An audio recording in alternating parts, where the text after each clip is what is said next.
Bonjour, bienvenue, what's good? Welcome back to the French capital for day 2 of the FIBA 3x3 Europe Cup presented by Caisse d'Epargne.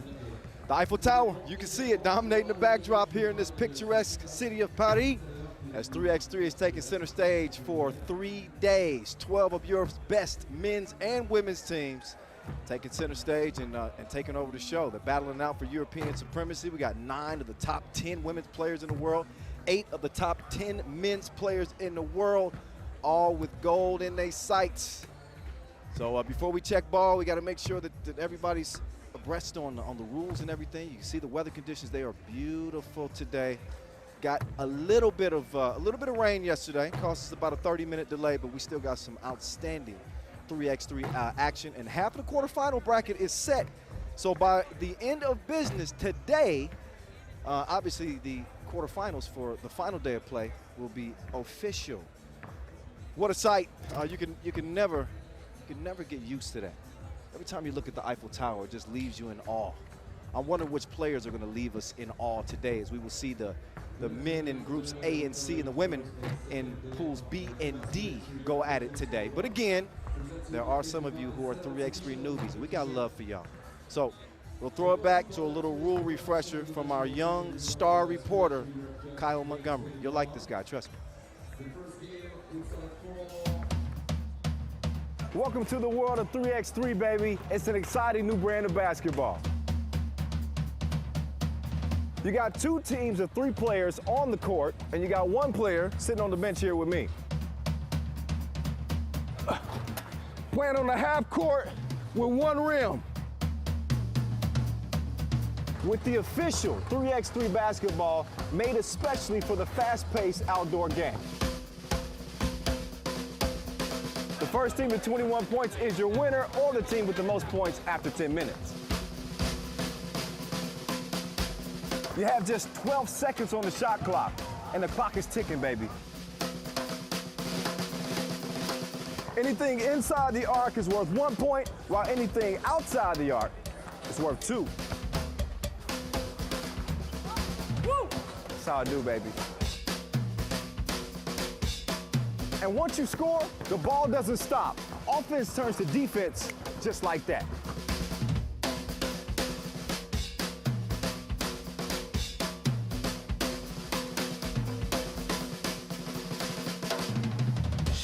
It's a 10-minute sprint.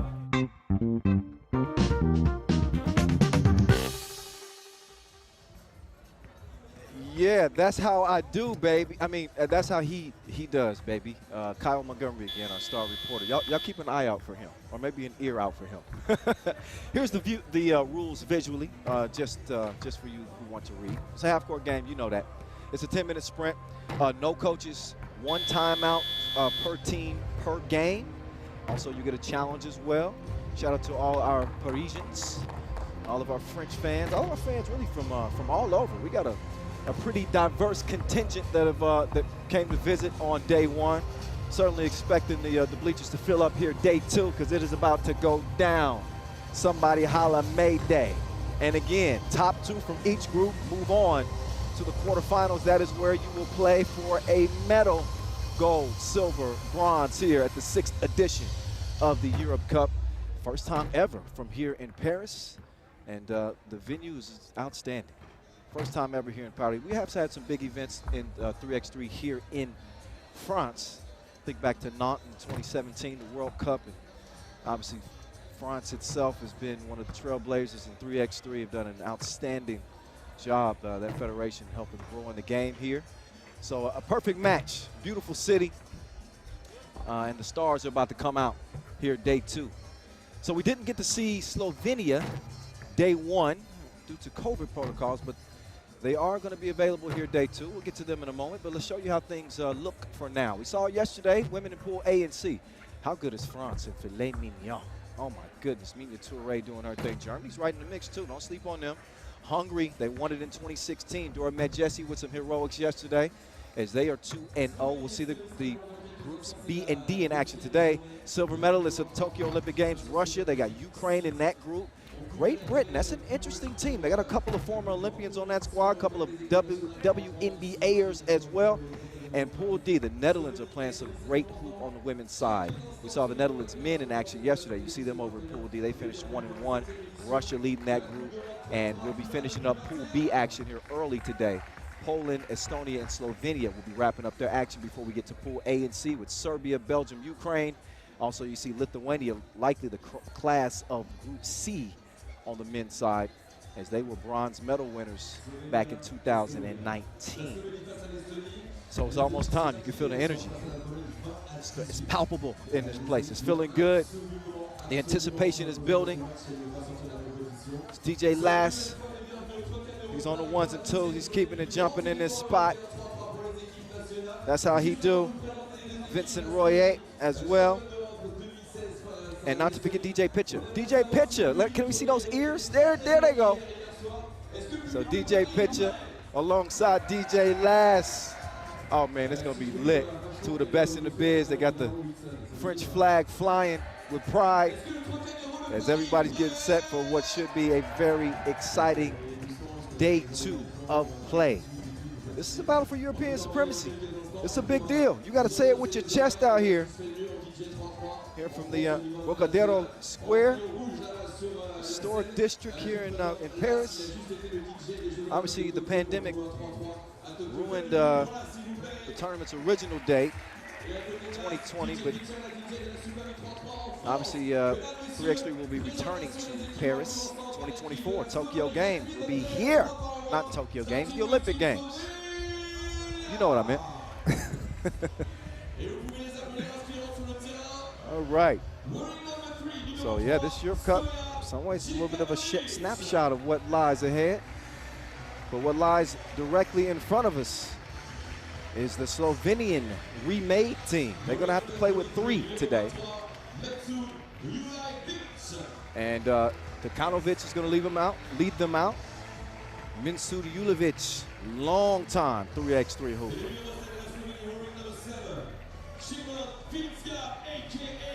And then nobody has a longer resume than this dude right here. Nobody's played more 3x3. He's been a part of the Pro Tour, and since 2012, he is the senior member of not only the Slovenia team, but 3x3 in general. The Sphinx, he gets younger with age. Does that make any sense? He gets younger with age. Where they do that at? I guess in Slovenia. Coach Matic, happy to have his guys on the floor, hooping, and able to manage their way through some pretty tough pandemic protocols. But they do field enough players to compete. And no, there's not a country more decorated in terms of the Europe Cup. So we'll see how they fare. Meantime, how about Estonia? Like this squad too. They got size, they got strength, they got scoring.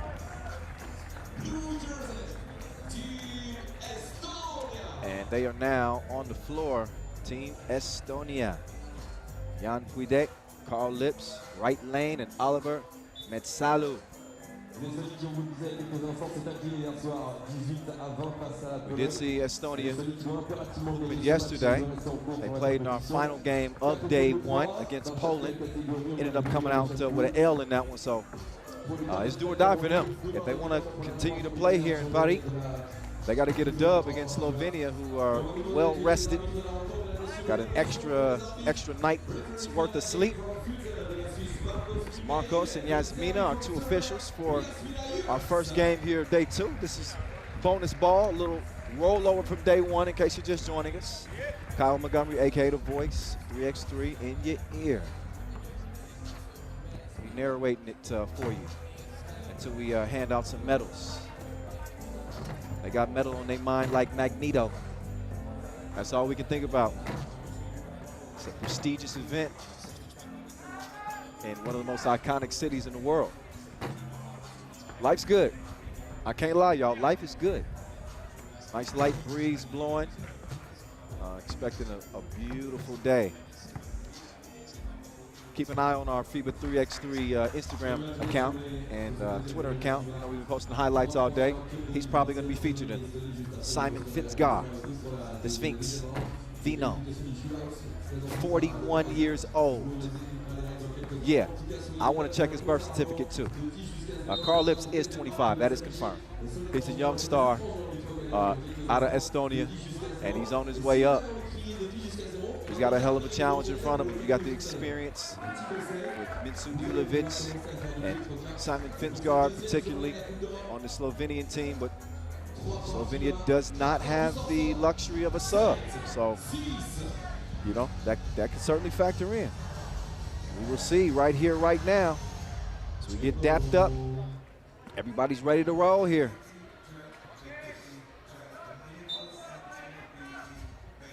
And we're off and running. Day 2, Slovenia, Estonia. And a quick early change of possession off of Estonia over to Slovenia.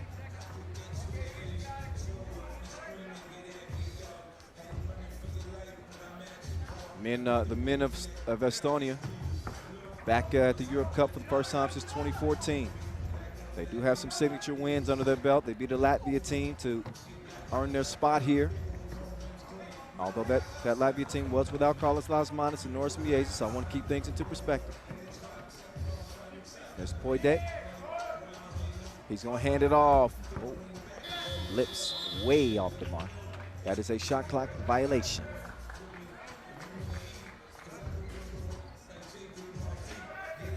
And I was mentioning with when it comes to Slovenia in the Europe Cup, nobody's more decorated. They got a total of 5 medals. So they medaled in every edition of the Europe Cup except 2019. Men took gold in 2016, silver in 2017, and a bronze in 2014. The women's Slovenia team also added a silver way back in 2014. That was the first edition. So here they are, ranked number 4, dime time. The Sphinx setting up the layup, and Slovenia is going to draw first blood in this one. Nice ball movement here from Estonia. Yeah, students of the game. We're starting to see the fruits of it as Matsalu evens the score 1 apiece. Julevic waiting on the screen. He wants some space. He tries to whip one down low, but cannot connect on the pass. It's deflected.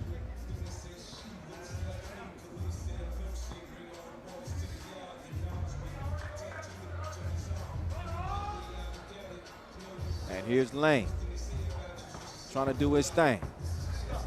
Going left, but he has it returned to him. That's some good defense.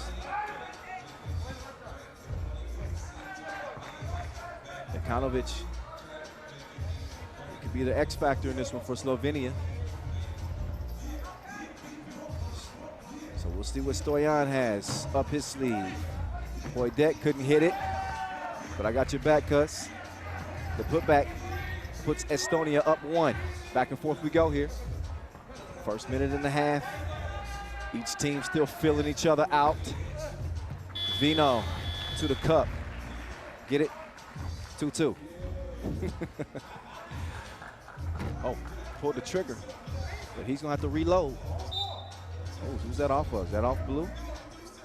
Fitzgar's arguing that it should be Slovenia ball. Ref Marcos is going to say it's blue ball. Blue ball off. Finsgar still arguing his case. But the judge has ruled. The Honorable Ref Marcos.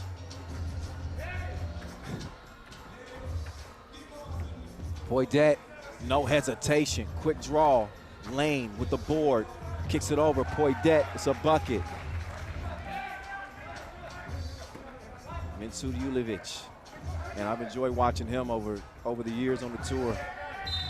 I know when I first started, Minsu was one of the top scorers in the game. Julevic was just a monster on the pro tour. And now, kind of in his twilight years, he and Finsgaard both would love nothing more than to walk out of this thing on the podium with another medal. We are going to see. Game, oh, quick spin move. It was the right decision, but I think he lost that one out of bounds. It's off blue. So Slovenia will take over here. Again, playing with 3 players. They lost one through the COVID protocol. Metsalu with the cookie in hand. Poidet, he wants to go somewhere with it. He's gonna give it up. Lips, pucker up. Mwah. Kissed it off the glass. See, worked out.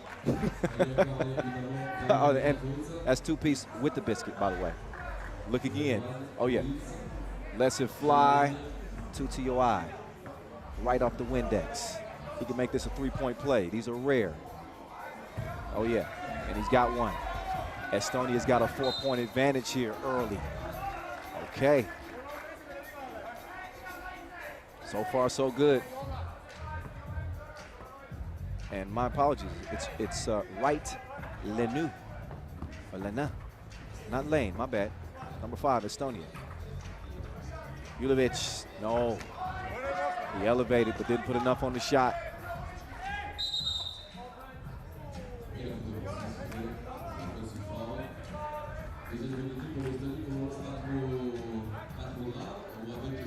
Three minutes in. You know, I think I just wanted to call him Lane because it's such a cool name. You can use it. You can use it in with your creativity. Anyway, Fitzgar, stroke is broke that time. Out comes Estonia, quick clear. Lana. Oh no, it's missed underneath.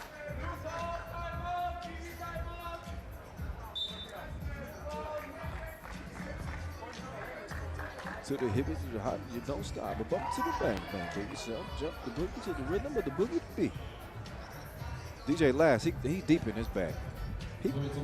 He'll take us back 30 years. He'll drop some of that new Drizzy. He'll drop some of that new Ye. By the way, that Kanye album is better than that new Drake. Let's just be honest, y'all. That Kanye's better than that new Drake. All you Drake stands out there, I know y'all out there.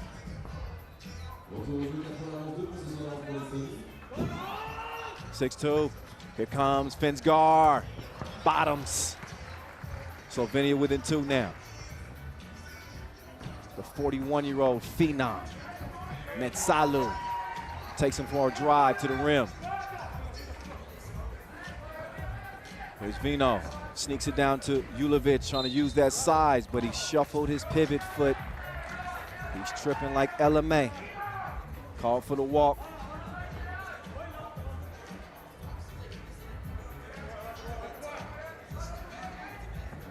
Lana. Entry pass to Metsalu. Easy breeze. 8-4. How about Estonia out the gates here? They ain't scared. Julevic with the handoff. He's going to get it back. Reposts. Rocking the number 2-3. He attacks the rack. Lana, no, not that time. Finsgar. Quick draw McGraw. It's a brick though. Oh. Lana with the quick move. He's able to draw the foul in the process. Second on Slovenia. Estonia with 3 fouls to their name. Poidet, he's gonna get it down low to the post office. Metsalu, he's the post man. He's gonna deliver. Oh, watch them ankles, Poidet. FaceTime, dropped him off like the bus stop. 2-point game, quick shot from the corner. Rolls off the rim and out of bounds. Over to the Slovenians. The 5-time European medalist. 1-time winners.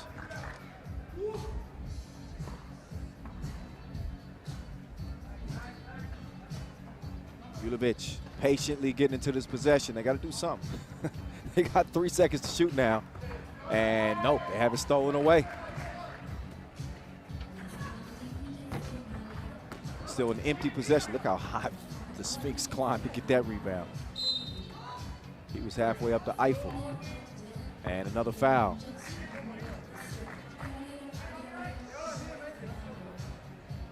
Hey, make sure you're following us.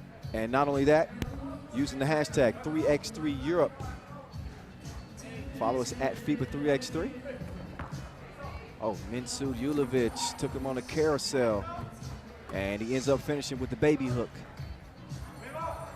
Slovenia's narrowed that lead down to just one. Lips, good vision. So it's more than just taste. You gotta have the sight too. He does. 10-8. Sphinx crossing left, right. And he drops it off for Julovic for the easy money. Approaching the 4-minute mark here. A lot of contact. Sphinx is whistled for the foul. That was in the process of the shot, so Metsalu now will step up, shoot one. He got one fan. I heard a loud woo. Shout out to that one Metsalu stand, and he makes one from the stripe. It's a 2-point game. Vino, nope. He knew that's normally one he'll make. I do think that a close game probably favors Dekanovic with the block. Probably favors Slovenia. They've been battle tested, as you know. Julovic wants a foul for Dekanovic. Dekanovic is down. Looks like he's holding that right ankle. See exactly what happened to him right there. Okay, drops the shoulder. And on the rebound, oh yeah, yep, you can see him kind of tweak that right ankle a little bit.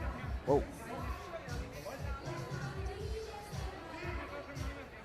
And this is obviously not good news, because Slovenia is playing with 3 as is. So you can imagine Coach Matit's probably heart is pounding out of his chest right now, but Dekanovic is at least up, so he's good. Now, just a little rule refresher. The team is allowed to continue to play with 2 players.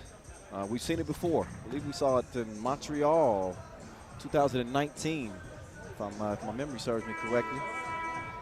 The Lehman team ended up playing with 2 players at some point. Anybody remember that? Hit me up at 3x3 The Voice. Let me know if y'all remember that. If my memory is serving me correctly, or if I'm off. Covered a lot of 3x3 tournaments in the past 6 years. Sometimes they run together.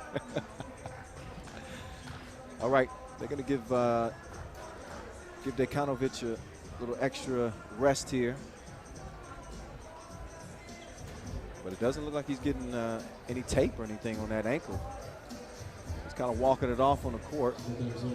It's actually Minsud Julovic who's being attended to.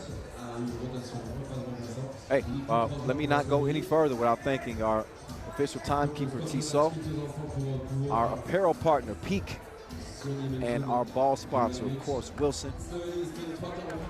Not to forget our suppliers, Skelder Sports. They provide our goal setup. Give floor. Provide the hoop floor.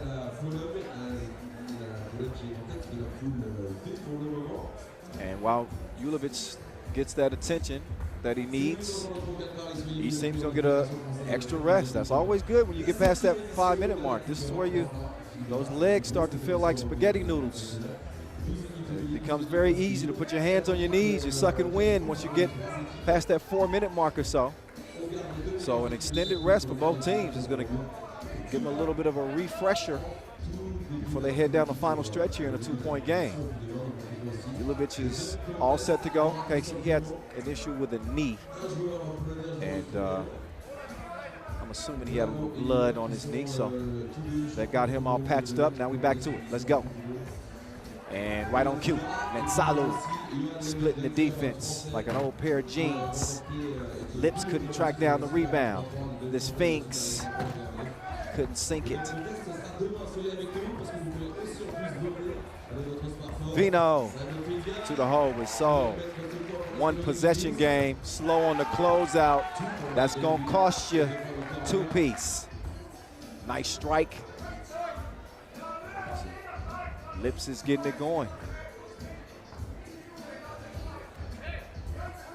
Again, Estonia fighting for their quarterfinal lives here. Losing to Poland in the only Pool B men's game yesterday. We will wrap up Pool B play to start the day, and then we'll get to our regularly scheduled programming of groups A and C for the men and B and D for the women. Julovic short on the shot, and that's white ball. That was double tip. Julovic got a finger on it, but I think Poidet also touched it, so that's why it'll be Slovenia ball.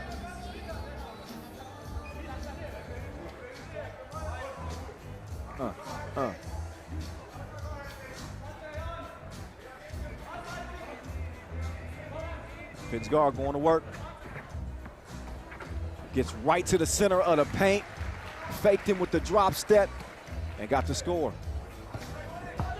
Oh. Offensive foul call. So good job from Finsgaard. Moving his feet, got in position. And he's able to earn another possession for Slovenia here. No time to panic, not time to push the panic button. There's 2:45 left in this game. Oh, Finsgaard with the wraparound pass, but Julovic couldn't finish it. Carl Lips, he's gonna get it back. Lets it go, too long. Dekanovic moving pretty good on that ankle, it looks like. Couldn't quite get to that rebound. Didn't matter anyway, it's gonna be Slovenia ball.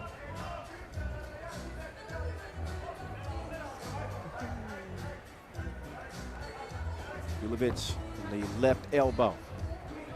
He's doing his thing. Couldn't cash in. Quick clear by Lips.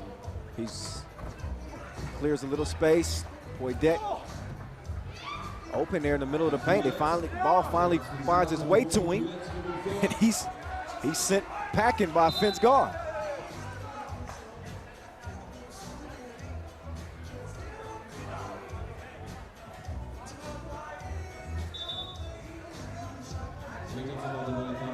So timeout on the floor. Neither team in immediate danger of being in the penalty. Estonia with one more foul to give. Slovenia with 3 to give. So a beautifully played defensive game by the Slovenians in terms of keeping out of foul trouble. But the offense has been a little bit slow coming, playing with just 3 players again.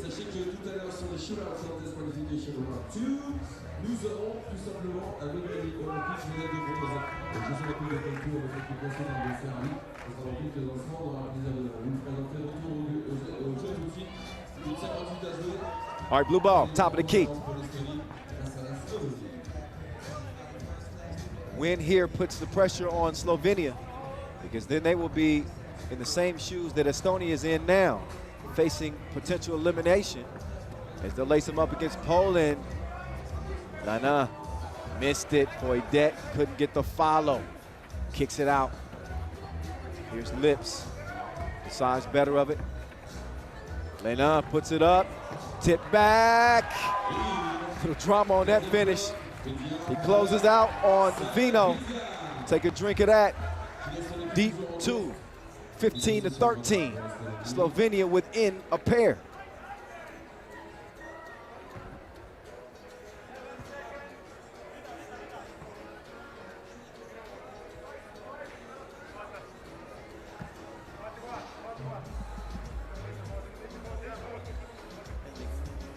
Oh, they fell asleep defensively. Finsgaard had his back to the ball, and they caught him slipping. 3-point difference here. Estonia could potentially blow this game open. Travel call. Got to take care of those possessions. Estonia could really put themselves in a good position if they could manage to knock down a 2 here. Just over a minute to play. Key possession here for Slovenia. That's a big 2-piece. Minsu Julovic, H2O, makes it a 1-point game. Lips trying to answer, and he does on the inside. Strong finish through the contact. Estonia just keeping them at bay. Still just a 1-possession game. Dekanovic Decano swish. It's all even. 17 all. 38 ticks to play. Metsalu, he was trying to sell a foul. He's not going to get the whistle. Instead, out of bounds it goes off of blue. Over to the Slovenians. And a timeout blue. Try to gather themselves here with 33 ticks left in this game. First of 21 wins. I'm going on a limb. I don't think anybody's going to get to 21. But I've been wrong before. It's going to come down to execution here. Neither team, again, they don't have any immediate worries about putting the opposition on the free throw line. So it's going to come down strictly to execution. What do you have left in the tank? And can you execute mentally even when your body is fatigued? It's paramount at this point in the game. See if Estonia can stay alive here in Paris. Julovic on the cut, but he gets his ball deflated. Check the PSI on that Wilson. 17 apiece still. Lena drops it off. Poidet, no. Lena now working from outside the arc, and a foul on Julovic. Not a bad foul. Again, Slovenia have fouls to give. So a fresh shot clock for the boys in blue.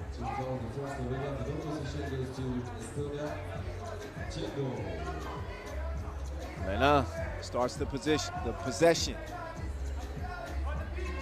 Down to Lips.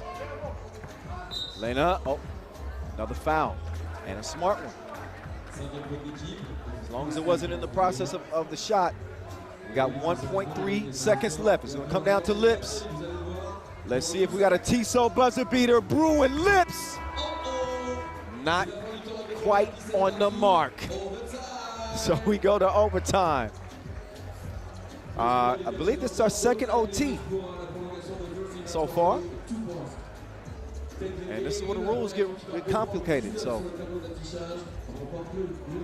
if you score 2 points in OT, you win. I hope you got it. We got a nice crowd, I'll tell you that. Look at all these beautiful faces from different places enjoying this 3x3 across the Seine River with the Eiffel Tower overlooking all the action. It don't get no better than this.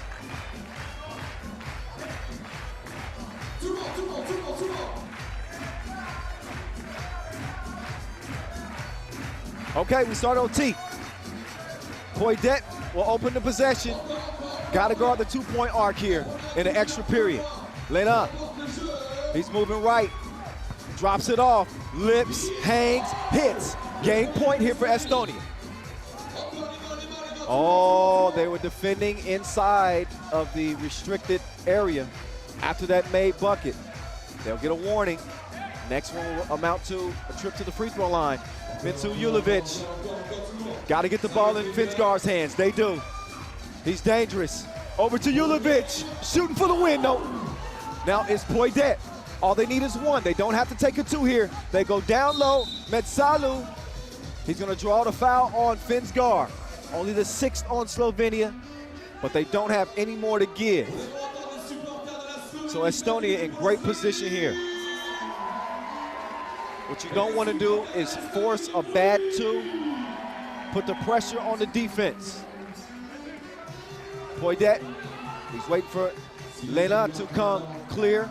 Lena, oh, passes off target. Poidet, he's going to hit that out of bounds. So it'll be back over to Slovenia, who need a two-piece to win it. They could tie things up, though, with a 1-point score. I got a feeling they're going to be looking for that 2-ball. Dekanovic, his sight is blurred, but Julovic, that's a good look. Up fake, he didn't get it up in time. Nice closeout defense to prevent an easy look that might have amounted to a make. Shoulda, coulda, wouldas. They don't matter now. Possession over the blue. Metsalu and Estonia trying to pull off an upset. Lena to the lane. Couldn't call game. Big board, Metsalu. He's able to draw the foul. So Metsalu with some of the biggest free throws of his career, but it might just be one free throw. Because all he needs is one. And that'll give Slovenia an L. Metsalu from the stripe. Oh, missed the first. A lot of pressure on these free throws. Will Slovenia have new life? They do. Go, Sphinx did too quick on the kick out. Now Slovenia's in a tough position for the win. No lips. You're not gonna get a better look than that. Vino, one-on-one. 6 to work on the shot clock and a foul call. That's the 6 now on Estonia. So they now have no more to give here in this extra period.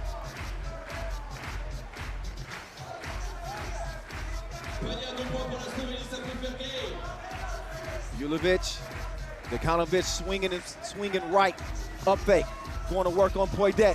Cross-court pass, a dangerous one to the Sphinx. He's got one to shoot, he flips it up. Can't get it there. Both teams locking in defensively. We've also seen some miscues, a couple of turnovers. Slovenia had a great opportunity. I think the Sphinx was just a little anxious trying to get that kick out. Now they got a D up. Lena, floater, ball game. Beautiful touch to end it in OT, a Tissot buzzer beater. Lena in the lane, pull up, Tissot buzzer beater. What is that, Velvet? Soft touch for the game winner here in Paris in front of the Eiffel. What a win for Estonia. So they'll wrap up group play 1-1, and they put themselves in good position because with a Slovenia loss to Poland, who beat Estonia last night, that would send Slovenia home. An uphill climb for them already, again with 3 players. So it'll be a challenge for the Slovenians, especially against a confident Poland team. We will see how that plays out. That game will be coming up next, but only after our final edition of the 2-point shootout qualification. It's a mixed gender competition, so that means the top 2 scorers on the men's side will go against the top 2 scorers on the women's side. That's the shootout qualification. These are the highlights from an overtime contest between Slovenia and Estonia. And what a game it was. It was back and forth.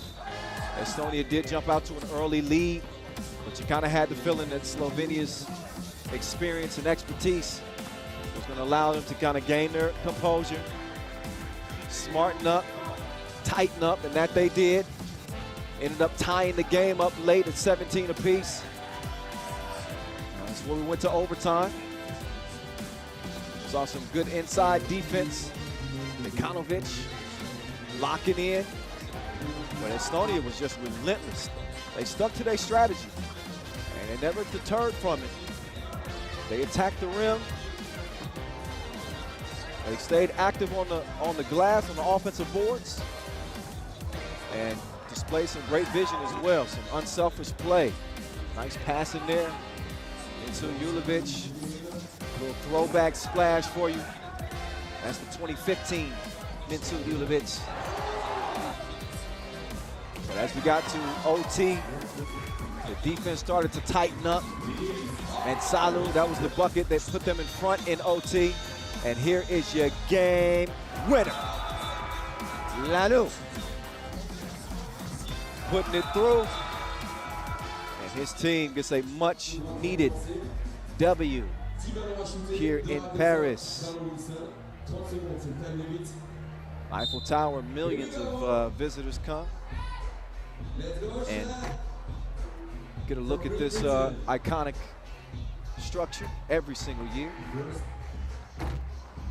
We can look at that all day. We got some shooting going on the court.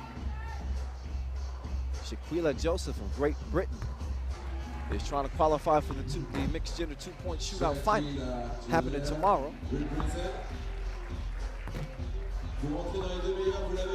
And she's going to wrap it up with 4 makes. Great Britain.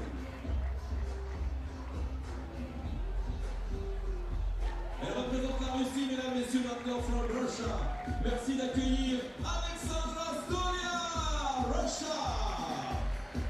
All right, Alexandra Stoliar. She's been a star on that Russian national team for a long time. Helped lead Russia to a gold medal at the World Cup in 2017 and the Europe Cup in 2017. I think they won gold both events. And she is cooking. She was cooking. Turn the stove off for a second. Let's see if she can get the gas back on. Okay. Okay, back to back.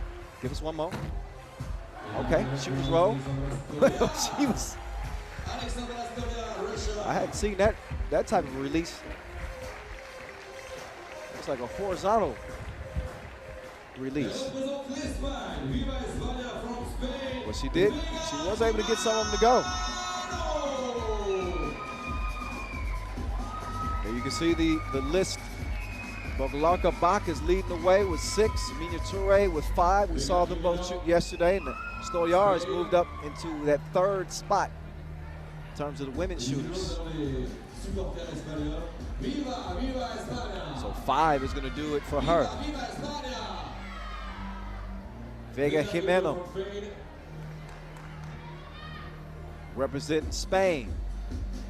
Spain fresh off a Women's Series win in Montreal, their 2nd here in 2021. Love her game.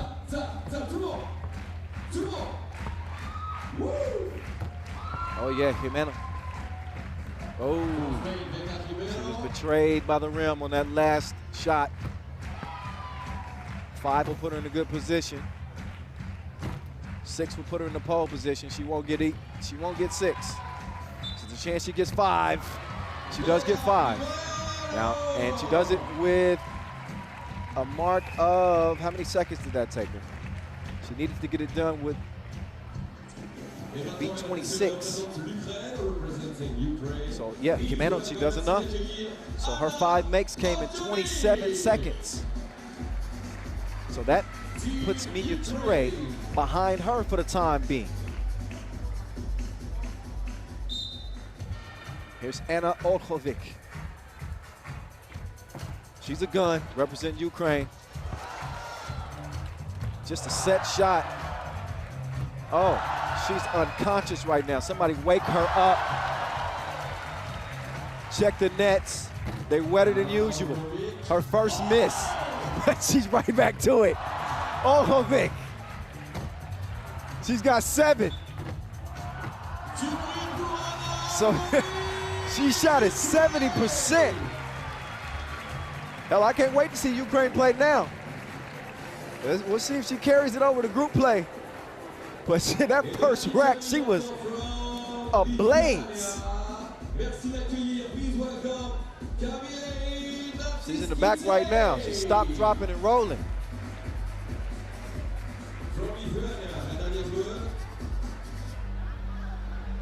So Camille Nakikat, our last shooter.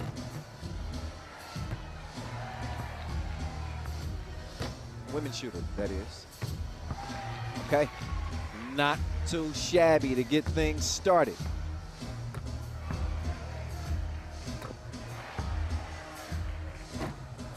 So, Kamale Natsiskaite, she's gonna finish with 6 makes. Man, so back-to-back, we've seen the leaderboard switch. Our last 2 shooters are now in front. So Natsiskaite,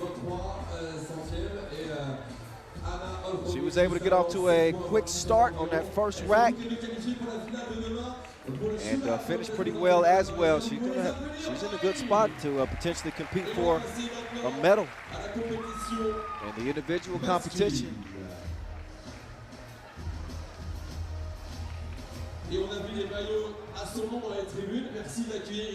And again, immediately after this 2-point shootout qualification, we'll get back to men's Pool B action. We'll wrap it up with Slovenia and Poland. We'll know what that group is going to look like.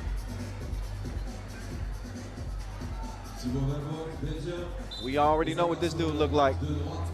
He's got a nickname of must-see TV for a reason. Vort knocks down both of his first shots, missed one in the middle. But he's back in his rhythm like Chris Brown.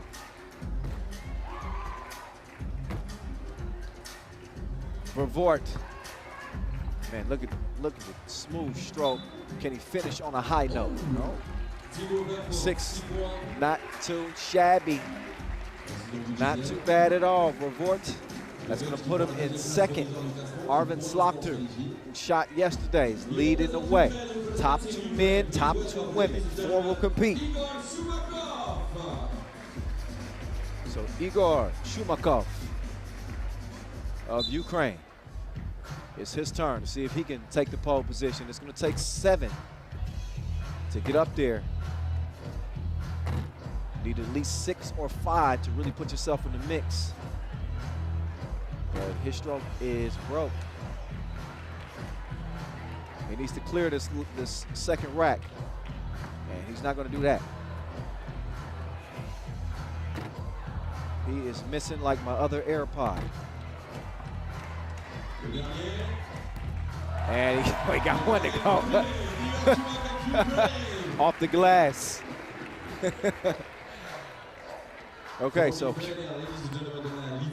we always root for him to at least get one. You hate to see a goose egg.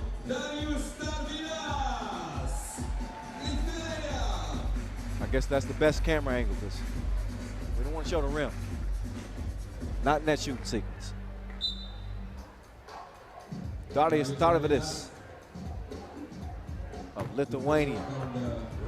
He is a gun. He's got it out the holster.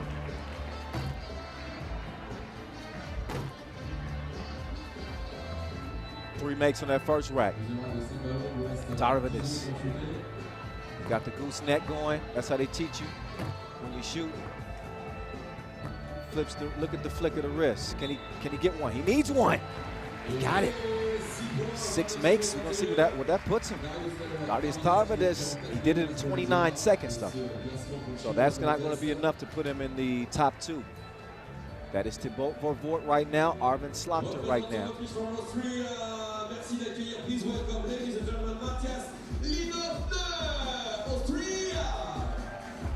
Matthias Lenoitner representing the up-and-coming Austria. We will see them in action today.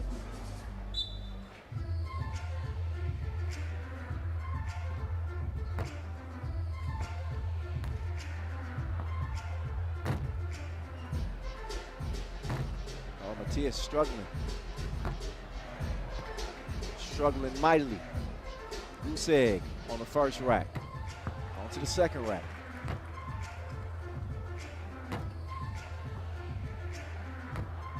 And he's going to also finish with just 1 make. I don't think that's going to put him in contention. I have to check the numbers. But he's out of it.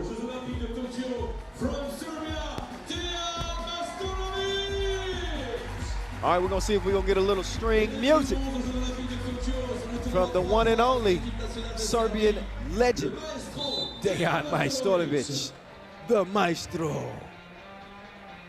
Oh, already, the Maestro. Oh, man, he's shooting to kill right now. The Maestro. First rack. He's more money than an open safe. He's still cashing in. He getting money like an invoice. Just stop it. Dejan Majstorovic. Is he going to go 10 for 10? Oh, my goodness. Nearly. And rarely do you see so much excitement in a 2-point shootout qualifier. But Dejan Majstorovic has stormed into the pole position with some lights out shooting.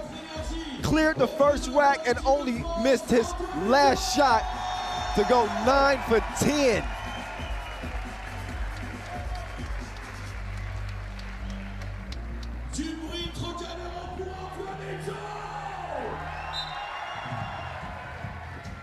Antoine Eto, representing France. He makes the first, misses the next two. Can he get back in his groove? Not quite yet, no. One make on that first rack, needs to clear the second one. So that's already out of the question.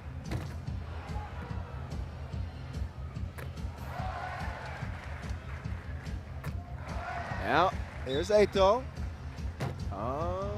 Nope, not quite good enough. Not this time. So, Antoine Eto, he will not be competing in the mixed gender two-point shootout final, as he was our final shooter. It'll be, on the men's side at least, Dejan Majstorovic and Arvin Slokter. We will not see must-see TV in that mixed gender two-point shootout final. Thibaut Vervoort just missed out. It is the Dutch sharpshooter and the Serbian sharpshooter as well.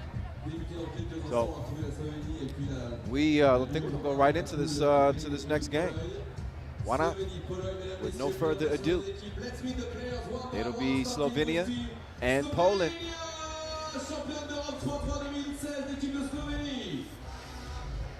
Wearing number 3, Estonia.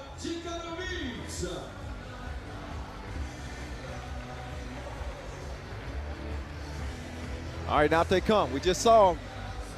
We just saw him go to OT against Estonia. Ended up losing that game. Stojan Dekanovic got a little banged up in the game, but his ankle seems to be just fine. Minsu Julovic is back and ready to go. And of course, Simon Finsgaard. He's back and in a must-win situation. They need one in the worst of ways.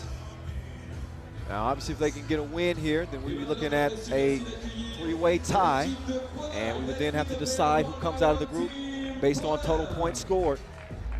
We'll get our mathematicians on that. This could be solved very easily with a Poland win. I was chatting with the guys. There's Day-Day. This ain't Friday.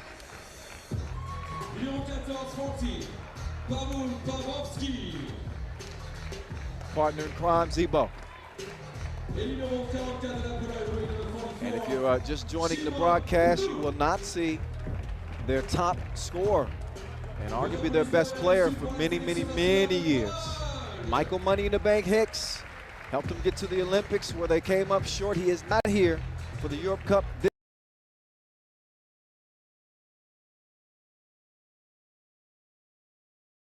Simon Redoux.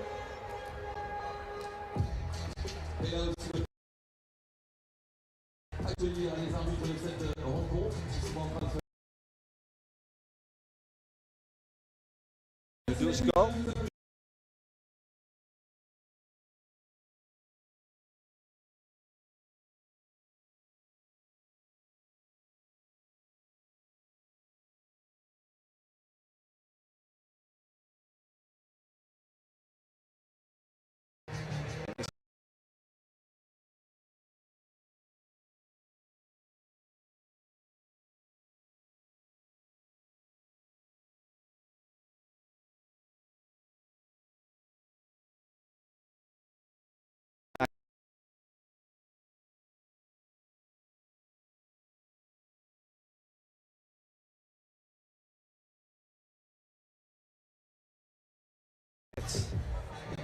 This is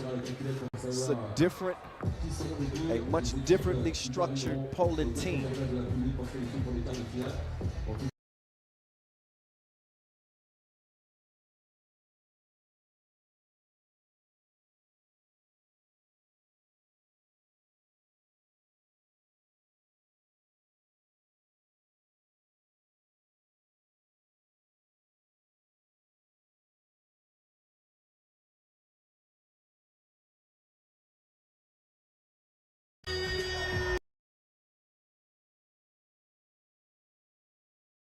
Olympic vibes on the court here. A 7th place finish in Tokyo was a bit of a disappointment for Poland. Considered one of the favorites coming in. But teams did a great job. They doubled Money in the Bank Hicks and really made things difficult on him. And as we start this one, Zebo chunks the deuces. True two-piece. And the Poles are on the board.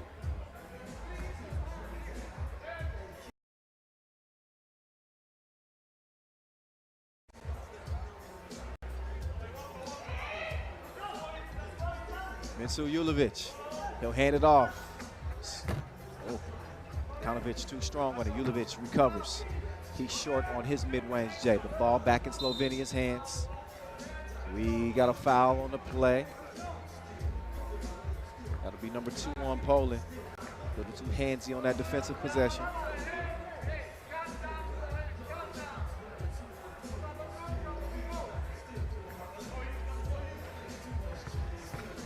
Julovic lost the cookie for a moment. Dekanovic elevates. Expect Slovenia here to really play with a sense of urgency. It is do or die. Zebo kicks it out to Dino. Short arms, but he's good on the long ball. Splash from the left side. Poland leading 4-0. Julovic well short on that release.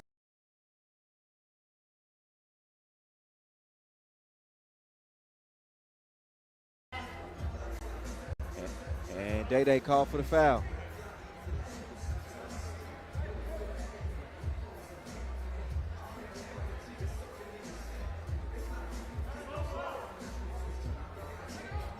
Oh, nice movement here. Sphinx got the step on Pablo. Took him to the crib. Redu to Pablo. Great position, elevates off the window, no problemo. It's the DRE. Steve. Low lows, guys. Defense guard. Over to Dekanovic, back to Vino. He's on the drive like an Uber employee. But he missed that one bad. Pablo, turn around, Jamie. No, not that time. Julovic got the step and the scoop. Zebo ran into a little bit of contact there from Julovic. Foul number 1 on Slovenia. Just scratching the surface. These are the early goings of a 10-minute sprint. And oh, what a dime piece! Zebo! Oh, you fancy, huh? Oh, yeah. Replay on that thing.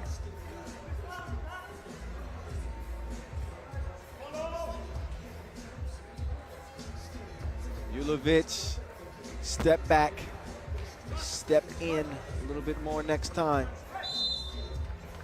And a foul call on Dekanovic.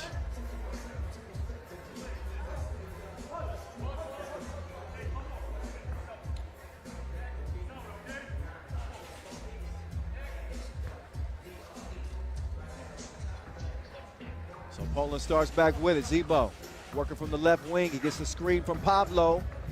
Back to him, but it's missed at the rim. Slovenia recovers. That ball, was it tipped? Looked like it was tipped from my vantage point, but we'll see. It's going to be ruled Slovenia ball. 10 seconds remaining on the shot clock. And here comes the Sphinx. Oh, took its eyes off of it. Dino gives it over to Redu. Redu sticks with it, and his persistence pays off. Puts Poland up 7-2. It's a 5-point difference here. 3 minutes in. Fitzgar faded, faded, faded. It's good. And Slovenia trying to climb back in this thing. Zebo trying to bury him with tunes. There's another double for him as the lead is now up to 6 for Poland.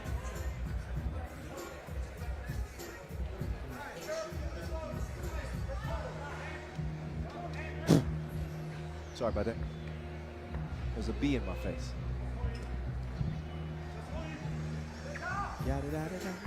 Dekanovic, little jab step. Purdue is down, but he's back up now. Just in enough time to deflect the pass.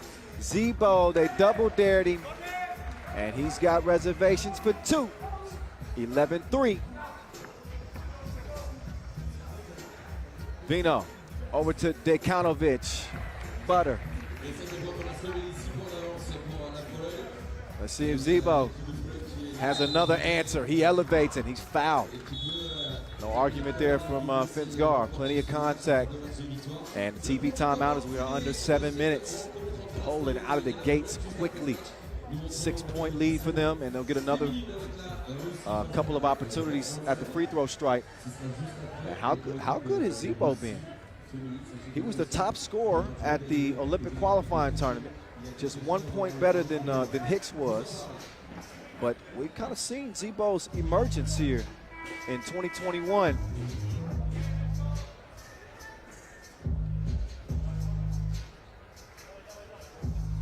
He's got 31 international caps, does Zebo. Was on that bronze medal World Cup team in 2019. Seen him on the World Tour representing Warsaw. And also competed for the Polish national team. Played in 3 Eurobaskets.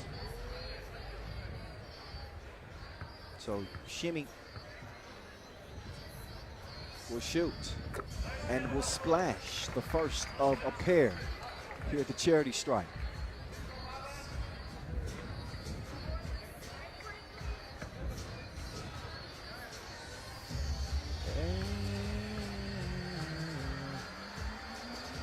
Second one. Takes his time, but that time it doesn't count. Dekanovic, he telegraphed that pass. Zebo, he steals it, but he couldn't sink the two-piece. Score stays the same. Finsgar trying to wrap around pass. It's deflected with a foot, so that'll give them a fresh shot clock. A new 12 for Slovenia, who are gasping for air here. It's a 7-point game. They got to get to it. Zebo's down, lost his footing.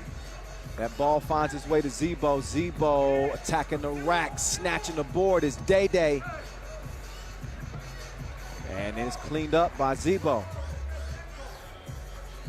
Finsgar was open early in that possession. Dekanovic missed him. Now Dekanovic will take it himself. The runner is a no-go. See if Zamoyski, did he hit that off of Dekanovic? Possibly. I think that's what the discussion is right now. Is they want to see exactly who that ball went off of, so we can give that Wilson to the proper team. And it's going to be Slovenia ball with 1.7 left to shoot.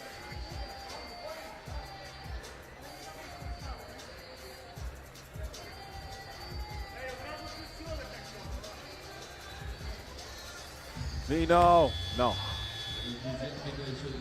Not that time. Pavlovsky, high arc on the 2 release, but it's missed.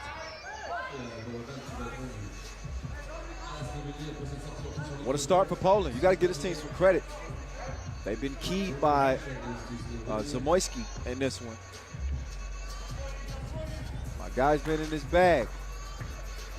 He's taken over that scoring responsibility with no Michael Hicks. And so far, so good for Zebo and Poland. So they got an opportunity to go into the final day of play unbeaten, depending on what Slovenia is able to come up with here in the final 5.5 minutes of play. First and 21 wins it, as you know. Zebo is thinking about that 2-piece. Instead, he's going to share with Pablo. Pablo couldn't quite get a handle on it. So out of bounds over to White. Anything for Slovenia right now. Sometimes you just need to see that ball go through the nets.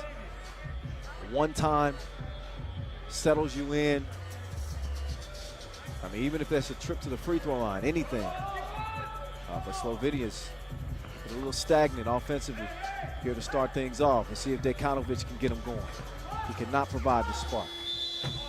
Julevic, he didn't get it up in time before the shot clock horn sounded. So the ball back over to Red.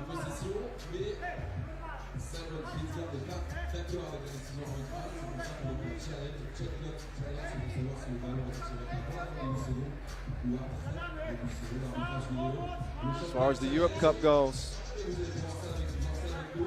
Poland has not finished better than 5th. 2018, right on the brink. 2019, the same, right on the brink. Both finishing 5th. I have medaled at the World Cup, as I mentioned, in Amsterdam. That was thanks to Michael Money in the Bank Hicks heroics in that contest against Serbia. But that's really been the crowning moment, at least in the national competitions for Poland. That Europe Cup gold has been elusive for them up to this point. Zebo moving right. He's got Redu running the baseline. He's going to clear the lane out. Zebo, he gets to the rim, but misses. But then he's got his back like a pack with straps. No problem. 14-5. It's turned into a blowout right now. Look at the defense from Redu. Playing the passing lanes. Kicks it to Zebo. He's open like a double click. And he connects. Finsgar left alone. He takes 2. But Slovenia is still trailing by 9. It's a game that Poland should be able to hold on to. They play smart, utilize that shot clock to their advantage. They did in that last possession as the Sphinx sneaks his way to the rim. Trimming to the lead some, but still a sizable lead here for Poland. Zebo couldn't expand it. But the rebound to Redu. He's got Julevic defending. Dekanovic with a near steal. Zebo snatches it away. Give me that. That's my cookie right now. He wants to put the cookie in the cup. He dips it in like a glass of milk. That used to be my favorite snack. Cookies and milk. Now I can't drink milk. No, that's a useless bit of information. But I talk a lot all day, so I got to give you some of that sometimes. They're gonna know my favorite color, my favorite food by the time it's all said and done out here. So just get ready. Slovenia, they wasn't ready. They wasn't ready. It's 17-8. Poland is giving them the business. And they're within 4 points of putting this one on ice. And this really isn't even the official start to day 2. This is leftovers from day 1. Julevic, he finally gets to connect 2. With a 7-point difference. 3.5 to play. I'm not saying it's impossible. It is improbable. Similar word, different meaning. Excusez-moi. Pablo. Oh, nice move. Okay, Dekanovic. Oh. Back, forth and forth. Pablo. Ooh. That was ugly. Dekanovic. Okay. So he scored 3 straight for Slovenia to get him within 5. Day stepping through. Kind of an awkward make, but it counts. Poland's lead back to 6. Dekanovic. Ooh, that was halfway down before it came out. Julevic, his pass is off target. Poland can win this thing with a 2-ball.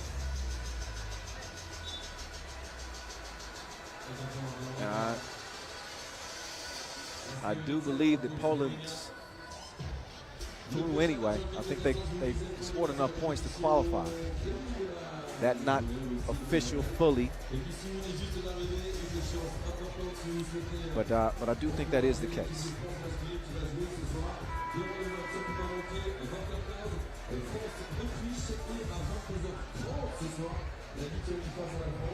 (19-13). It has been all Poland.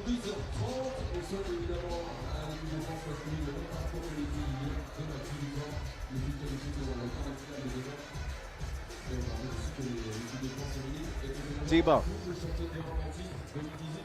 It's his world right now. He tried to drop another sick dime, but call for the offensive foul in the process.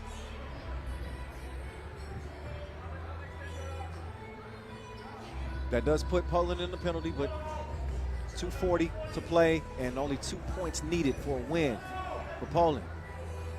Let's see what the Sphinx still has left. Finsgaard follows the miss. Makes it a 5-point game once again. Zebo, another beautiful setup to Dino. Julevic, no. Game point for Poland. Day. That's it. That's all. Thank you for playing. Poland, a commanding 21-14 dub as they wrap up group play 2-0. And Slovenia playing with 3 players. They are done. They will not be medaling at this edition of the Europe Cup here in Paris. Difficult task in front of them, playing with just 3 players due to COVID protocol. So it is Poland who are going to be playing on day 3. And it is Julian Dubov standing by with Zebo after a win that makes Poland 2-0 heading into the quarterfinals. Ju, over to you. Przemysław, this game was another proof that this game is impossible without a substitute. Yeah, it's a very tough situation for Team Slovenia. So big shout out to them for playing with the heart to the end. 2 games, game back to back. So that's very difficult to anyone. So big congrats for them. And we are happy that we won. Poland has a different team compared to Tokyo. You have a new group, and it means more responsibilities for you and your teammates. Speak about how different it is for you now on the court. That's for sure. We're here without our best scorer, Michael Hicks, so we got to manage to play more with the ball, off the ball, without with the screens, looking for open spots, for open position. Didi gave us a lot of advantage under the basket, and we try to use it. Okay, congratulations. See you tomorrow. Thank you. Music to Zebo's ears, I'm sure. See you tomorrow. Poland moving on. They'll be playing for a medal, potentially. We'll see how they fare in the quarterfinals as Group B and D are done now for the men. It is decided. It is over to A and C for the men and B and D for the ladies, as we will get to the regular schedule for our second day of play. Coming up next, we'll have a brief intermission before we get to the action officially, but we'll wrap it up with a few last looks at that very dominant Poland win. Zebo was hitting from everywhere. I mean, he had the Midas touch. He was cashing in euro after euro after euro. That made no sense. You can't cash in euros. That's just the American in me. Y'all forgive me. Mitsu Julevic with the score on the inside. Mitsu played hard. Played tough. He still got some gas left in the tank, I think. But, man, this Poland team was on a mission. And obviously playing with 3 players, what you heard Julian Dubov speak about at the end of the game with Zebo, that made it a lot tougher on Slovenia. But they came out flat in this game. They were down 6 before you could blink, and you knew that was going to be a tough hole for them to climb out of. And Poland just kept their pedal to the metal all the way into the final horn. They run away with an easy win over Slovenia as they go 2-0 into the quarterfinals. We are going to take a quick break. We'll be back in about 7 minutes, so about 10 minutes away from our next game. So we'll leave you with a look at the Eiffel Tower. We'll be back in about 7 minutes to get you ready for the official start of day 2. Let's stick around.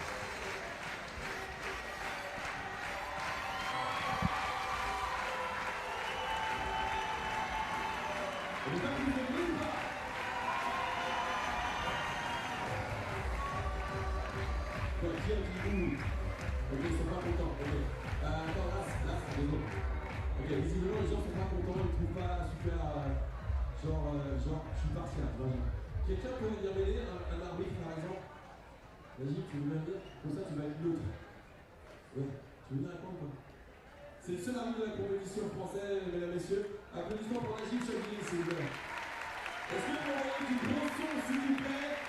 Et c'est Najib qui va choisir ou pas le prochain t-shirt. Et lui dit d'être neutre. Enfin, normalement. Les mains, tout le monde.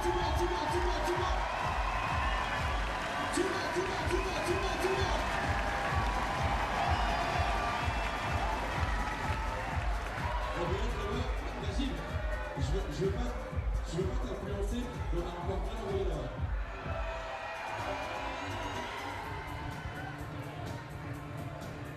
Ok. Une nouvelle fois, je compte jusqu'à 3 et Najib, le seul arbitre français de la compétition, peut nous envoyer un t-shirt. Le 34, 1, 2, 3, debout!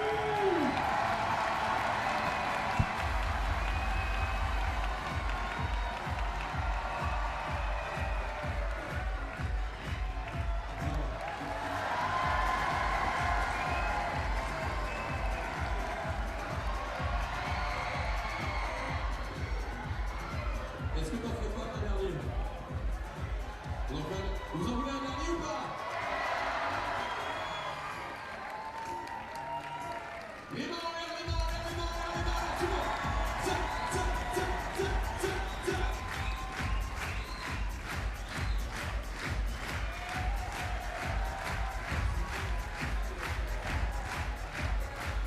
C'est le t-shirt que tu as un but, toi tu es neutre. Le 31,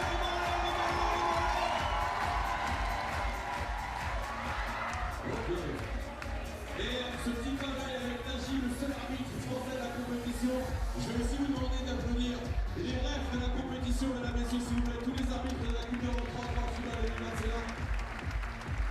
Thank you. Il me reste 2 t-shirts. Qui veut venir jouer sur le terrain? Qui veut venir shooter pour un t-shirt? Qui veut venir shooter pour un t-shirt? Qui veut venir shooter pour un t-shirt? Qui veut venir shooter pour un t-shirt?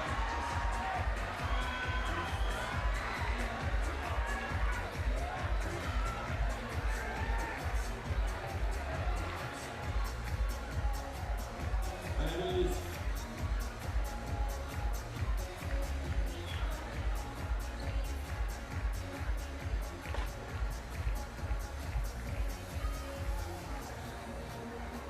Quel est votre prénom?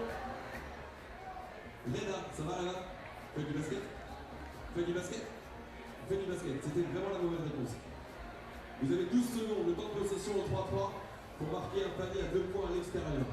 Ok? Lena, si vous mettez un panier, vous prenez le t-shirt officiel de l'événement. Si vous ne prenez pas le panier, vous allez prendre un airball dans la tête de la part de toutes les personnes qui sont là.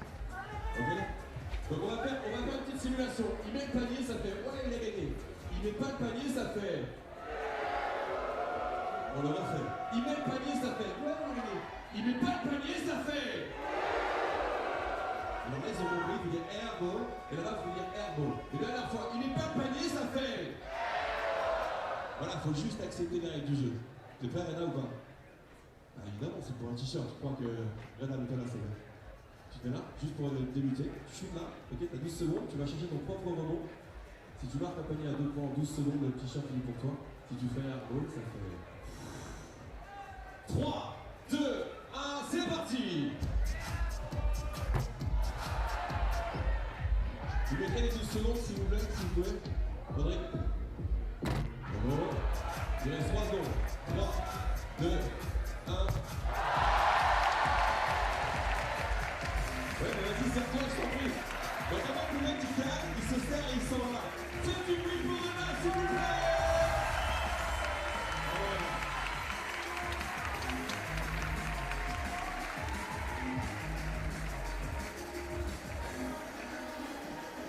J'ai un t-shirt à vous offrir, juste comme ça. Juste comme ça. Pour la tribune qui fait plus de bruit. Pour la tribune qui fait plus de bruit. Pour la tribune qui fait plus de bruit. Pour la tribune qui fait plus de bruit.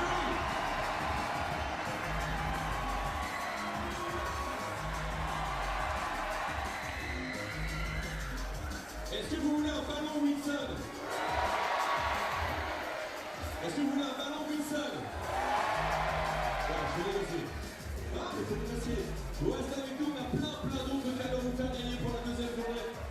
La couleur en 3-3 FIBA, juste un truc comme ça. Là, Bijan. À 3, j'aimerais que la tour Eiffel vous entende. J'aimerais que les gens qui sont au deuxième étage de la tour Eiffel vous entendent même au troisième étage de la tour Eiffel. Mettez les mains en l'air sans rien faire, juste comme ça. Ok, tout le. Ok, à 3, vous tapez des cris. Donc là, vous pouvez faire trembler les tribus. Vous tapez des mains, vous posez vos bières. Vous tapez des mains, c'est bien. Ok, je veux qu'on vous entende jusque là-haut. C'est l'événement européen 3 fois l'année, ça se passe en France et nulle part ailleurs. Le Trocadéro, donnez votre énergie, donnez votre amour aux joueuses qui arrivent dans quelques instants pour le prochain match Russie, Grande-Bretagne. S'il vous plaît, les Trocas, s'il te plaît, fais-moi trembler Paris, s'il te plaît, fais-moi trembler la Tour Eiffel. 1, 2, 3, oui! Il y en a tout le monde.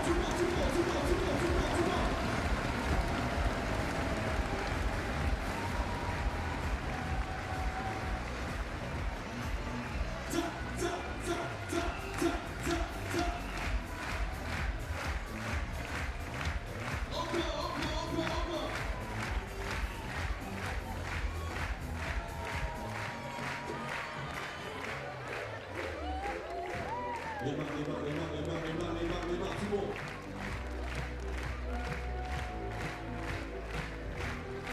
Mesdames, messieurs, merci d'accueillir les équipes pour le premier match féminin de la journée. Let's meet the players one by one for the first game of women competition. Please welcome Team Russia, l'équipe de Russie. All right. It's time to get back to it after a brief break in the action. We start officially day 2. We had some leftovers from day 1, got those 2 games out of the way. So the ladies will get us going today, and not just any ladies.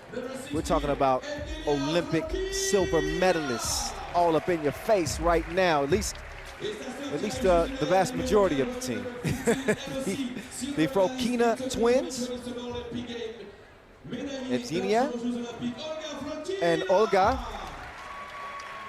And what an Olympics those 2 had. Oh my goodness, just outstanding and leading the ROC, Russia now of course, to that silver medal. The only team that they struggled with was the United States, who they lost to in the group phase and also in the final.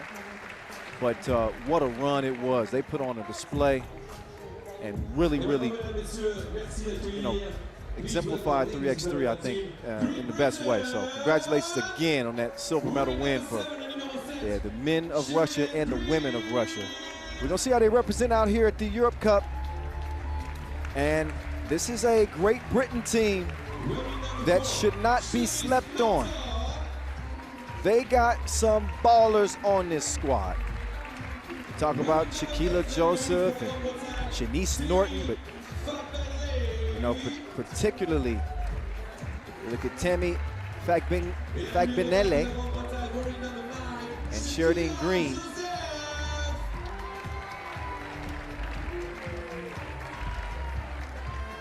And they come out in the blue, trying to pull off what would be a major upset.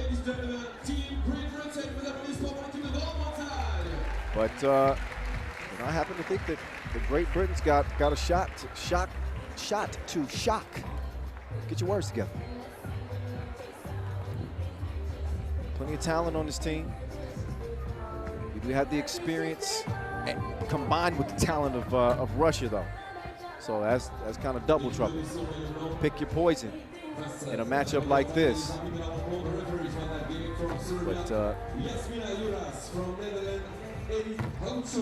expecting a good one for certain in this one. Tammy Fagbinele, Sheridan Green, Shaquilla Joseph, and Shanice Beckford Norton, again representing Great Britain. They got a lot of size on this team. You can obviously see that, particularly with Fagbinele. Rocking number 8. Very accomplished. She has in her career competed in the London Games in 2012. and even won an WNBA title with the Minnesota Lynx. That was back in 2017. So she is the star of this Great Britain team. Can she lead them to an upset over Russia? So Fagbinlay and Joseph will man the middle as we start this thing off. ROC, Russia, excuse me. I got an Olympic hangover, I just keep saying that. Russia, turn it over early. Oh, quick move. Okay, off to a good start here. It's Great Britain. Talking about everybody except for Beckford, and she's the one that opens up the score.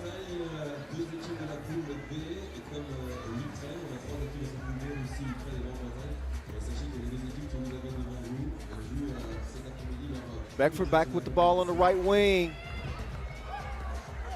Right past is that Stoliar? Here we go. Kick to the corner. 2 up, 2 down. Russia on the board. Great defense.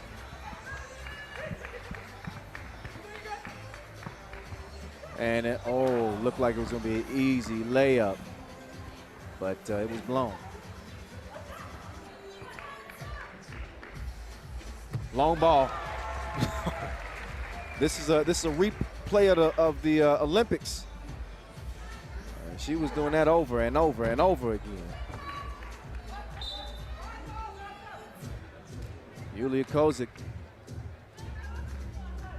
She's special when she gets good looks at the rim. Knockdown shooter. She and Evgenia Fokina, they can really light it up. Olga can do it too.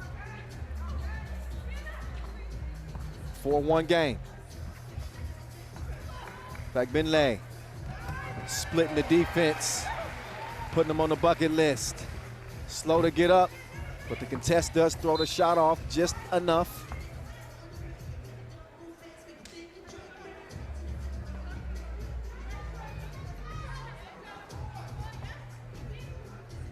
The Russia women winning gold in 2014 and 2017.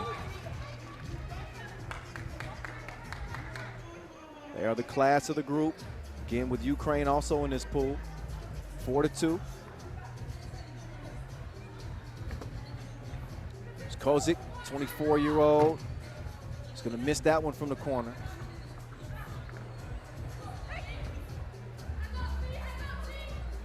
Tough shot. And it's missed thanks to the defense from Green.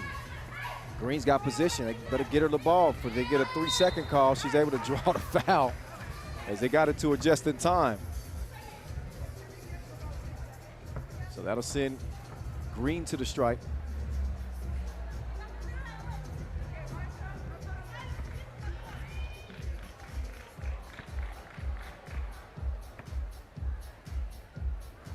First time entry for Great Britain, by the way, here at the Europe Cup. They went undefeated in the Romania qualifier. They beat Hungary in the process. Hooping across the channel. A little sister-sister action right there. Doesn't amount to a score. We got a close game here. Right at the start. A lot of eyes on this Great Britain team. Not a traditional hoop nation, we know that. But really one of the success stories, and no defense at the rim. That's easy money for Beckford. Now Green with the quick feed down low. Fagbinlay had great position.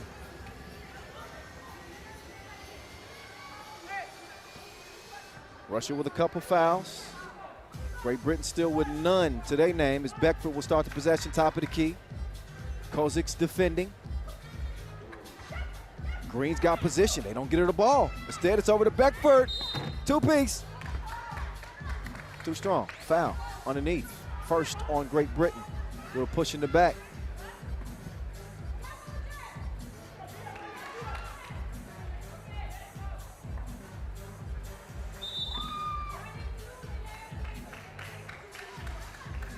Gotta make sure you give a clean check, top of the key. And they do. Kozik will open the possession. Oh, and a missed chance there on the pass. Eugenia says, my bad, my bad. Olga's now in. Kozik is out. Stolyar also on the floor as well for Russia.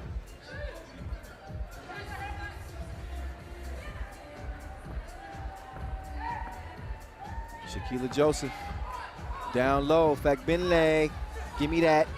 You take this. The Brits out by 1. I don't want to hear my British accent. I don't want to offend anybody. It's bad. Would you like a cup of tea? No? That didn't work. Forget it. That was my only one for the day. No emails, please. Green. Green lit as she got to the cup, but that shot made difficult. Olga. Step back. Ooh. Halfway down, came out on her. Ball back over to Blue. Green. Taking her down to the basement, but wait a minute. She traveled. Turnover, back over to Russia. TV timeout with 6:16 to play in a very close game.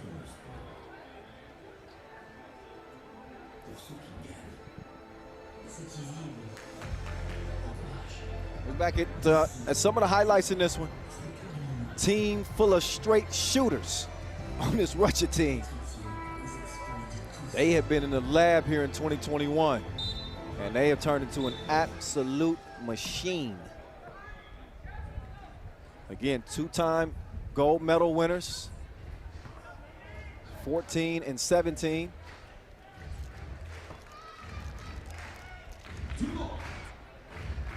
Back to it we go. How good was Kozik at the Olympics? Not just scoring, but distributing the ball just like she did right there. Great vision, always keeps her eyes up. She sets up the score, but a foul call. Beckford was driving. See if she gets awarded with a trip to the stripe. She passed out of that late. Okay, she is gonna. Yeah, her argument is that she was shooting, but that's exactly what I was thinking. And that is a good call. Ref 80th says nope, take the ball up top. Look at Beckford.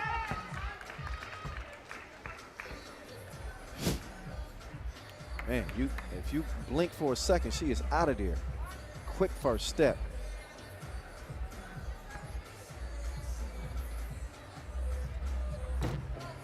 Beckford misses, sticks with it. Couldn't stick the layup. Fagbinley, though, confiscates the board. She's got the cookie in hand. Drive, kick. Joseph, drop step. Oh, she is on lock. Cross court, 2-ball. No. Only you can count those. Beckford setting up, right wing. Joseph, instead of going to the cup this time, she steps back, decides to get it to Fagbinley, and she gets the lay in reverse. Quick hands on the pass defense as well. 10 seconds remaining on the shot clock for Russia.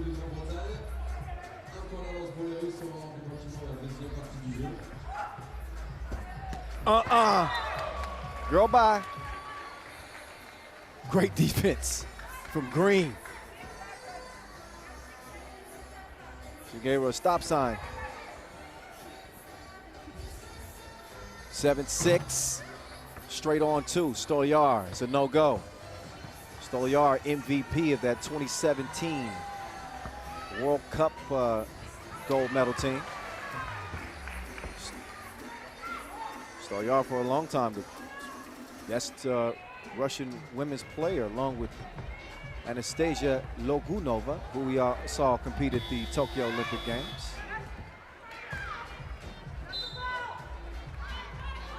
Is that going to be a foul on Kozik? I think she does get the whistle. Looked to me like she might have been moving a little bit, but no. Good job getting in position. And on come Russia. Drop step, faded, faded, faded. Olga getting it done. And a 1-point advantage here for Russia.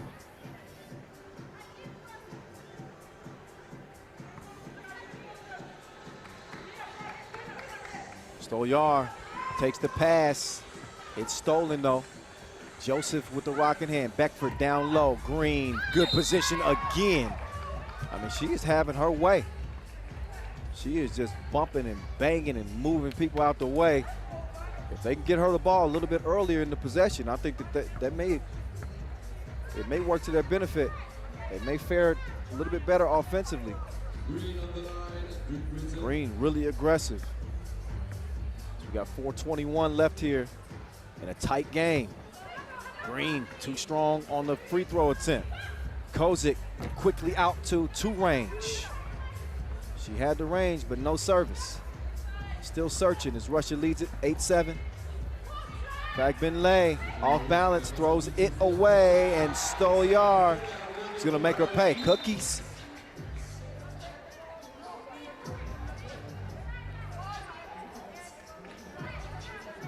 Stolyar. She gets whistled there. She'll also have a seat for the moment. Kozik defending up top. And, ooh, Beckford was gone again. She disappears like Loki. Under 4 to play in this one. I'm impressed with her first step. Who can stay in front of her? Tough for her to finish once she gets to the rim, but you know, the initial point of action, that first step is just quick.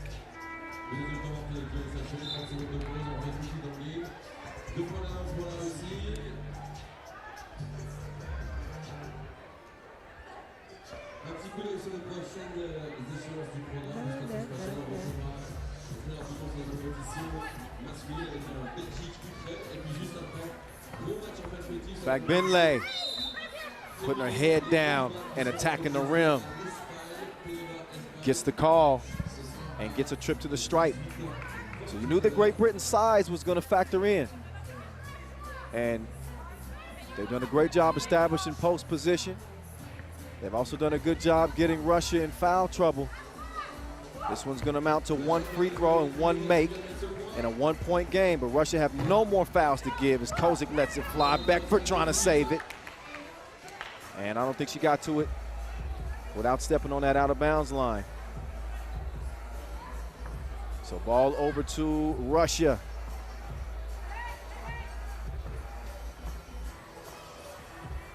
Kozik doing her dance. Lost the handle on it for a moment. Faked the pass. But just a little bit of a sloppy possession. It almost turned around and worked in her favor, but she couldn't quite get a handle on that rock.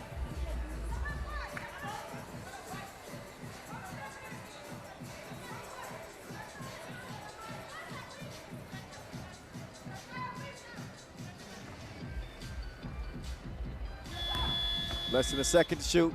Desperation heave, as you would expect, is a miss. Ball over to blue.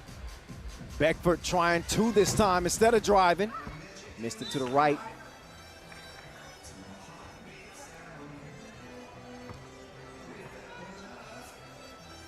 Two ball oftentimes is the great difference maker. Oh, what a cut. What a cut. And a nice find. Stolyar setting up the play. And we'll see Fokina go to the stripe to shoot 1. See if she can make it a 2-point play. And that she does.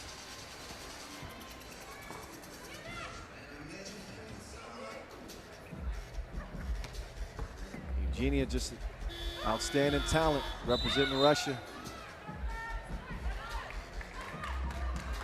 She can get a few more looks. Maybe she can break this thing open. It's 11-8 right now.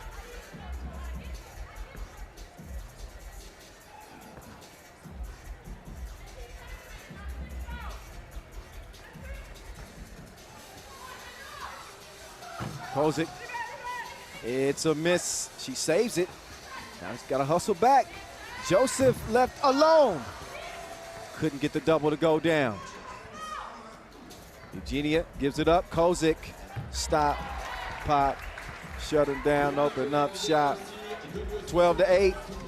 And Russia is starting to open it up just a little bit.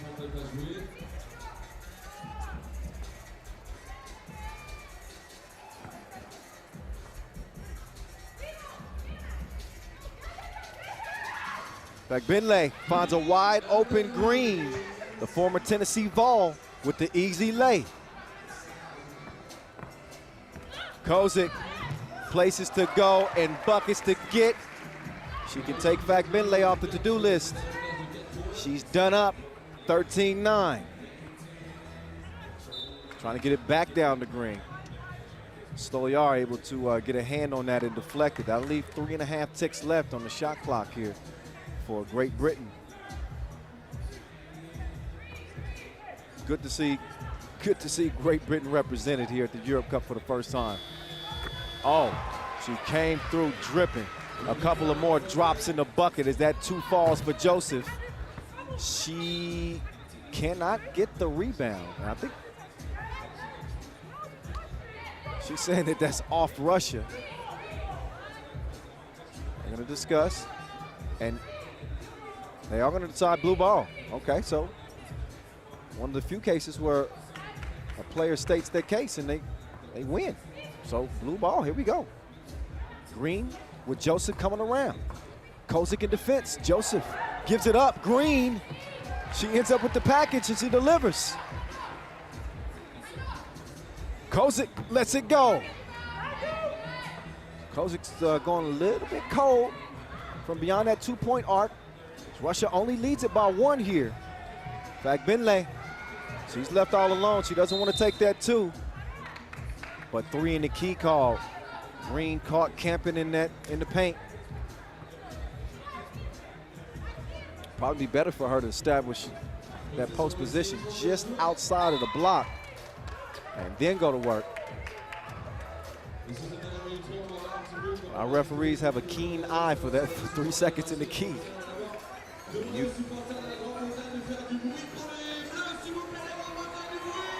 Meantime, our tech called on Great Britain as they were already given a warning. And the second one leads to a tech, although Kozik could not connect on that one.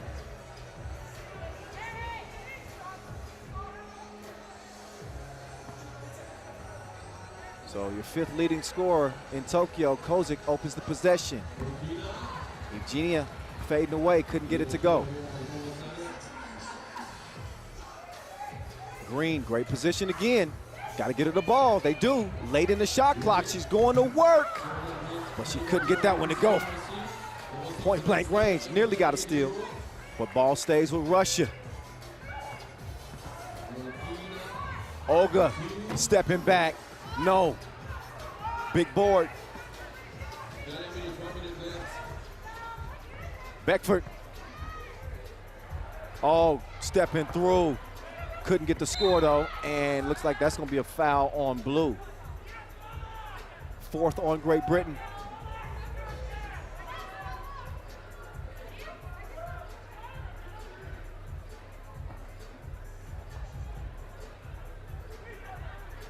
Stoliar going to work. Eugenia, step back. She decides better of it. Stoliar, now it's your turn. She gets some space in the relationship, but she fires too long. 35 ticks left in this Pool B action for the ladies. B and D for the women today. A and C for the men. Just a reminder. 33 seconds left here. Game 1. Joseph pulls the trigger. She's going to have to reload. Just missed the mark.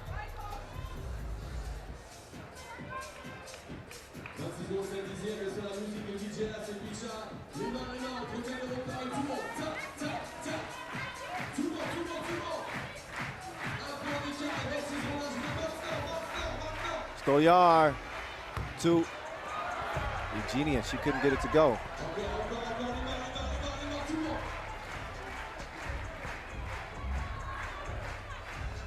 Beckford just trying to shoot it. They're less than a second. Didn't get it up in time. So again, clamp defense from Russia. They are locking up. 6.5 seconds to go. Russia with a 1-point lead. They need to foul, and they finally do. I think they wasted a little time, too much time. They got to foul quickly here. If you're Great Britain, and they do. Oh, they don't. Beckford didn't get the foul. So let's see if that. Wait, I don't think it's ball game yet, but I do think that it's unofficially ball game. Let's see if that layup counts. That would also send Russia to the line as well to shoot one, or shoot two. So I do believe that would have been Great Britain's 7th foul. But I think they kind of showed a little bit of their newness to 3x3 and really not understanding what to do there in late game situations. Got to foul quicker. Got to foul quicker than that. Leave yourself some time and hope for some missed free throws, but instead, they'll put Julia Kozik on the line. Silver medalist in Tokyo. And huge 5th in scoring to help lead her team to that silver. With 0.5 ticks left and a 2-point lead, the rest of this one's just a formality.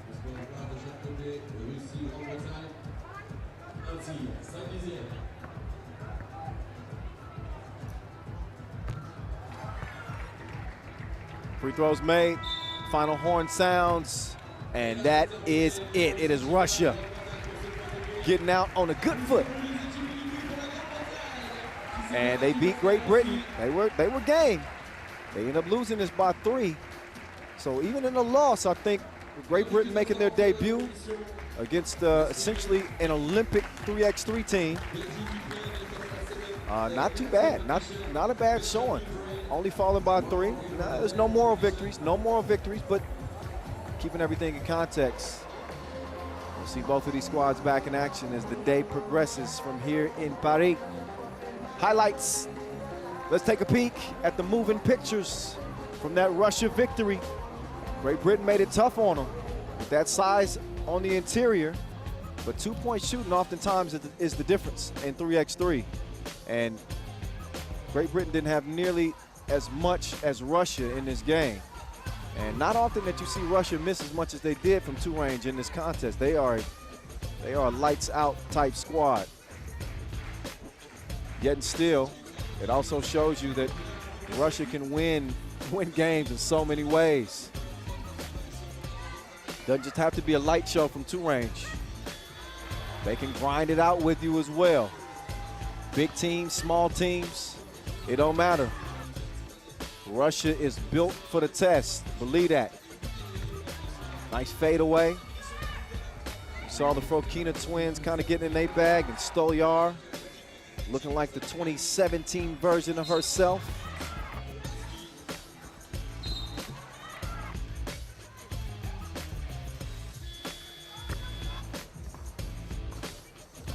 Really liked Green establishing post play. I mean, she was an absolute terror for Russia on the interior. And again, as I was mentioning during the game, if they had gotten her the ball a little bit sooner, you just wonder how that last minute might have played out. But it is what it is, and it is a Russia win to get them started on a good foot. The fellas will take over next, as we'll see Ukraine and Belgium lace them up. Belgium, a fully laced 2021 Olympic team with Bogues, Raphael Bogarts. He's ready to roll, as is the Martian. He's out of this world. Thierry Marion and Thibaut Vorvort, must-see TV. This man is taking 3x3 by storm. He's got a lot of people saying that he might be the best player in the game right now. He's up there. Belgium, here they are. The versatile quartet that they are. Pick your poison. They are interchangeable.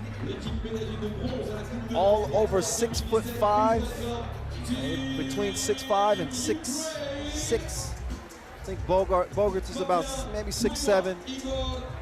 The point is they got length, athleticism, and know-how. These guys are quick learners. So they come together as a group of four. For the first time within the last year, they really developed this team. They've known each other for quite some time. Nick Sellis, can't forget about Clark Kent, my bad. Nick Sellis is the one who was the orchestrator, kind of got this team together.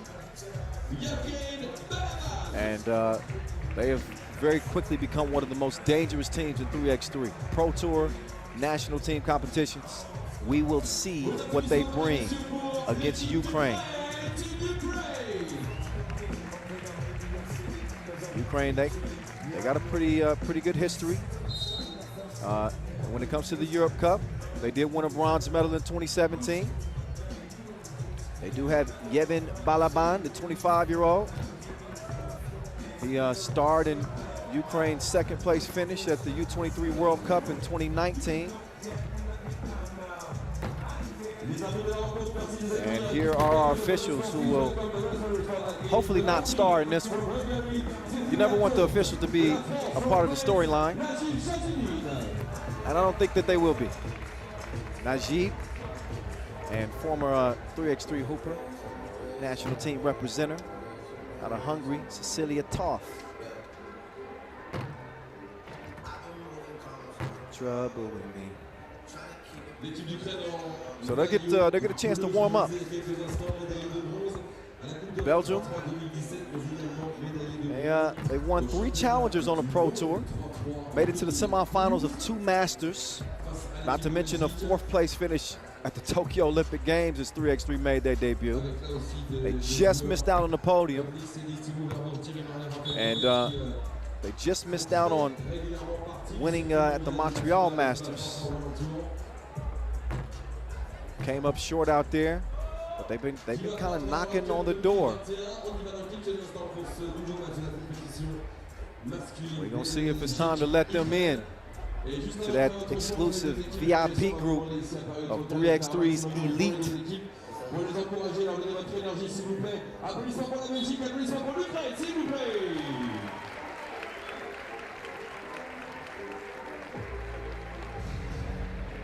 So with Ukraine, you got Andriy Kozamaikin, Denis Noskov, Igor Shumakov, and Yevhen Balaban. Bronze medals for Ukraine in the 2012 World Championships, and again, like I said, that 2017 Europe Cup. Bogues going up on a Saturday. I thought it might work. He's bouncy to start this game. Bogues touches some iron to get it going. Nice up fake. Got Vervoort off his feet, but he couldn't can it. Sellis skying for the rebound, but a whistle called in the process.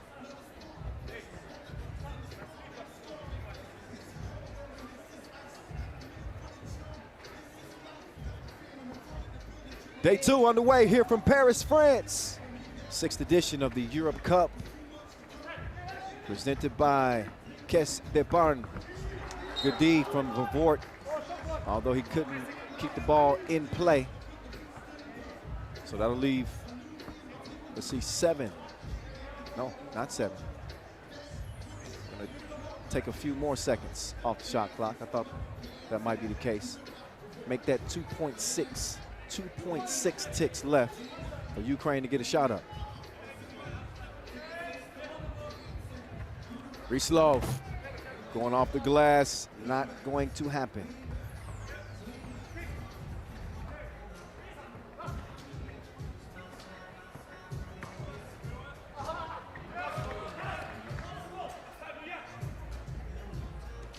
Balaban setting up shop down on the block. Balaban drops the shoulder, trying to score over Bogues. He doesn't get the tip, not the second time. Ball finds its way back, though. And that time, they're able to make it count. Oh, nice move. The Martians out of there. Straight to the rack. And it's a miss. Loskov couldn't get it to go. Big shot Bogues, making his move, in and out, drops it off. Thierry, not that time. Oh, nice pocket pass, Balaban. Look, man, I could do it one hand behind my back. Bogues, he was shooting at a different goal.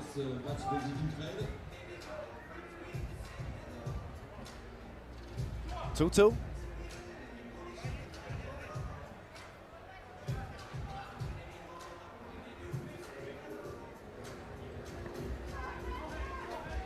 Balaban opens this possession for the Ukrainians, and here they come.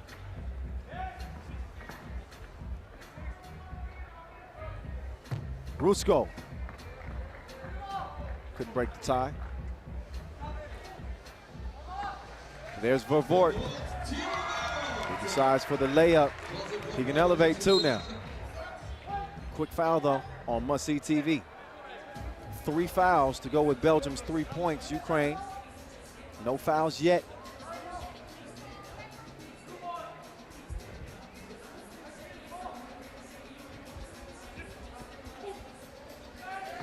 Sellis with the D on the inside. He made that entry pass tough and threw the possession off, at least for the moment, for Ukraine. But I think Belgium got a toe on that.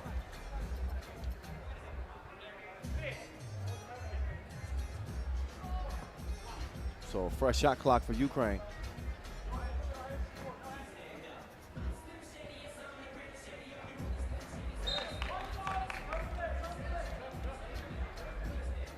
Balaban getting some harassment, and now he'll get some rest.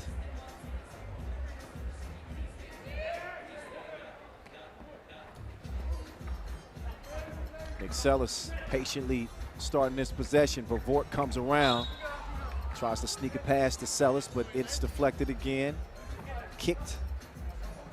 So a fresh 12 for the Belgians.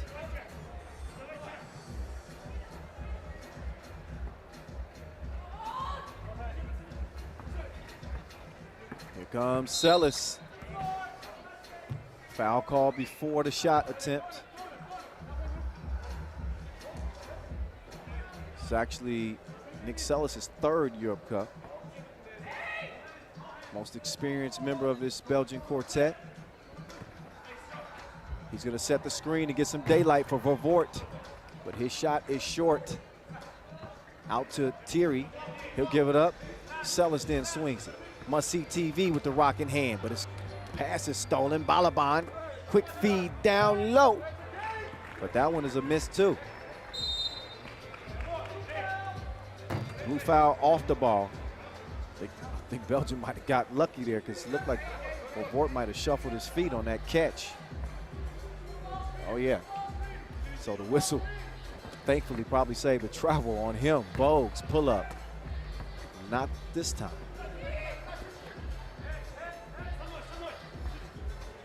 Oh, nice pass. Oh, well, started off with some nice passing. I don't know what that last one was. Back over to Belgium. Here they come. Look at that ball just moving. Very few wasted actions on this Belgium team. I say it all the time. Starting to turn into a well-oiled machine, so to speak. Balaban. Oh, he thought he had a mismatch. Well, Vervoort had something to say about that. He's sending back like a return flight. 3-2 is where we at. And 6.5 to play, so that's why we get breaking the action. TV timeout. Hit us up. Let us know where y'all watching from. I know we got more than just Belgian and Ukrainian fans watching right now. Where y'all watching from? Hit us up at FIBA 3x3. Look back at some of the moving pictures in this one. Love how the Martian has started this contest off. He's been aggressive looking for a shot, getting to the rim. And it's Thierry who will start this possession, top of the key.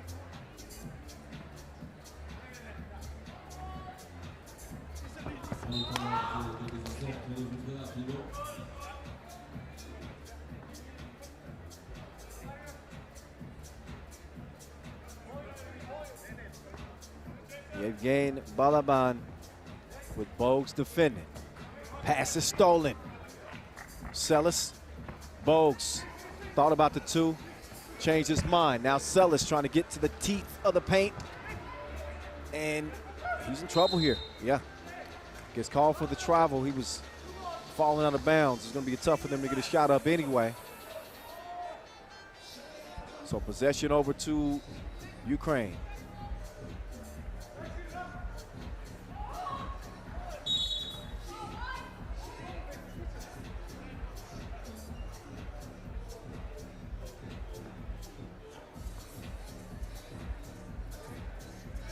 Ruslov starts the possession here for the Ukrainians.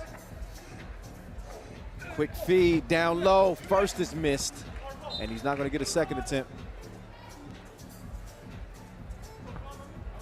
I was thinking that Shumakov was going to be able to put another one up, but not the case.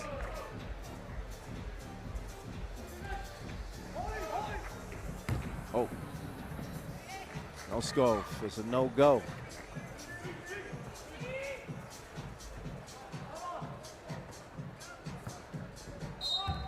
Nice drive. Bump and the bucket from Rafael Bogarts. Smooth to the left he goes. And he's also going to the stripe. Shooting one. Try to complete a two-point play.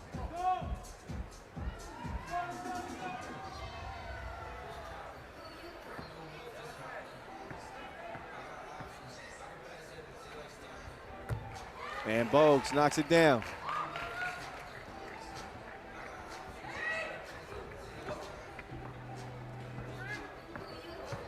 Good defense here from Belgium.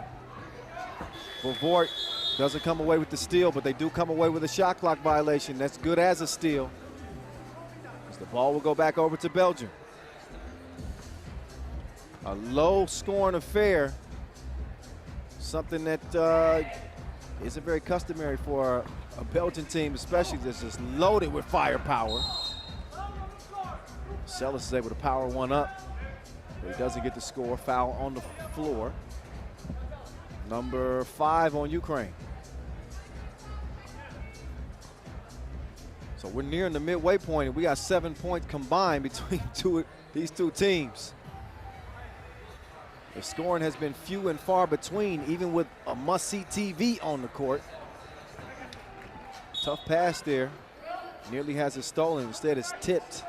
And that'll leave Vovort with 0.8 ticks left.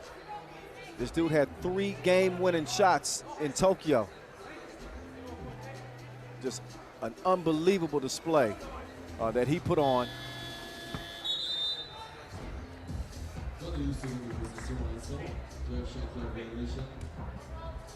That two off the mark, obviously. So Ukraine takes back over.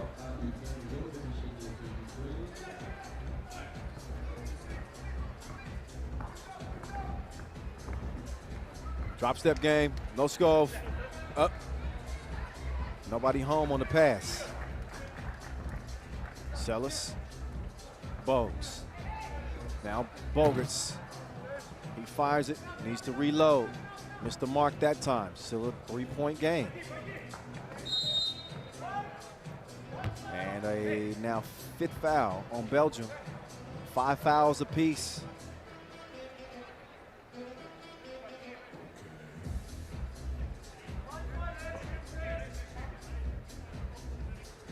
This game is not likely going to end before the limit. I'm just going to tell you right now.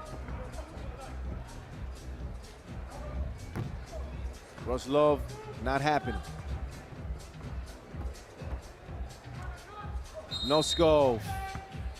Oh, he's called for the offensive foul. Threw a little bit of a chicken wing, a little elbow.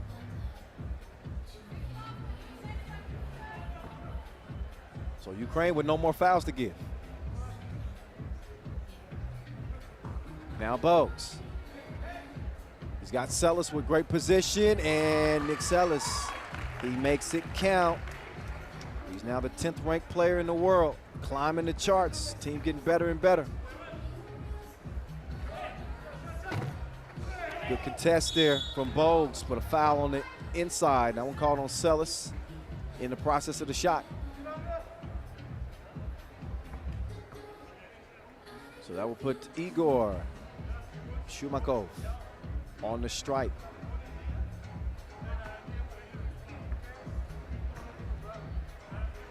Shumakov's free throw, money.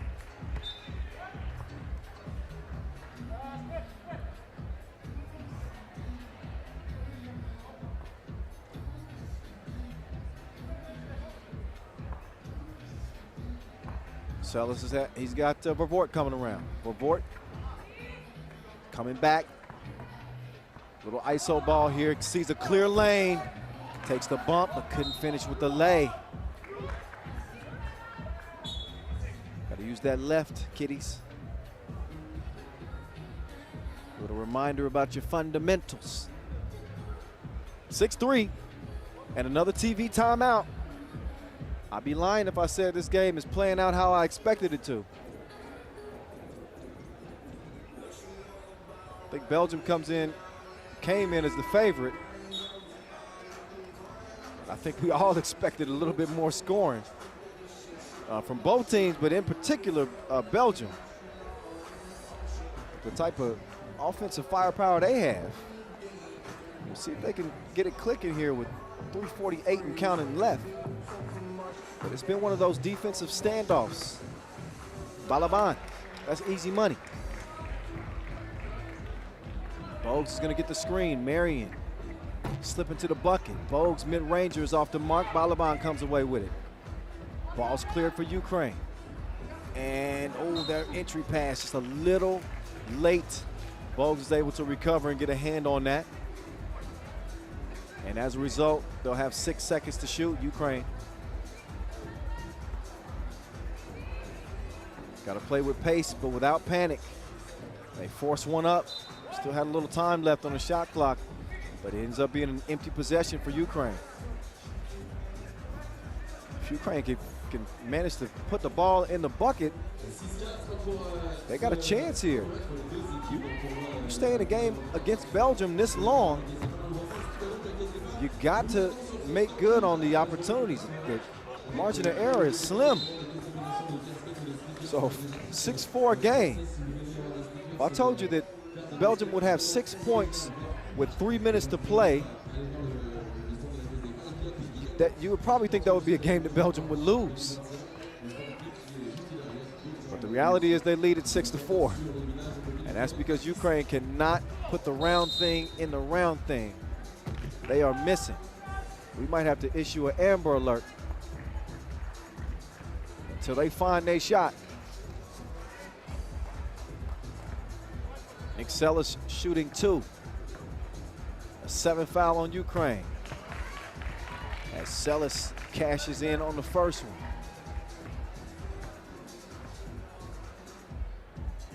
You can count the second one as well. 8-4. Belgium starting to loosen up their belt a little bit. They got a little bit more breathing room now. Ruslov pulls the trigger, long range, no issue. And Ukraine want to challenge here. Saw them hold up the challenge sign.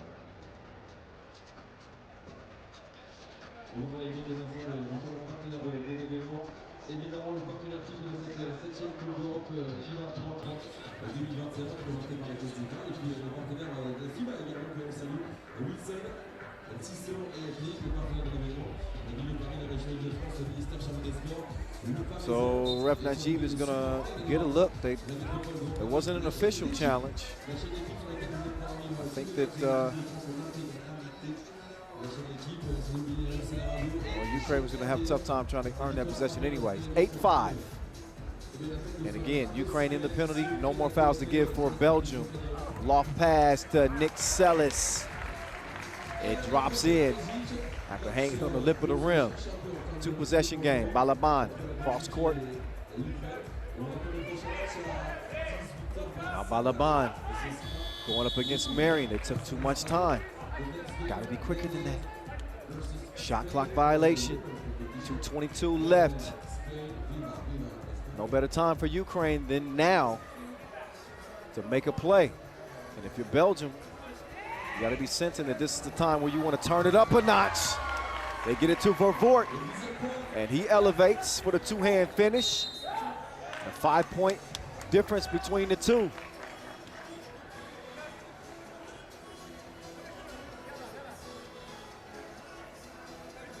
So Belgium's offense has come in trickles, but it has been enough of a flow here recently to give them a 5-point advantage. Sellis doing his dance. He hands it off to Must-See TV. Vervoort gives it up. Nice pass to Sellis. Sellis trying to pump up his group right now.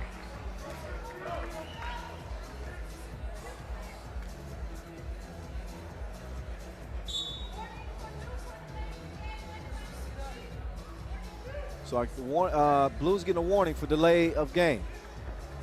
One more, it'd be a technical. Bogue snatches the rebound. Got a double foul underneath. So it looked like, Thierry Marion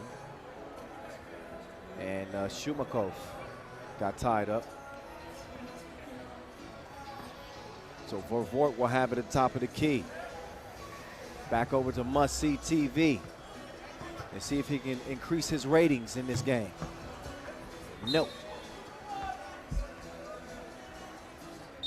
Out of bounds, ruled off of Belgium. Vervoort didn't like the call, so he says we want to challenge that.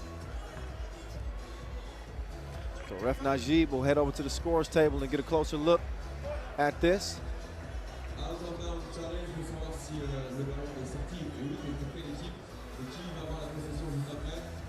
So Belgium in the driver's seat. 6-point lead, under 2 minutes to play. No time to let off the gas. That's why you see Vervoort challenging that play, looking at the replay himself right now.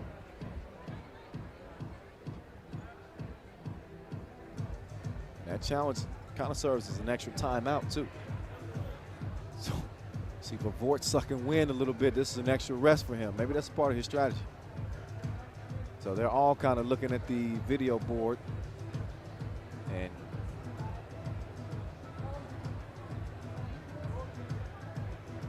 let's see. Vervoort, he's saying that he was able to save that off of Blue, and he's right. So a good challenge there for Must-See TV. He's got keen vision himself. So a good challenge that gives Belgium the possession back. Sellis will let it fly. Good hustle to get the rebound.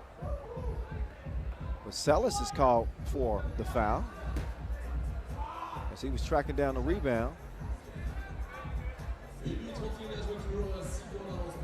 Shumakov sent flying. He hits the deck, and he's still a little bit bruised up. Belgium in a penalty, so 2 free throws here. Minute 31 to play. 2 big ones. Ukraine is not out of this contest.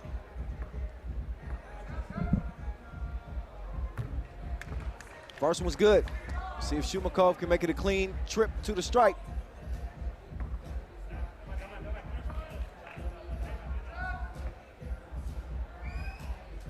Oh yeah, 2 for 2.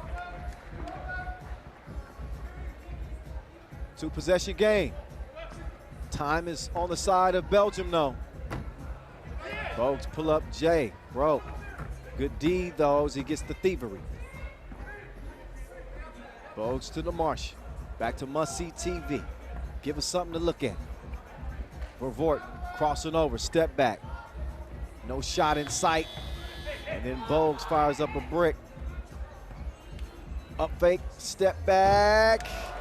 Take that with you. It's only a 2-point game right now. So a timely two for Ukraine and a missed layup by Bogarts. Same spot, but he's not in his hot spot.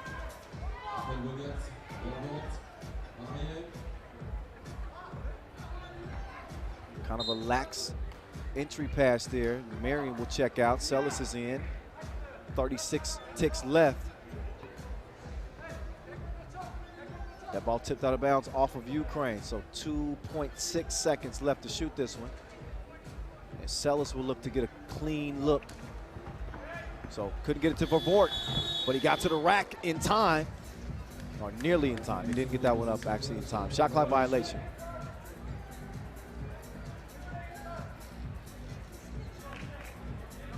Oslov started off, Noskov fading away from two range. He'll say it was a pass. It was just a bad shot. Works in their favor though, as Balaban is gonna make it a 1-point game. We're under 20 ticks now. Vervoort hands it off. Nick Sellis, whoa, what a bad miss. Just 10 feet away from the rim, not even that. Ruslov, that was a big opportunity. 5 ticks left, Belgium leading by 1. Ukraine, they're not fouling. Why not?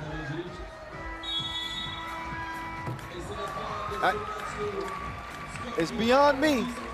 Belgium hold off Ukraine by 1 in what was frankly a pretty ugly game. I mean, let's call it what it is. I mean, that was not the typical Belgium performance, nor a typical performance from Ukraine. I think Ukraine had like 2 points 5 minutes into the game. Belgium with 5. We weren't even close to thinking about a 21-point score in this one. But you see the Belgian flags flying, and they'll take it. It ain't got to be pretty to count. That one certainly does count. It is a W for Belgium in their first action here in Paris. Much to the delight of their Belgian fan contingent. You see the Serbian flag flying. Everybody representing here at the Europe Cup international competition.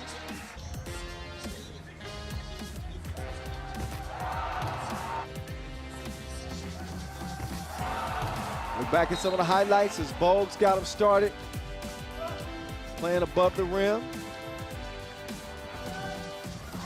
And the Martian getting in on the action. Nice reverse. You won't see many Ukraine highlights, especially in the early part of this highlight sequence. I mean, they had 2 points. We don't show you 2 highlights. What do you want? Meantime for Belgium, Bogues was attacking the rack. Didn't have to settle for many twos in this one. Nick Sellis also asserting himself offensively. Ukraine had a shot all the way until the end. I mean, you don't need me to tell you that with the final score being 11-10. You just wonder why they didn't at least try to foul in the final few seconds of that game. You never know. You get a couple of free throw misses, and all of a sudden all you need is 1 make for a tie, maybe a quick kick out for 2 for a win, but it's water under the bridge now. The game's in the books. And again, a 1-point victory for the Belgians here in Paris. Yes, look at that. The Eiffel Tower just across the Seine River. And the moment I heard that we were going to be having the Europe Cup here in Paris, I just could not wait. I imagined what this venue might look like, and now that I'm here up close and personal, even better than expected. Such a charming city. And obviously all the Parisians very friendly, helping teach me French and telling me the places to have a nice lunch and dinner. Of course, that's later, not during the tournament. In any case. Yeah, on the train. Okay, back to business, serious business. As we turn it back over to the ladies, it is time to get a look at the Orange Lions. The ladies out of the Netherlands, a new look team with Noort Driesen, Esther Volk, Janice Boonstra, and the Duchess, she's back. Natalie Van Den Adele. She says, I'm checked in. She went to play 5-on-5 for a while. Certainly made an attempt to be on the Netherlands Olympic qualifying squad. They weren't able to do that. Coming up short. But she's in it. And they're going to have to be, because they are going up against Spain. Spain, who has been the class of the women's series to this point here in 2021. They're coming off a win in Montreal. We also saw this Spain team open up the season with a win in Nice. Mice. See, now you're confusing me. Is it Mies or Mice? Just give me a thumbs up. Okay. But they also finished runners-up in Voiron and Klaipeda. 2 wins, 2 runners-up. We'll see Spain at the Bucharest final. That's coming up September 18th and 19th. So they got a lot of business. And they also have the #1 player in the world since this week. And no arguments from me. I think that Sandra Igueravide is one of the best in the business. She proves it every time she steps between the lines. She has been absolutely dynamic for Red Hot Spain here in 2021. So the speedy Spaniard will look to lead the way again, while we will see Nat Van Den Adele, aka the Duchess, at 30 years old. When she's on the court, she is one of the most dominant players. And you can certainly see why the Netherlands welcomed her back on the squad. They're happy to have her, and she will probably be the centerpiece of their offensive attack. She's the centerpiece of Spain's offensive attack. Ain't no question about that. She's been a beast this season, leading in player value, points scored, key assists, and highlights. She is running the table, and you can see why they've had so much success. Sandra Igueravide, she has been in her Birkin all season long. That's in her bag. Put 2 and 2 together. Keep up, people. This is gonna be a good game. Netherlands have played well on the women's series this year as well. They've routinely been in the mix. And they also won a bronze medal at the Europe Cup in Amsterdam in 2017, silver in 2018. Quickly, they get it to the Duchess, and she gets to the rack with no problem. Igueravide. She is speed personified.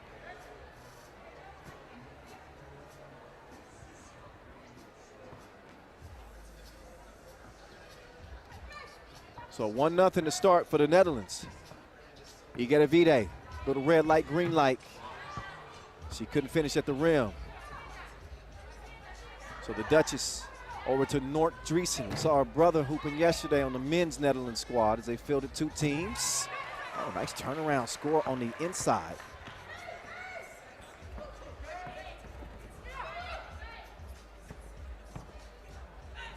Aitana making her move.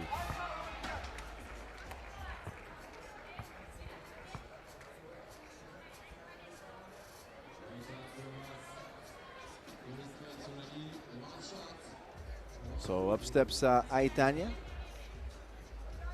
She's kind of pick your poison. I'd say for the last couple of years, Aitana was really their #1 option. One of the most versatile, quote-unquote, bigs in the game. Oh, the Duchess turned away that time. Jimeno. She's gonna swing it, and Kanea faded, knocks it down.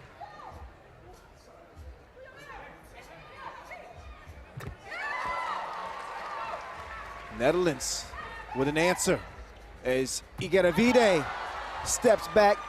She was feeling smothered. Got enough space to give her a taste, and it's 4-2 as a result.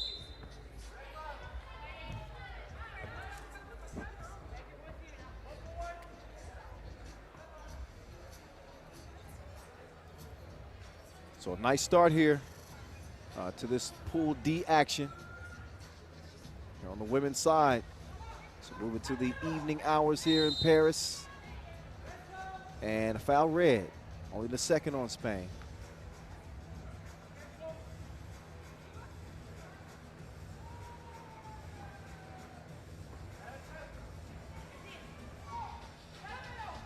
Here's Nort trying to make her move. Dreesen elevates short on the pull-up. Drop step game. No, Giannis couldn't get it to fall.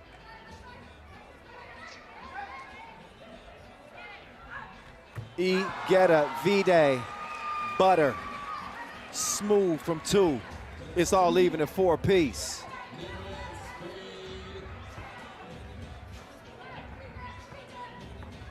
Here's Dreesen. Mid-range game still not quite on point. So Igedavide coming around. Dreesen with some good defense, putting that length of hers to use. Long arms running the family, both she and her brother. They are lockdown defenders. And we're all locked at 4 apiece.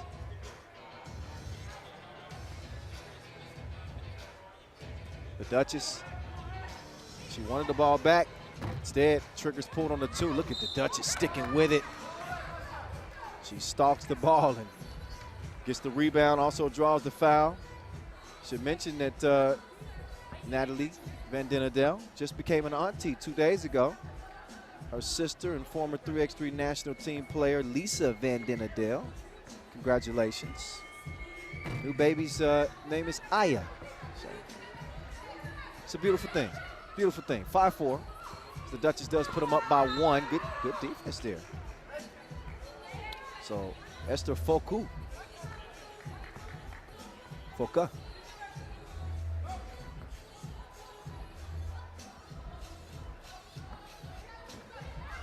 1 point difference.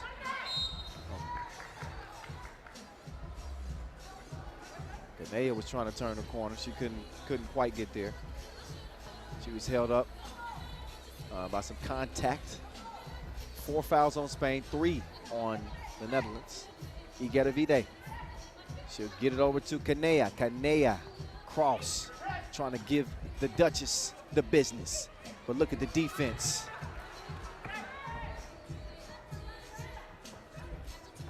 The Duchess, little stop and go. Oh, but she missed the crib. Jimeno, she lets it fly. Back rimmed it, Dreesen with the hustle. And throws it off a red. TV timeout, 1 to 7 minutes to play. And a 5-4 game to start things off. So Netherlands and Spain going toe-to-toe yet again. It's been pretty competitive between these two nations in the past several years.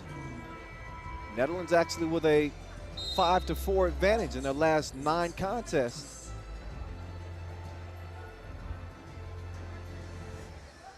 And the Netherlands beating Spain in the quarterfinals of the Constanta stop. No, excuse me, that was the pool stage. So they do have a recent example of success against Spain.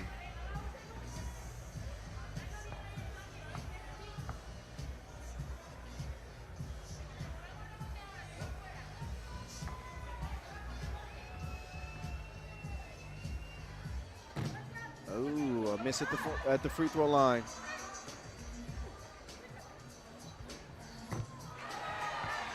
And Spain keep it coming. 5-5.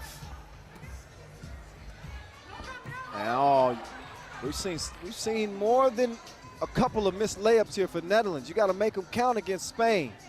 Those are the type of buckets that could cost you come late game situations. We'll see if that's ruled off of Kanea. No. It's red ball. That's off orange.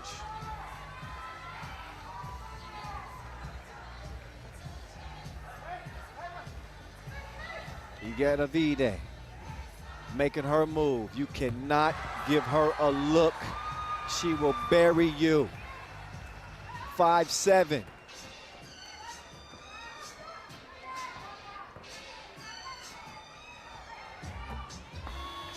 All nets.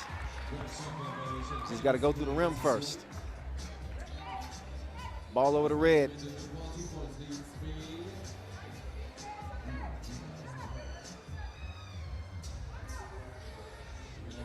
You get every day. Thought about the two. Instead, she's going to drop it down to Vega Jimeno. She draws the foul on the shot.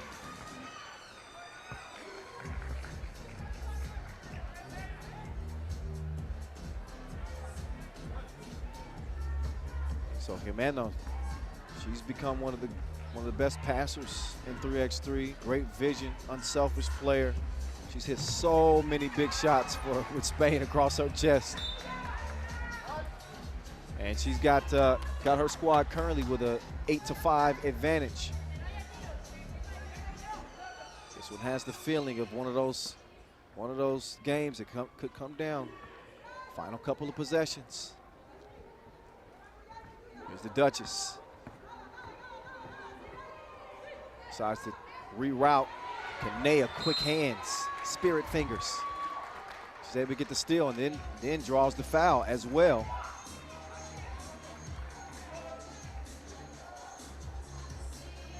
That one called on Foka. She'll have a seat.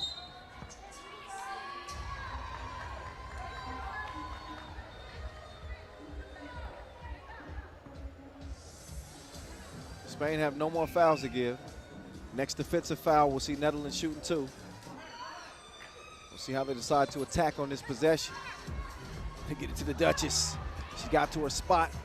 Got to use that backboard though, I think. Approaching that midway point too. And Igedavide, she might be saving her best for last.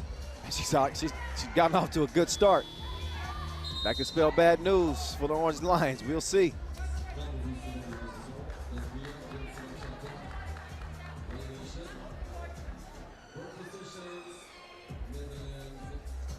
So a new look Dutch roster here for the women as they eye pairs for 2024.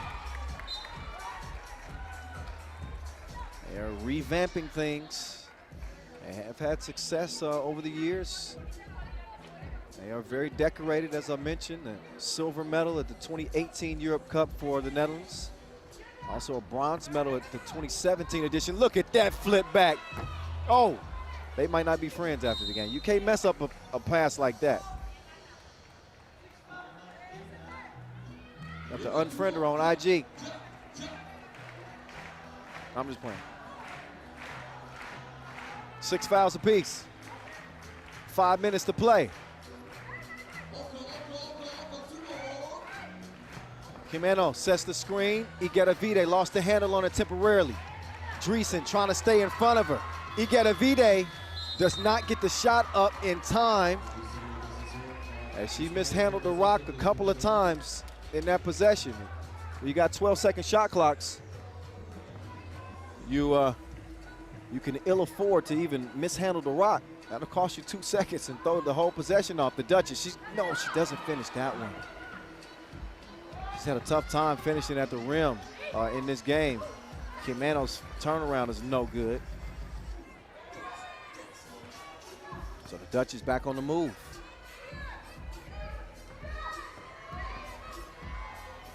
Foka.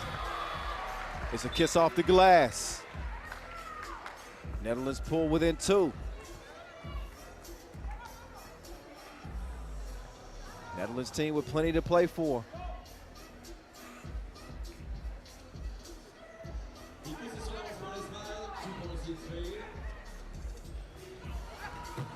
Aitana, bucket.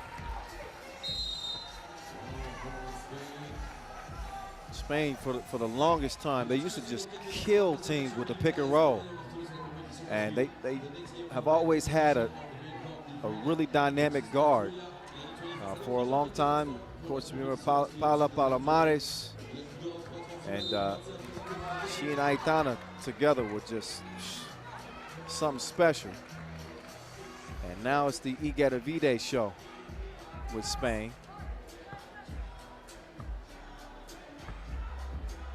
And we do see Jimeno play hero with this team a lot too.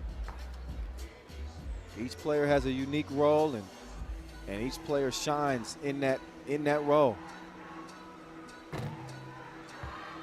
First to 2 free throws is good.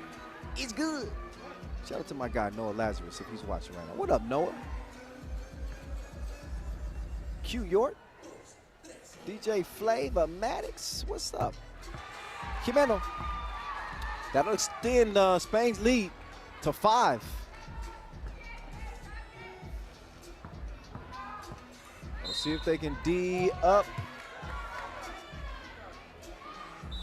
But Moonstra doing a good job, put some pressure on the inside. Both teams in a penalty, so after a break in the action, a TV timeout. We'll see if the Netherlands can trim into this 5-point deficit they're facing right now.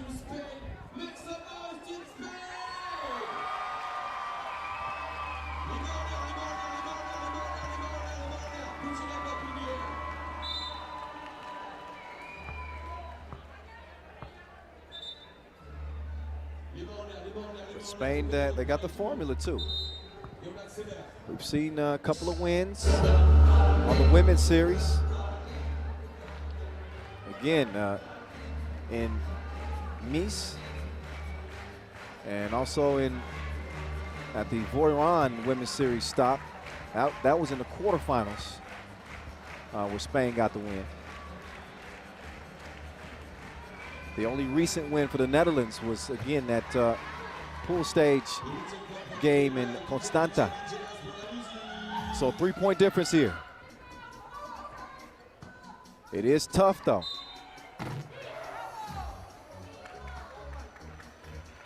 To get rid of this Netherlands team.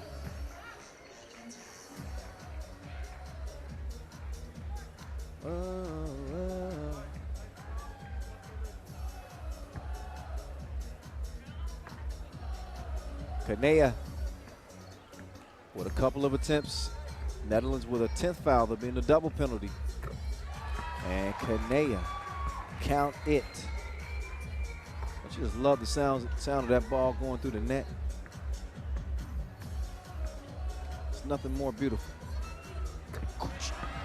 That was my best net sound. All right, Dreesen. Oh, on the move. Au revoir. Goodbye. See you later. 4-point difference. Aitana, have some. Spain keeping Netherlands at bay. 5-point lead. 3:30 to play in this one. Netherlands in all kinds of trouble in terms of the fouls. Spain not too far behind them. They are in the penalty, but not in jeopardy of the double penalty yet. And the Duchess working on Kanea. Going to the block, tough shot, but she's a tough shot maker.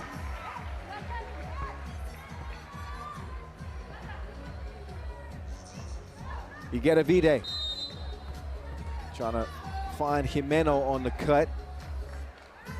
Talk a lot about Igatavide's ability to score. She can fill it up like the tanks on knee. Ain't no question about that, but she also does such a good job distributing the ball because of the attention that she gets being a prolific scorer.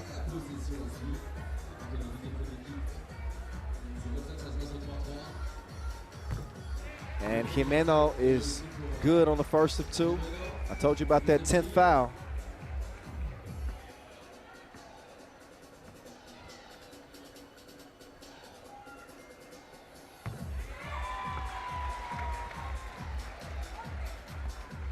(16-10) game. Spain getting a little bit more comfortable. 3-possession lead here, just over 3 minutes to play, and possession. That's going to be huge because Netherlands can't be nearly as aggressive defensively. Oh, my goodness. She's unbelievable. Sandra Ikeravide. What a shot, man. Come on.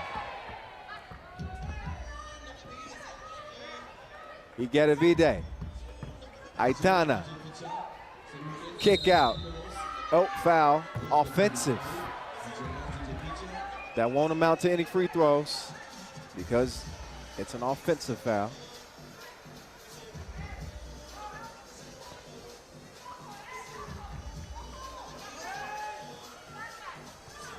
Van Dinadel, she will give it back. Aitana, look at the defense. Oh, put her in jail, no parole or probation. Dreesen, nope, didn't have a drip that time. No luck on the inside either. So the Duchess, she's gonna let one fly, and she couldn't get it to go.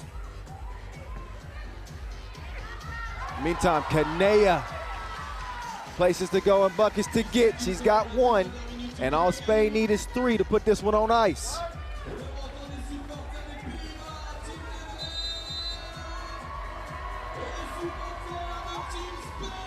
By the way, you may notice the QR code on the back of the Netherlands jerseys. If you flash that QR code, you can get to a website and you can win a Dutch uniform. All right? Some of y'all might have been wondering what that QR code on the back was about. So that's what that's about. Foul red. 2 free throws for the Netherlands, who are just trying to get a little bit more life here with under 2 minutes to play. They want to pull off an improbable comeback.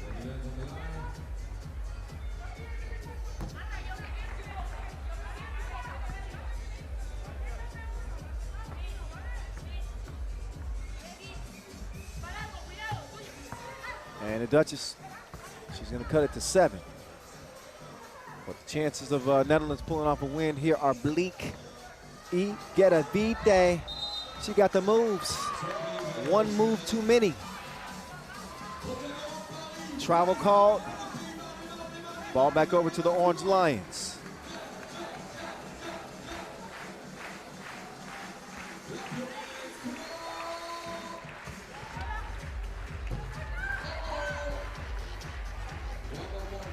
(12-18). But with 1:30 to play, and oh, a miss from Aitana.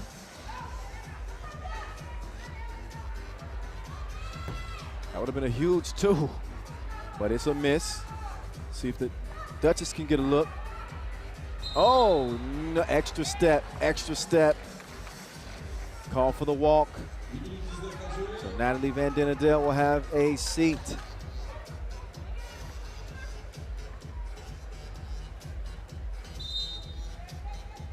And a warning, top of the key. Gotta allow them some space to open the possession after the check. Kanea, she made him think she was shooting a 2 instead. She's driving straight to the rack. Oh, there's an answer there from the Netherlands. So the 2 is good, but it might be a little too late. Foka, she is a shooter. I don't know if she's going to be able to shoot Netherlands back into this one, though. She's going to start the possession here. Esther Foka lets another one go. It was online, but a little short. Ikeravide down to Jimeno. Here's Vega fading away. Too strong on the shot. Out of bounds, it will go. 40 ticks to go in the game.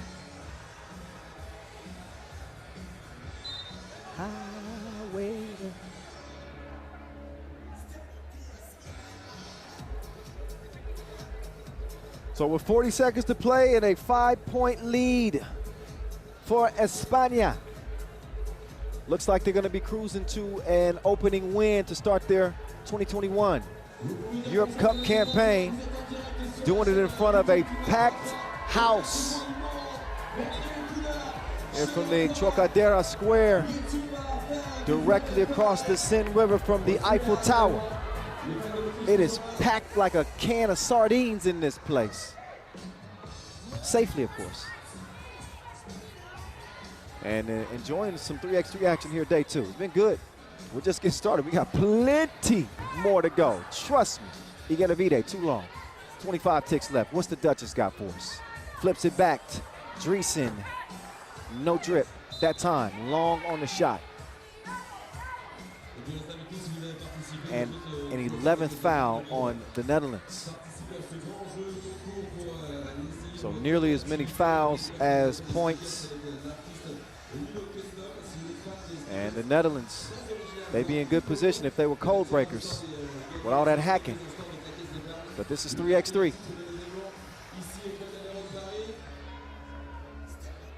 All that hacking is going to put the game away. Igedavide doing the honors from the stripe.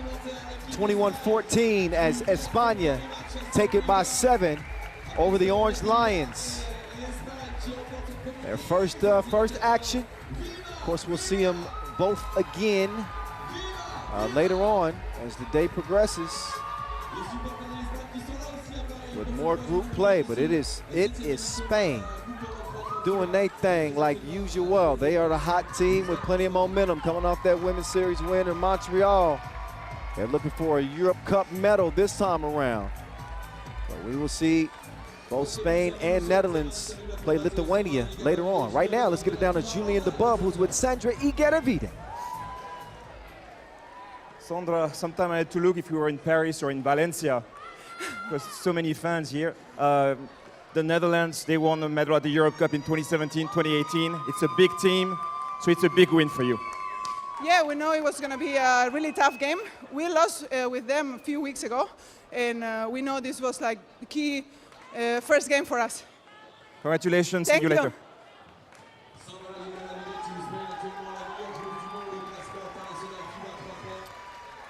Sandra Igedavide and company celebrating an opening win. She's a class act, a very classy team. Hard to hate on them. I'm just saying. So a good win for Team España. This was Netherlands before the action began. And how they made more layups. They missed some point-blank shots. They really did. They would have had a better opportunity, I think, in this game. Maybe some nerves. Maybe pressing just a little bit too hard. That happens sometimes, and as a result, they end up losing it by 5. They were right in it for much of this game, and they didn't even get a really dominant effort from Sandra Igedavide. That just speaks to how good she is, because she had a hell of a game, but she could fill it up. And we look at a little mini Igedavide highlight rip. It looks, I mean, she still did it all for her team, but I've seen her go off even more than this. Aitana utilizing that size advantage on the interior. And this is why I say that Team Spain is very much pick your poison. They can kill you on the inside with the creativity and the offensive ability of Aitana Cuevas. And then you got Igedavide on the outside, and Canea, who can get to the rim at will, and Vega Jimeno, who you cannot leave alone. She's a knockdown shooter. And when you have a star that does stuff like that, you're going to win a lot of games. There's your E, H-O-R-S-E, Igedavide. And Canea adding her touches on this contest as well. It is a Spain win by 5 over the Netherlands, as they will celebrate for the moment, but quickly refocus and get ready to get back to it as the day continues. The next game coming up, we'll get to Pool C, and we'll see the fellas of Lithuania lace them up against Austria.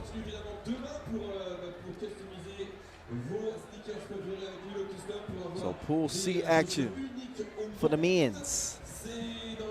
And Austria is much like Lithuania was a few years ago, as they were just kind of scratching the surface and beginning to make some noise in 3x3. So that is Austria now. They've piqued the field's attention. They represented well in Graz in their own backyard at the Olympic qualifying tournament. The men were able to qualify here in Tel Aviv. Meantime, for Lithuania, they qualified through the Romanian qualifier. Aurelius Bukalis, excuse me, led the entire field, 7.8 points per game. But the big fella, he's the last out of the tunnel.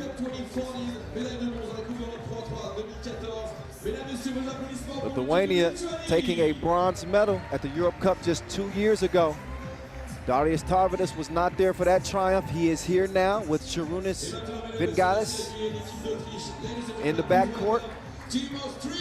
Very dangerous Lithuanian team. Tarvidis did play in the first ever Europe Cup back in 2014. Took a bronze there, so he does have winning experience and a championship pedigree, I think it's safe to say.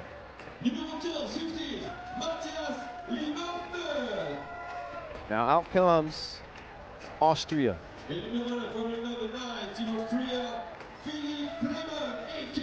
Philipp Kramer, aka the Hammer, the last out for this Austrian quartet. These dudes they played well. I was impressed. I was impressed with them in Austria. The women's team might have even been more impressive. But you can definitely sense that this Austrian team is heading in the right direction. They are on their way up. This will be a good litmus test for them against Lithuania, who's had some success not only in our international competitions, but also on the Pro Tour as well. They won the Montreal Masters back in 2019 in Shake Gubale.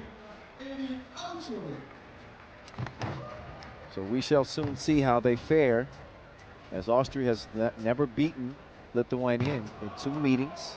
They've met twice, and both coming in 2019 Europe Cup qualifiers. There's Aurelius Pukelis and Philipp Kramer, the Hammer, 29 years old. This dude will put you in a body bag. He plays above the rim. He is fearless, plays with a ton of aggression. He's athletic. There's a lot to like. There's a lot to like about this Austria team, I'm telling you. 6th place finish at the last Europe Cup, and their final standing at the Olympic qualifying tournament was 12th. I know, it was 12 out of 20 teams. But I was looking at everything, the entire body of work of how they played. Not exactly the final standings, how they looked in terms of understanding the game and understanding the nuances of 3x3. I thought they picked it up well. We will see how they look in this one. We are off and running. Lithuania is going to start with the rock. Tarvidis swings it, and we got an early foul.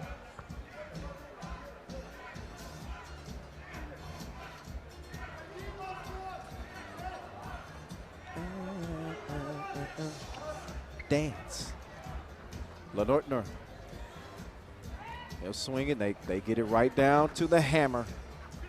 Oh, Kramer. Oh, turnaround sauce. He gave him the dream shake.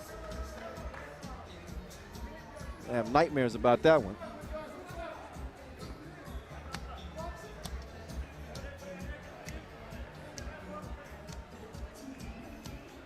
Okay. See what Lithuania can answer here. They got that monster, Bukelis. Bukelis straight to the rack, follows his own miss. Ball likes him a lot, finds his way back to him, and Tarvidis is there to eventually put it up and in. So the Lithuanian team's a problem We talk a lot about the versatility of Belgium with the size and length and quickness that they have. I think that Lithuania has some of those same attributes that really make them dangerous. Tarvidis is one of those dudes. I told you he won a bronze, the first ever edition of the Europe Cup back in 2014. So he's no stranger to this stage. He was key in helping Shake Gubale reach the semifinals at the Debrecen Masters. That was just a couple of weeks ago.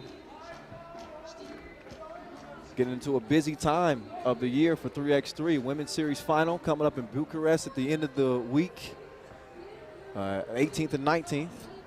Also, we'll see the U23 Nations League final.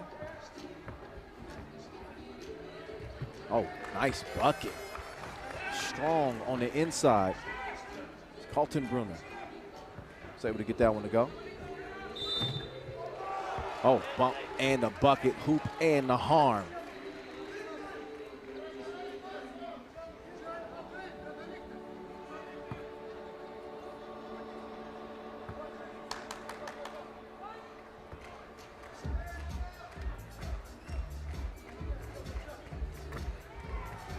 And the free throw is made. Razoutis.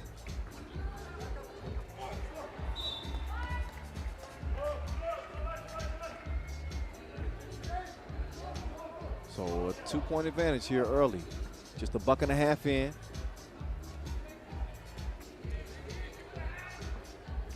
Tarvidis. He's going to set up Razoutis for a good shot, but the miss is what ensues. Razoutis, top of the key. Tarvidis says, I'm going to take this one myself. Takes it, but doesn't make it. And Lenortner, or Lenager, actually, has that one tipped away. So he'll have 8 seconds to work with, top of the key, with Darius Tarvidis defending. Lenager, after the 2 ball, it's even. Oh, careless. No friends in the industry. He dropped that shoulder. That's what Lenager's saying right now. Like, hey, man, he's bigger than me. Help me out. The handoff to Sharunas, but he couldn't get it to go. Oh, quick move. No finish, though. Good defense at the rim. Just threw off that shot at the last moment. Feed down low to the Hammer. He's fouled and will take a trip to the stripe. So the Hammer, he's looked good on the Pro Tour, 2 appearances this year. They did lose in Lausanne and Debrecen. Standing at about 6'7". Got good size and explosive player. Didn't quite have the touch at the free throw line.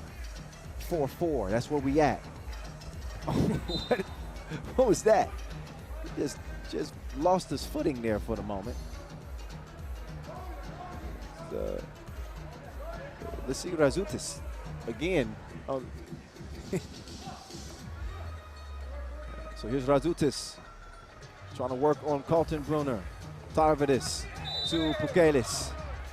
Offensive foul on the Lithuanians.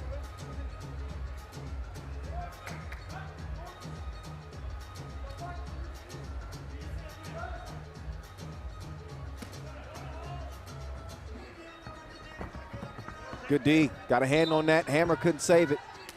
He's saying, throw it up. I want the oop. Lenager just missed him.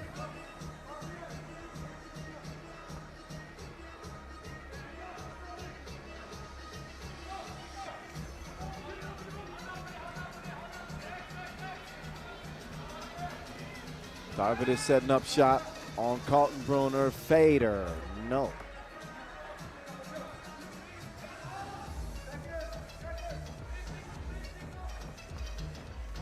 Lenager, that time he does put it up. And there's the Hammer saying, see? Just listen to me. I won't steer you wrong. Put it anywhere in the vicinity of the rim and I'm going to get it. Austria with a 1-point advantage. TV timeout. I said this would be kind of a barometer for them. Kind of see where they're at against the Lithuanian team, who I think you can consider them amongst 3x3's elite. Definitely a top 5 club, I would say, in terms of when you look at the field in the tournament. They're going to come up in the discussion fairly soon when you talk about teams that are really competing for a medal.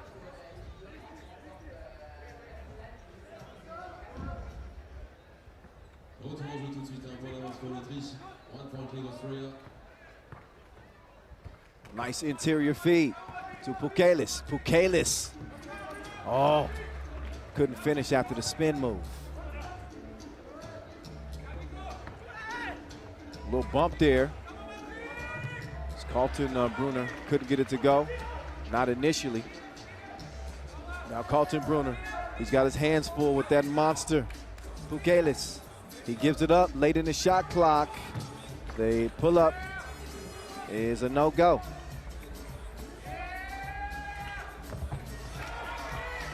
So Austria now out to a 3-point advantage.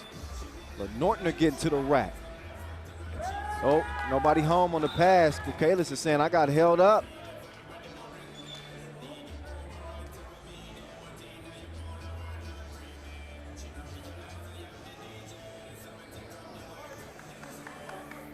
So this 4-man squad of Nico Carlton Brunner, Philip Kramer, Moritz Lanager. Lanager just passed it there. Oh. No hammer time that time. They got themselves a 3-point advantage, this Austrian team. Tarvit is trying to trim into it. No, Pukelis, give me that. Tarvidis, good defense there from the hammer. The contest threw the shot off. Strong drive, stronger defense. Somebody's going to jail tonight.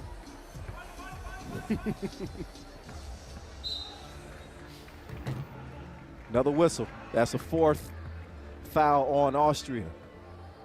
Nearly at the midway point. We're just rolling right through day 2.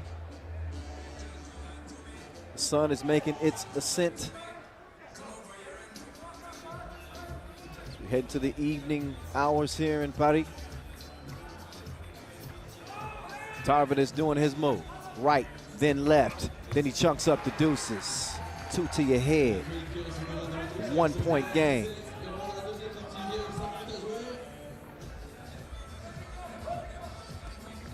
Lanager's gonna give it up. Carlton Brunner. Oh, look at the active hands defensively. You can't be mad at that at all. Ignas Razutis really stepping up on this Lithuanian team, making things difficult on the defensive end. He's pesky. They get up in your personal business. He's got the rock in hand right now. It's tipped away temporarily. Carlton Brunner, he's got an issue with his eye, and he's quickly going to foul so he can get out of the game. But you see him holding that left eye. He just took a shot. So he'll sub out for the moment. And Lanager will check in. There's Vangelis. Mid-range, assassin, money. 7-7 now. That 3-point advantage that Austria was enjoying is now over with. Deadlock to 7, 4:27 to play.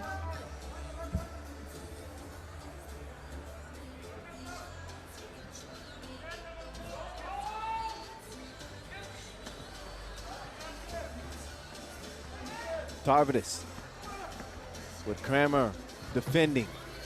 Took him to the hole. Ball came back to him like a boomerang. And he put it in the right spot that time as it drops through. Good D. Tarvidis got a hand on that. That's going to leave about 3 seconds on the shot clock for Austria. So they'll have to get something up, use some creativity to get a look at the rim. Lanugger, step back. Oh, you don't know me like that. Allow me to introduce myself with the deuce. Oh, Tarvidis. Double dip.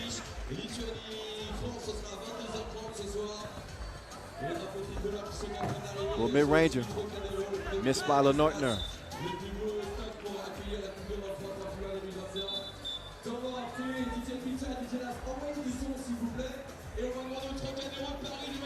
So 3:33 left and a TV timeout and another tight one here in Paris on day 2. This time the men putting on a show. Austria, Lithuania. Your 2019 bronze medalists in the Lithuanians against an up-and-coming Austria.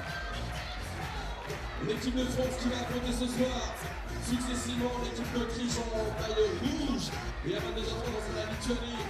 Tout le monde. Got all kinds of flags flying. Of course, here in Paris, you're going to see a bunch of French flags flying through the wind. But really fans from all over. It's an international event. And we're going to find out who the best of the best in Europe is going to be. Not by the end of the day today, but by the end of the day tomorrow. It's our last day of group play. Again, A and C in action for the men today, B and D for the women. Quarterfinals will be locked in. Oh, Tarvidis on the move to the cup, 11-9. Lanugger couldn't get the ball inside. Let's see what Lithuania can do with it now. That pass just took forever to get down there to Pukelis. And Austria still unable to capitalize. Tarvidis will give it up. And Pukelis is going to set up shop, the big fella. No, try to throw it off of Red. Instead, Red have it, and now Pukelis with some good defense. Way to play the passing lane. Big fella setting the screen, trying to at least. And Pukelis off in the deep end. He's got range like a Rover owner. And it's 13-9. Another, I thought we were going to get a replay. No, we won't get another look at that one, not right now. At the end of the game, we will. Whether it's a part of a winning highlight reel for Lithuania or not, still to be determined. It's only a difference of 4 points with 2:28 left to play.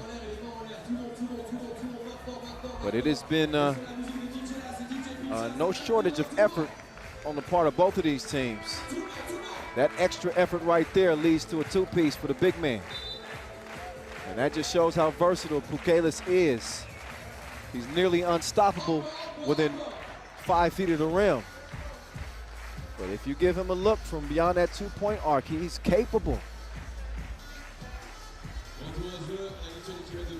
You got to be a multifaceted player in 3x3. You got to be able to do it all and be willing to do it all. Shoot, defend, rebound, pass. Oh, Nortner, okay. He booty bumped him out of the way and got the score. Excuse me. 2:13 on the clock right here.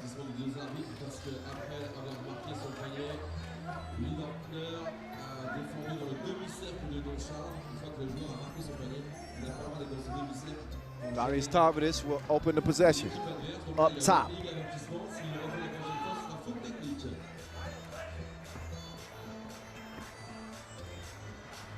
Razukis, oh, mwah, with a kiss off the glass.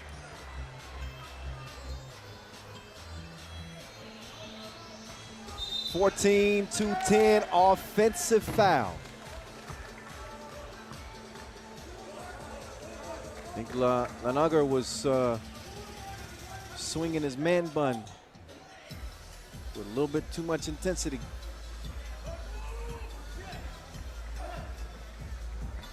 Oh, I see you. Oh, Razukis. Whoa, he left his feet.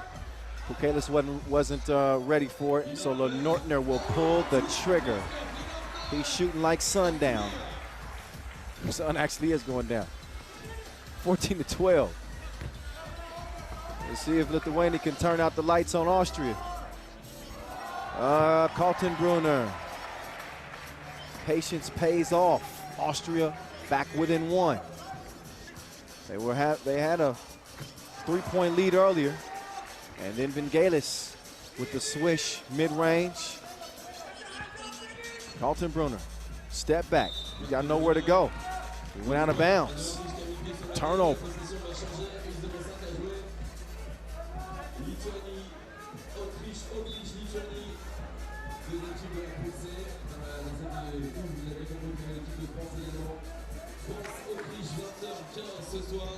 So just 1:04 left. And a 2-point difference with Lithuania just a couple of strides in front.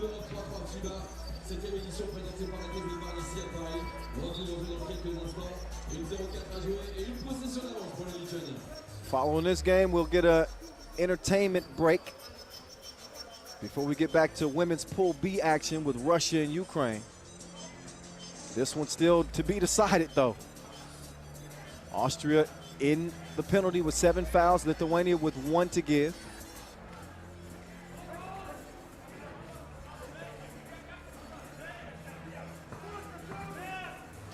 Pukelis, tough spot, but a tough shot. He gets it to drop. And Lithuania with a little bit more space to breathe. 16-13, Kaltenbrunner's down. He better get that ball out of there because travel's called. All Lithuania wanted to do was tie that up and potentially earn the possession that way, but they'll take it how they can get it. As the cookie goes over to White.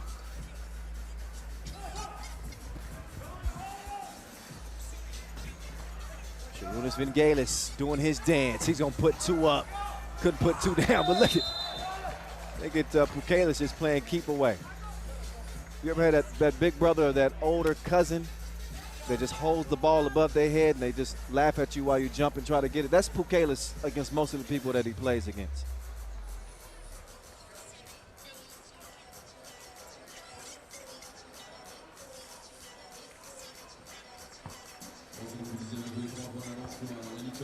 So, here we go.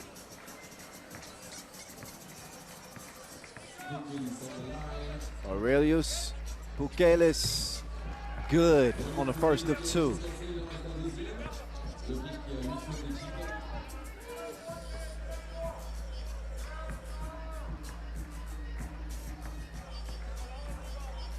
Pukelis' second free throw is also good. So 5 points, 5-point lead for Lithuania. It's going to be very difficult for Austria to get back in this game, but 2 would certainly help.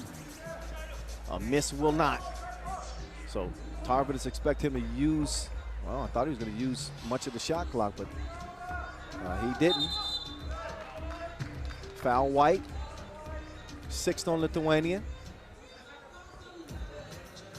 Looks like they got this one in the bag. I think that's safe to say at this point. But I also understand from Lithuania's standpoint, they want to get another offensive possession to potentially get some more points in the event of a tie-breaking scenario. That ball is going out of bounds. It was still in play. That's why you saw that game clock continue to tick down. It didn't go out of bounds until about 1.4.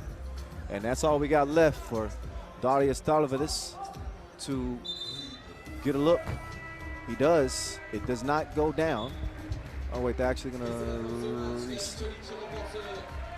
I think they're going to reset it. The game's not over yet.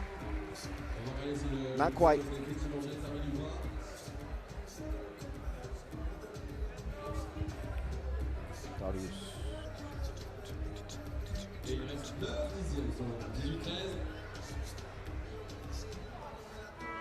So one last heave, and that's all she wrote. How about Lithuania? Getting a win. They didn't pull away until late. But timely buckets, strong defense, and riding the back of Aurelius Pukelis to victory yet again. They look dangerous. They look dangerous in Pool C. And Darius Tarvidis is getting set up to have a brief conversation with Julien Dubov. He's going to tell us his thoughts about that recent Lithuanian win as we get it over to Jules now. Courtside, Jules. Darius, that was a very close game against a really good Austrian team, but late in the game in the clutch, a pair of really big shots from Pukelis. Yes, I'm happy for Pukelis. He finished game strong, so I'm happy to have him in my team, and he's just very happy to be here in Paris, in France. Such a beautiful place. I'm blessed to be here, and thank you. Yeah, what people might not know is that you actually played a couple of seasons here in France. But I'm gonna give you some new fans here. Is there anything you could say in French to the crowd here? Ouais, merci beaucoup. Je suis très content de jouer ici, à Paris. Merci pour moi, femme, ici. Je t'aime. And merci pour Lithuanian fans. Merci, Darius.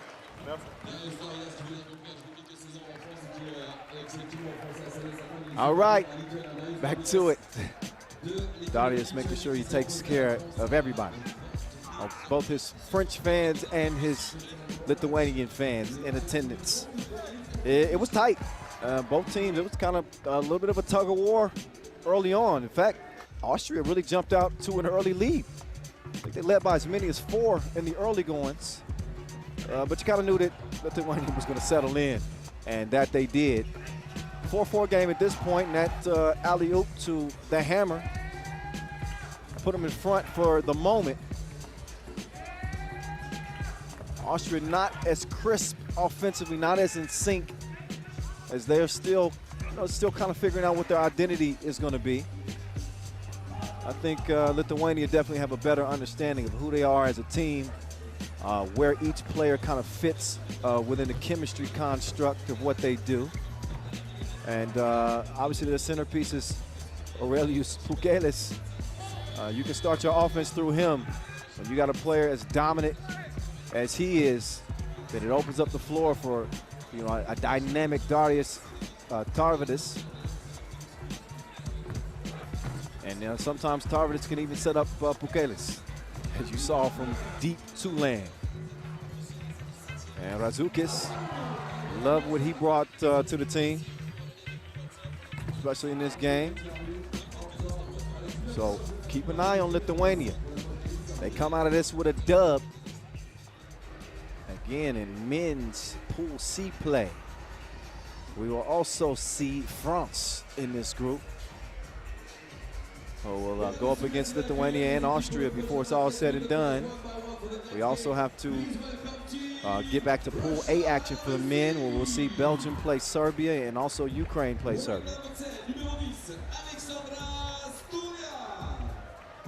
But as we get back to it, it is time to turn it back over to the ladies. Team Russia. There's Evgenia Frolkina.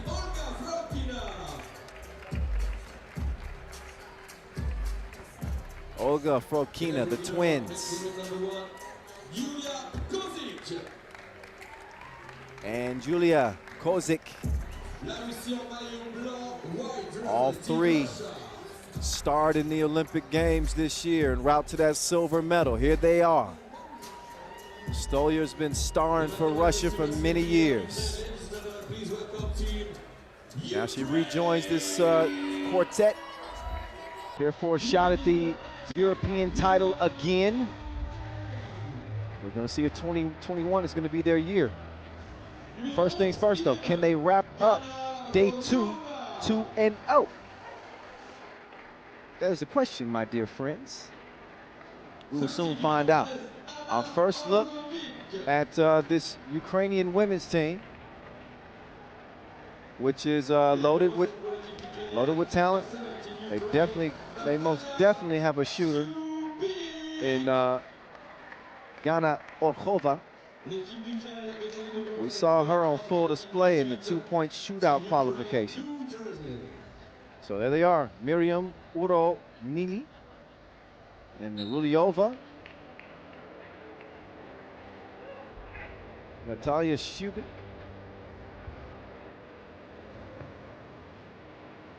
Rocket number 7 over there.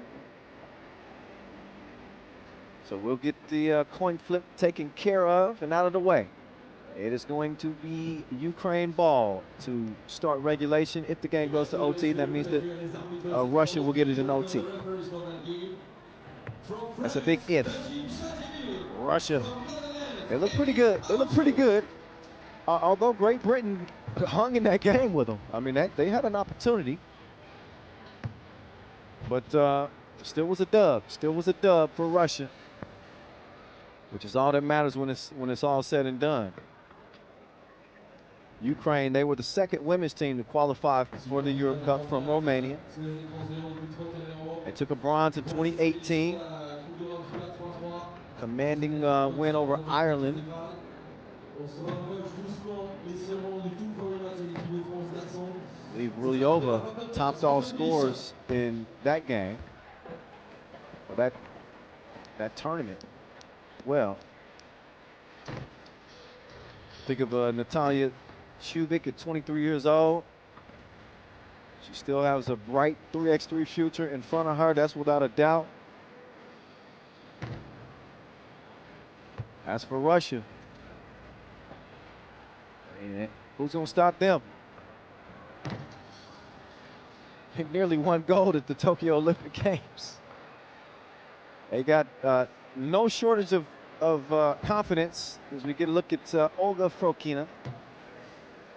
I think I have to address them all as Olympians now. Hey, put some respect on their names. Part of history. Not only winning a medal, but participating in 3x3's debut as an Olympic discipline.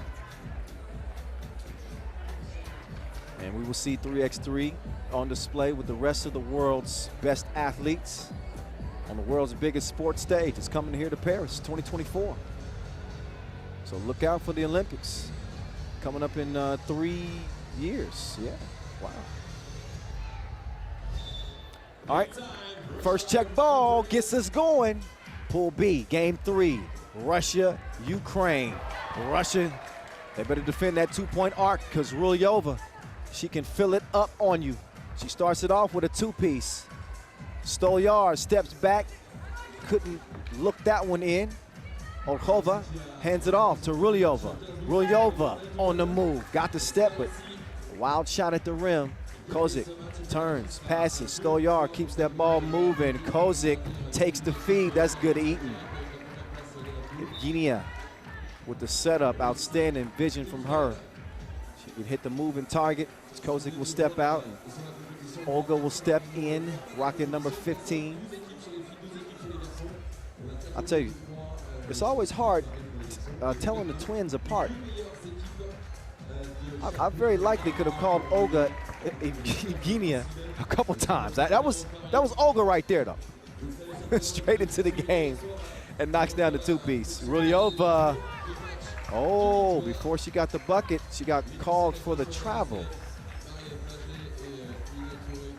A little too antsy on the offensive attack. So ball over to Russia. Kozik, quick pass, top of the key, 2-piece.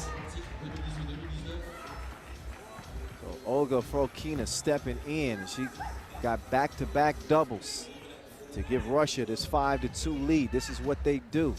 They shoot like a camera crew. And they pass it like Wiz Khalifa in them. 6-2 game. They are dangerous, man. Shooting, passing.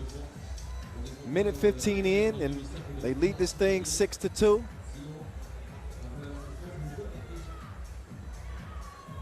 Olkovic couldn't get that one to go down.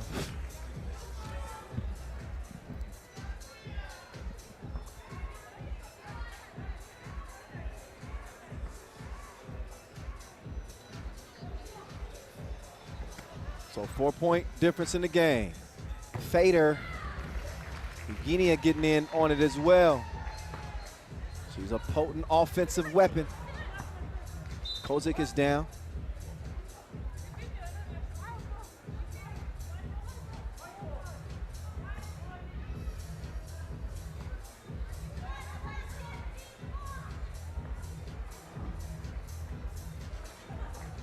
Stolyar, oh, it's long on the pass, but there's a reason for that.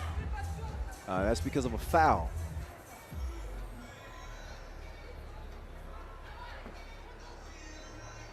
I feel good. All right, Stolyar making her move on Olkovic. She left her in the trunk, but she couldn't finish at the rim. And let's see what Ukraine can do with the possession. They launched the 2, top of the key, but they miss. Is the result. Kicked over. Kozik, no. Out of bounds off white, over the blue. Ukraine got to find some offense before this thing gets out of hand. As I mentioned, this is a Russia team that have the type of offensive firepower to make this a blowout with the quickness. Got to manage to keep pace with him. Olkovic, quick pace, and she gets a step to the rim. 4-point difference. Stolyar lets it go. Too much protein, but it comes back to her. She's gonna get a second look at it, and that time she makes it count. So she hits a pair from the corner. 9-6 the result. Rulyova trying to answer back with a 2 of her own. She does. Splash time, 9-5. Oh, Rulyova got beat on the back door. Little sister.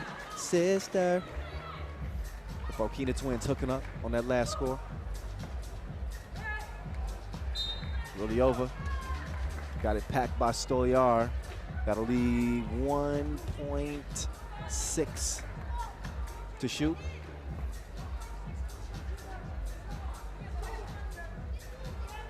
Nobody wants to take the ball out. Whoa, Rulyova. I mean, she gets an A for her effort on that attempt. She threw it up backwards and still hit the rim. Foul on that play right there. Shubik whistled for the foul. So a couple of free throws will follow for Russia. So Olga Fokina will get a trip to the charity stripe. Both teams get a breather. Ukraine really need to regroup. Trailing by 5 here. Not only do Russia have a 10-5 advantage, they haven't fouled yet in the game.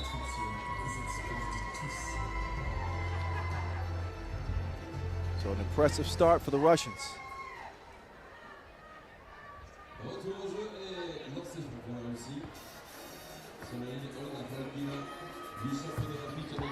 And the free throw was good. It was actually Evgenia. 6-11. And who's down there? Yeah, Evgenia, 16.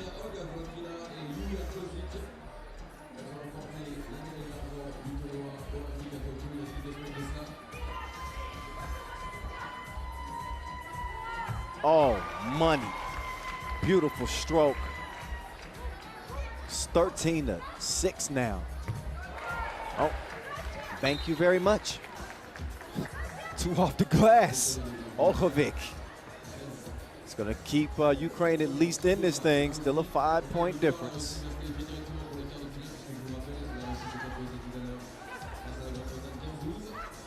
Pass just, oh, out of reach. No, Stolyar couldn't save it. Not quite.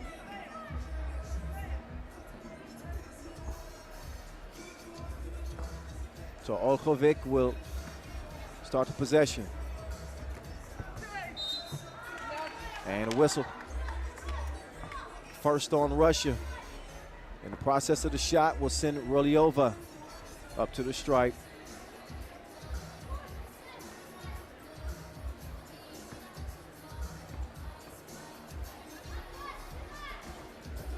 And Rulyova is good from the line. Back down to 4 is the lead. See what Russia's answer will be. Kozik. She gets called for the offensive foul. A little bit of a hook. She's such a polite. She politely disagrees. That's what I'm trying to say.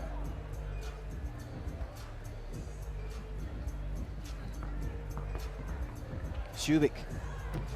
Turn around, not that time. It's quickly cleared. The Fokina twins. Yeah, connecting like cousins. They're closer than that. Sisters. They're closer than sisters. They're twins. They know each other's thoughts before they happen. Nothing happened on that possession, though, as Stolyar could knock the two down. Olkovic spinning, elevating, but she's D'd up. Evgenia to Olga. Step back. No.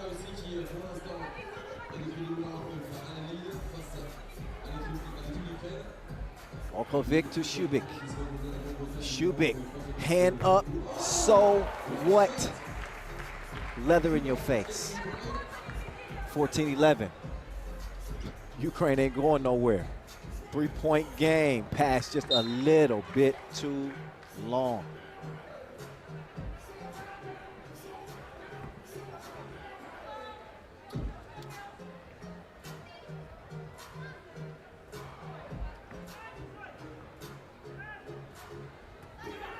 Shubik opens things up for Ukraine now. Shubik gets the ball back. Shubik, splash ball. She's looked good on at the U23 Nations League this year. And that 2 ball is going to get her team within 1. They might need to draw up a couple plays, get her a few looks. Shubik, she wanted it that time. Rulyova saying, come on, come get it. I'm trying to set you a screen. Shubik nowhere to go, though. And 3 in the key call on Ukraine. Wasted possession. They were just a tad out of sync and unable to get it to go. So that was Miriam Ronele called for that 3 in the key.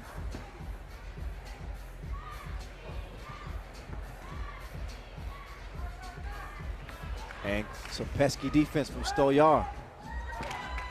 But we've seen a couple of those passes for Russia just a little long.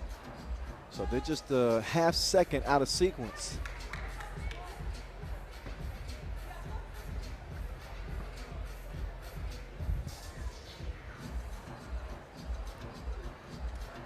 So Olkovic, she's gonna move right, stop short, swings it down to Rulyova. Rulyova making her move.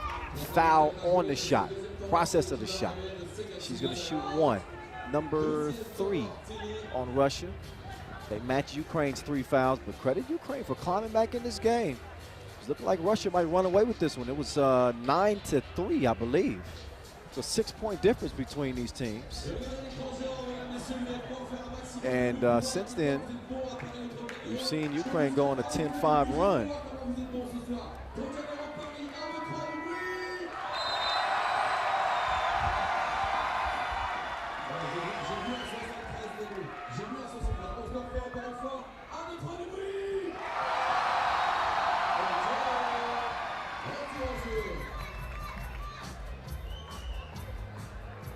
So up steps Rulyova. Shooter's touch. We're all even at 14 apiece. Under 4 to play. Rulyova to Olkovic. Olkovic to Rulyova, back down low. Oh, that ball is mishandled. So a missed opportunity. Uronile.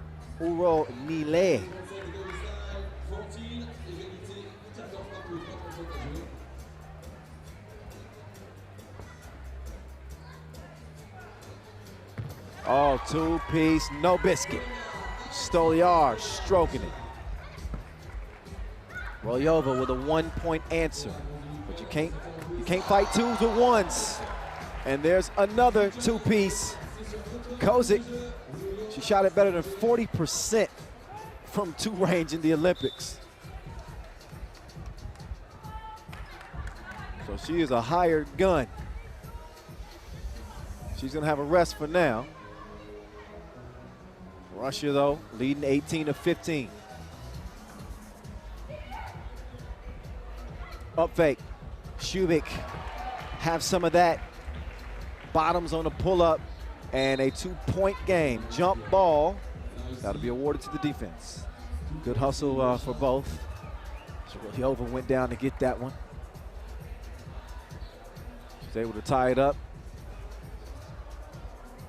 Evgenia is getting a rest, so it'll be Olga, Prokina, Kozik, and Stoyar. Oh, Viliova left her in the rear view. Right back at you, though, as Olga Frokina is able to get the bucket underneath. 19-17 game. Why not look for two potentially here if you're Ukraine? Not the force one. Shoot it. Smart decision. Don't listen to the voice at all. Listen to the voice in your head. It says go to the rim. Fade her. Too strong.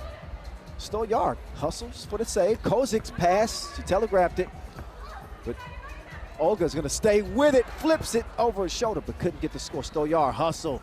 Saves it to the wrong team, though. Olkovic.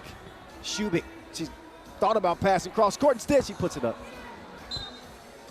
You wonder if that was deflected or not, but I don't think so.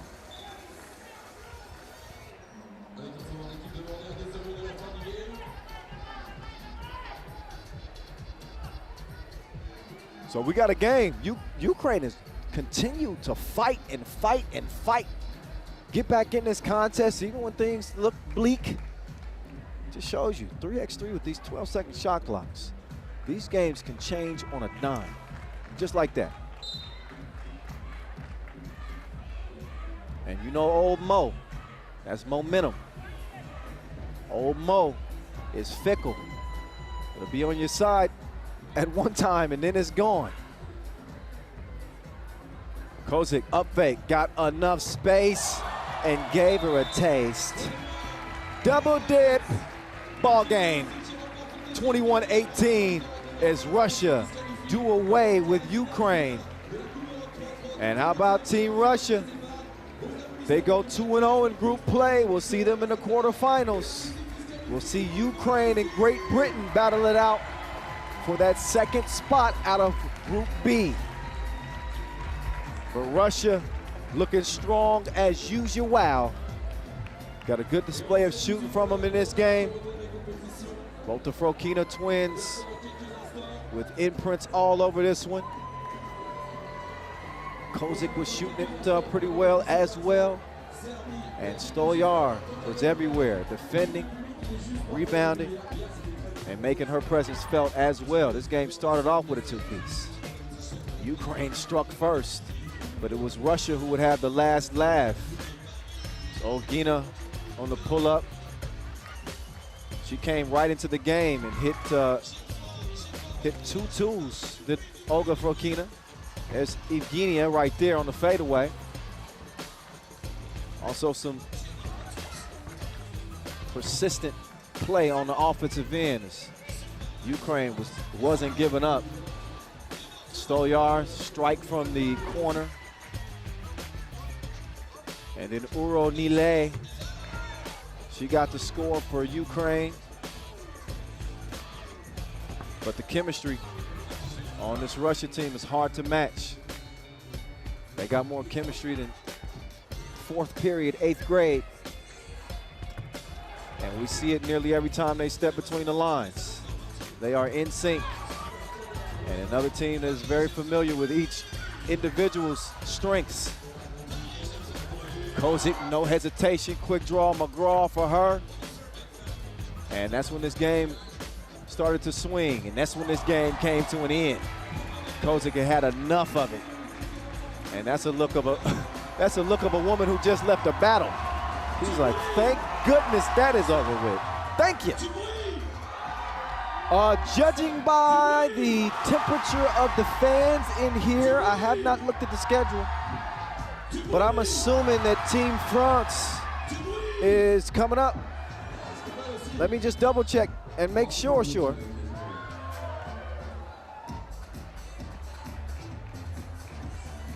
They're not. That was just Vincent Royer. Shout out to Vincent Royer. He just got the crowd super hype. I saw those France flags flying, and the French starting to yell. I said, "Oh, is the French men's team about to play?" No. Not quite yet. We'll see France later on against Austria and also Lithuania. But for now, there's a strong Serbian contingent up in this place. And that's exactly what you would expect of the two-time defending Europe Cup winners. A new look team for Serbia this year. No Marko Savic, no Dusan Bulic. They do have the maestro, they do have Mihailo Vasic, they do have Alexander Radkov, and they do have Miroslav Pajsilic with this new look Serbia team. They took bronze at the Tokyo Olympic Games. Something I think they should be very proud of, and I'm sure they are.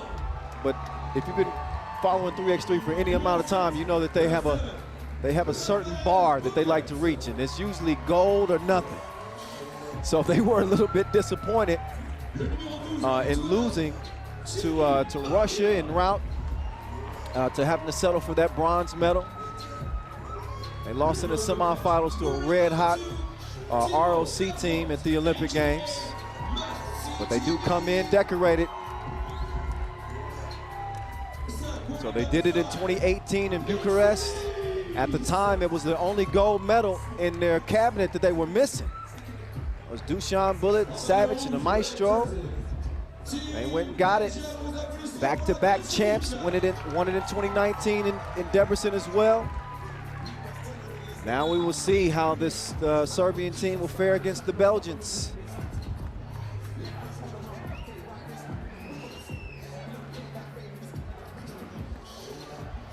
Belgium coming off a close one. And in their win over Ukraine earlier, was not a pretty game. They won that game by a point, a single point. We're gonna see if we get a revamped Belgium team this time around. Certainly expecting a little bit more offense. But who plays the game better than Serbia? And who's been a better shooter over the course of the last 6 to 7 years than that man right there, Mr. String Music himself, Dejan Majstorovic, the maestro.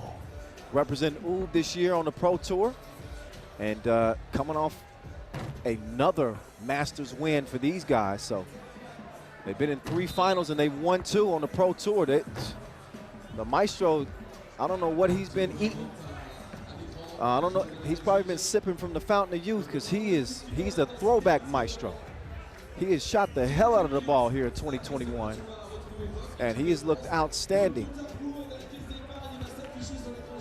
So you got 3 Olympians on this Serbian team, and the 4 representatives of Belgium in Tokyo as well. So nothing but Olympic vibes here in Paris as we get another game underway. Pool A is a big one. Serbia and Belgium. The maestro behind the back puts the 2 up off balance.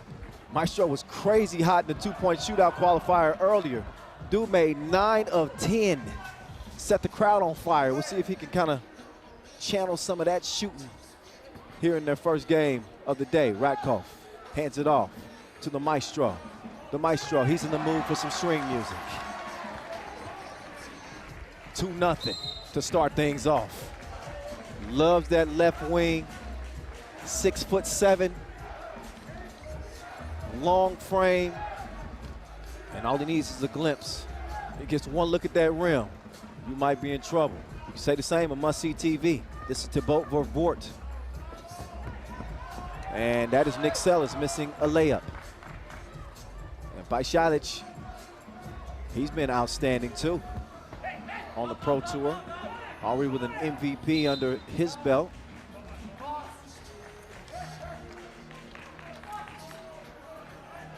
So right when a lot of people felt like, maybe Serbia's gonna fall off. Dusan Bullet been the centerpiece of everything they do for so long. And a lot of folks were curious what type of teams they would field. And I think we're seeing what they have. Still Serbian dominance on the Pro Tour.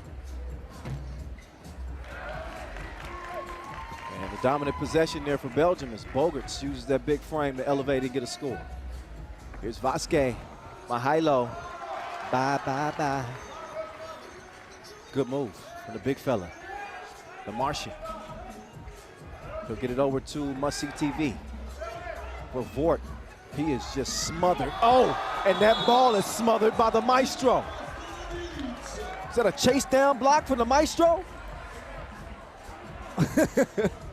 DeBron, not Dayon, DeBron. Hey, that made me laugh. 3-1. Ratkov spinning. He gets it out to the Maestro. Majstorovic behind the back. Step back. You better step up or he's going to drown you. Another deep two from the Maestro. He's got 4 of Serbia's 5. Or does he even have all 5? He might have all 5. It's the Maestro show for Serbia as they lead this thing early 5-1. They do have 3 fouls. Oddly enough, that's become a little bit of a thing for Serbia.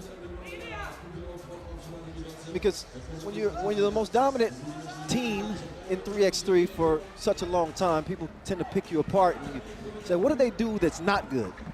And one of the things that they have struggled with is fouling early in games. So we'll see. We're just over 2 minutes into this game. They got 3, but they also have a 5-1 lead.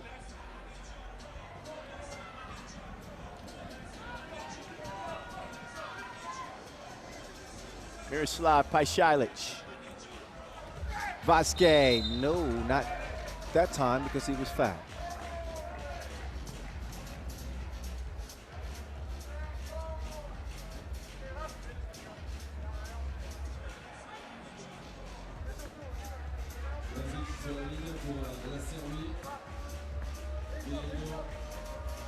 So obviously these 2 countries met in Tokyo. Pool A action where Belgium lost to the Serbians. They do get their second score.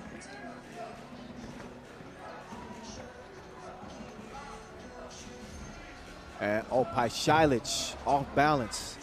Couldn't get that one to go down. Vervoort over to Sellis. Pajsilic too aggressive defensively. He was out of position. No argument from him on the foul.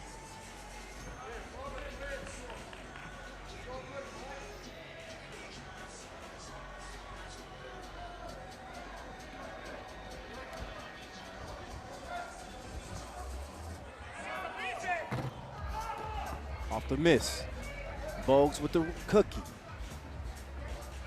Vervoort. Oh, pass defended well.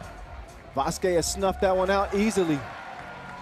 And uncontested layup.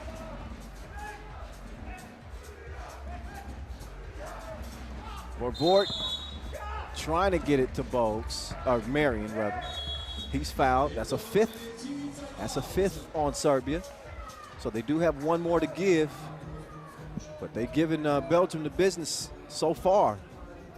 As they've definitely been the more aggressive and more consistent offensive team.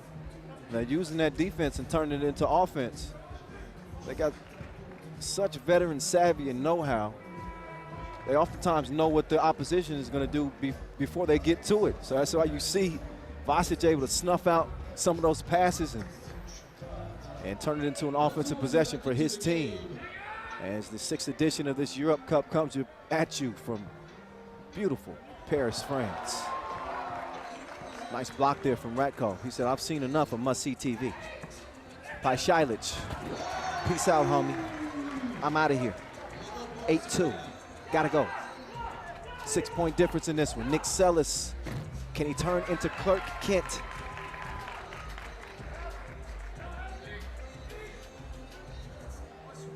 Five-point difference. Pajšalić lost the handle on it.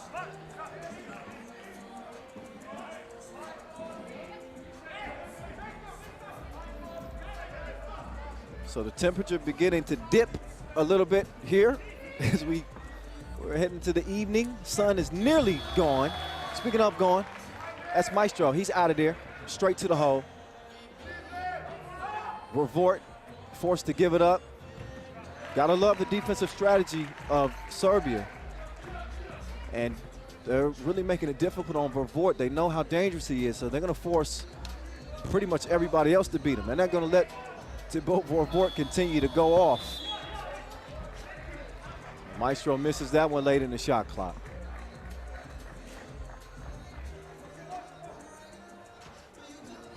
So Pajšalić and Vervoort both having a seat as Marion will open the possession, and Selis patiently getting into this one. They got 4 seconds to shoot though, so Bogarts is gonna have to do something, and forcing a pass is what he does do, which leads to a shot clock violation. It's late in that shot clock, so he probably should have put that up. 9-4 lead is where it stands right now for Serbia. And make no mistake, this is not a game that Belgium cannot climb back in. They can heat up in a hurry. Trust that. 10-4 though, right now. Now the Martian.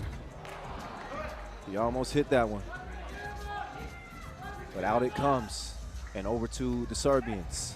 Look at that pass. Precision passing. Just a thing of beauty from the manimal, Mahalo Vasic.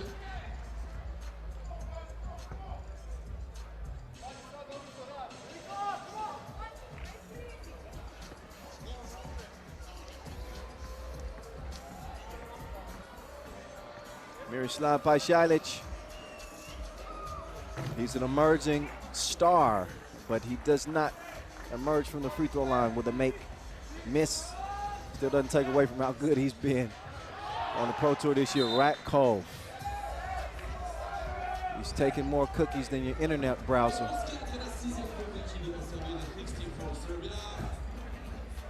Ratkov with the defense, and Belgium hit with a technical. So I guess a little frustration starting to set in for them. Pajšalić handles business at the freebie stripe. Serbia will also get the possession by way of the tech. Maestro to Ratkov. Ratkov tried the pocket pass, a little too strong on it. Vervoort, Selis. He's looking for must-see TV again, but they are shielding him from the ball. So Bogarts elevates from about 15 feet. Bottoms for him. Ratkov will give it up. Pajšalić, it's your world. He's got Selis defending. Now he's got Bogues in his face. Back rimmed it. Selis tips it out for Vort. He wants the cookie. He finally gets a look. Couldn't make it count for two.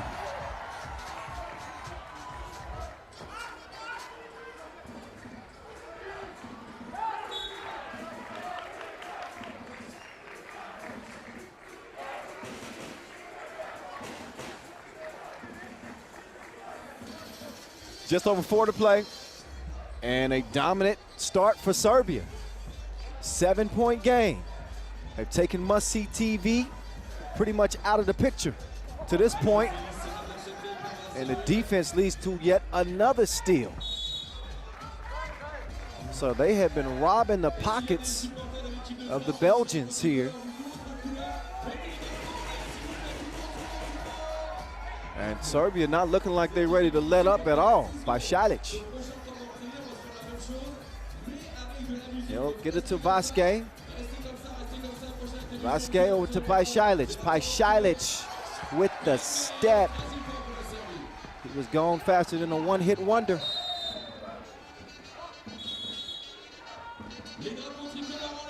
Sixth foul on Serbia. So again, we saw them pick up 3 quick ones in the first 2 minutes. And since then, over the course of the next 4 minutes, they've only committed 3 more. So they settled in. That's my point. They don't have any more fouls to give, but they do have an 8-point lead. That makes it a little bit easier. French flags are flying. You gotta love that. Here from Paris, across from the Eiffel, is going down. Big game and a big lead for Serbia. Can Belgium climb back in it? Clark Kent, uncontested layup. Pajcic with the cookie in hand. He's looking to go to work with Bogues defending. The maestro, it's been string music so far. He swings it. Pajcic moving left. He's got Sellis all up in his personal business. He nearly dropped him off, but he's able to recover and get the score. Marion, these goals ain't loyal. Missed it long. 3:13 to play in a 7-point game. Again, Serbia with no more fouls to give. Belgium right on their heels. They got 5 fouls to their name, so they got 1 to give. Is the maestro will check it up top of the key. He's got Vervoort in defense. They're switching though defensively. That's what they can do on this Belgium team. They're interchangeable. There's Bogues changing the direction of that shot and earning the offensive possession for the Belgians. Good spacing, but not a lot of movement.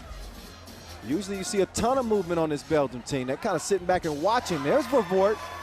He finally gets to the cup, but every bucket, every offensive possession for him has really been made difficult by the Serbians. Ratkov, he pulls the trigger. He's gonna have to reload. The Manimal tracks it down. He's gonna get it over to his longtime Lehman teammate, Ratkov. So you got some Lehman flavor, you got some former Novi Sad flavor, you got Oob flavor. You put it all in one pot, you still got Serbian dominance. They love the game. They love the game. And so do you, obviously, if you're listening. Pajcic, butter.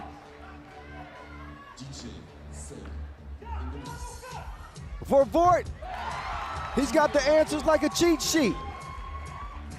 His 2 is good, as he makes good from a long-range attempt. I believe for the first time in this game. It's the maestro. Couldn't get the stroke. The little baby J.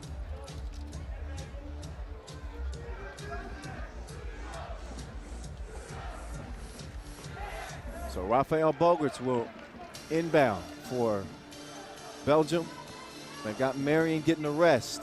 Nick Sellis, Vervoort in the corner. Back to Nick. Must-see TV. Oh, they leave him alone? Couldn't count it. Missed it. Sellis cleaned it up. 5-point difference. The maestro. This dude is feeling it like a full body massage.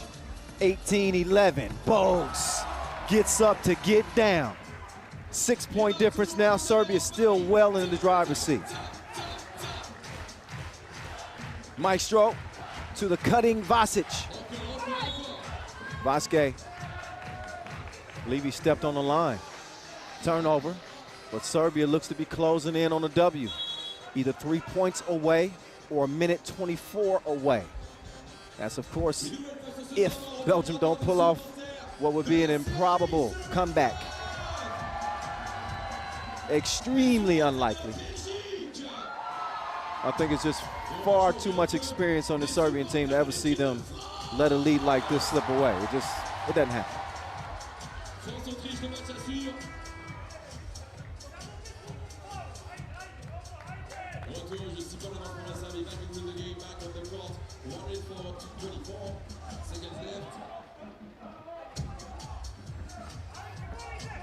Sellis, Vervoort, whipped it.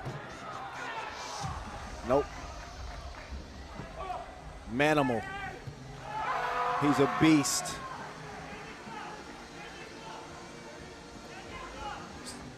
Sellis, too strong. Marion saves it, falling out of bounds. Right over into the hands of the Serbians.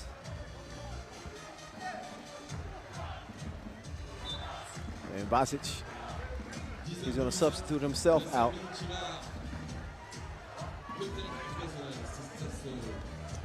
He needs a rest. He and Celis getting a breather, but we're under a minute to play, and Serbia just 2 points away from handing Belgium an L. Vervoort still struggling with his signal out there. He has been unable to connect.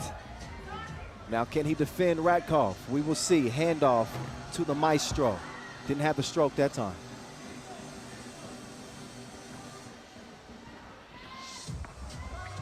Oh, nice drop off. Beautiful pass from Paisialic, sets the table for the Maestro. Bogues, they got to start firing up some twos now. Well, it's too late anyway, but still. Comes down to a tie-break scenario. It won't come down to a tie-break scenario. Potentially, we'll see.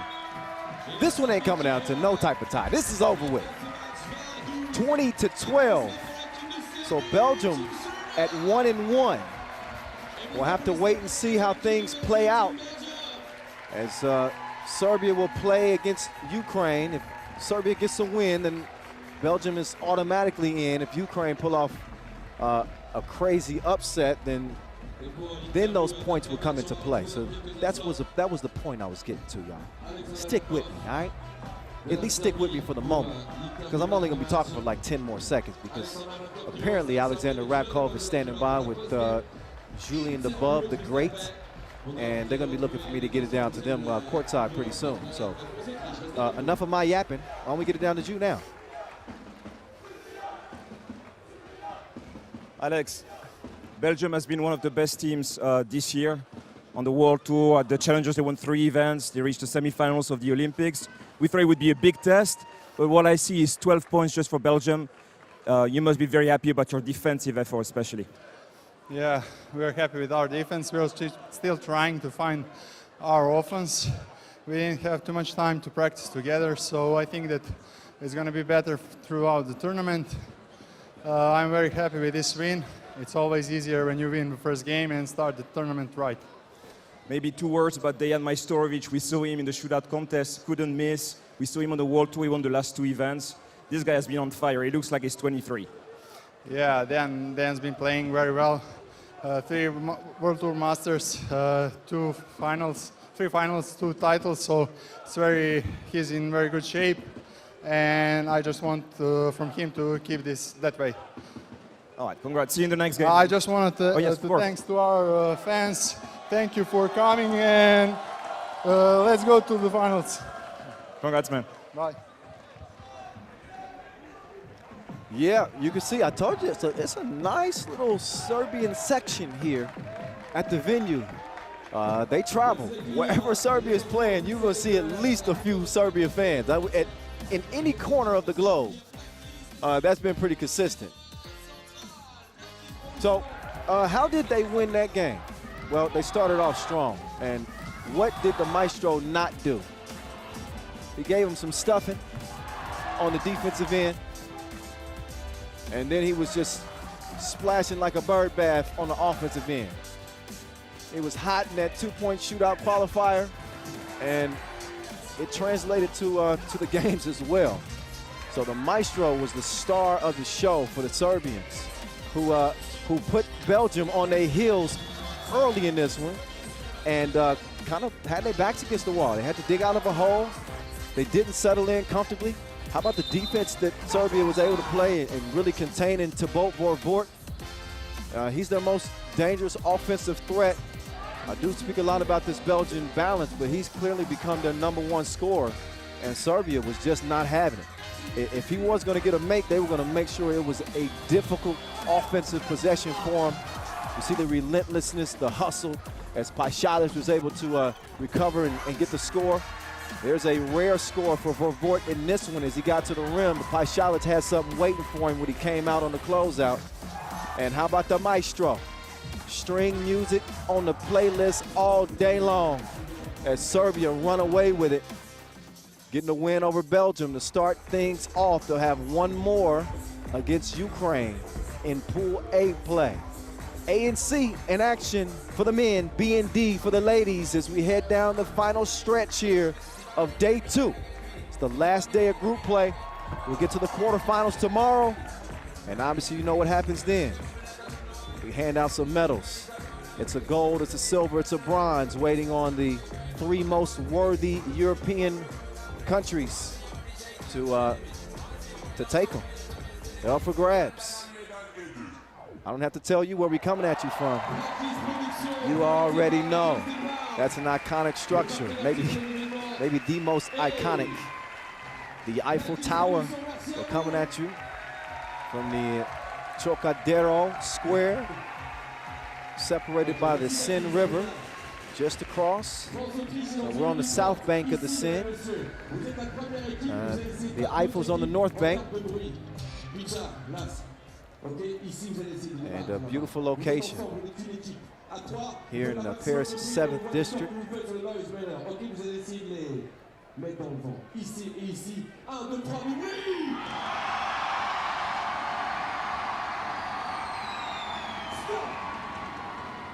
J'ai vu un 82,5.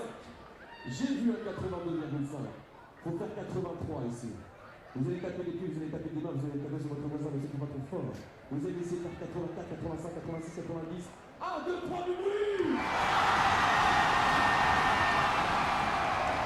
J'ai vu un 88,7. Vous nous avez battus pour le round 1. Deuxième tour, attention. 88,7, vous êtes capable, j'en suis sûr. Vous allez taper des pieds, vous allez taper des mains. Vous allez faire ce que vous voulez, vous allez crier, vous allez siffler. Il y a 88,7 à battre. 1, 2, 3 du bruit.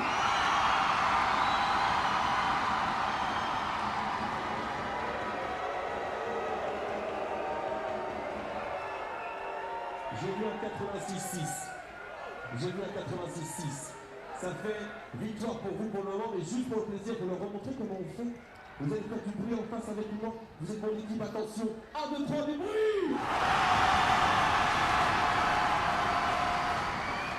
J'ai vu un 95,3. Le premier round, mesdames, messieurs, il est pour vous. Faites du bruit.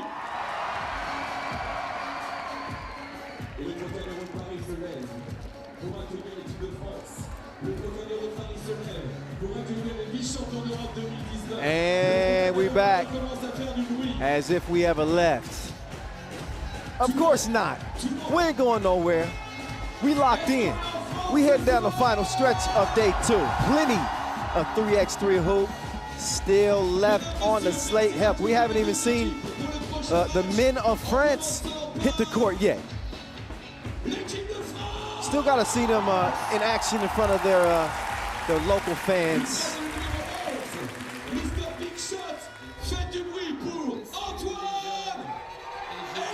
And that's what we're going to see right now. Time for talk is nearly over. Antoine Eto'o, love his game. He got plenty of drip. And you also have Mr. Mustache. Although, is the mustache still there? We might have to change the nickname. Charlie Pontin's been representing 3x3 since 2012. There's Frank Seguela. Love to see him representing on this France roster.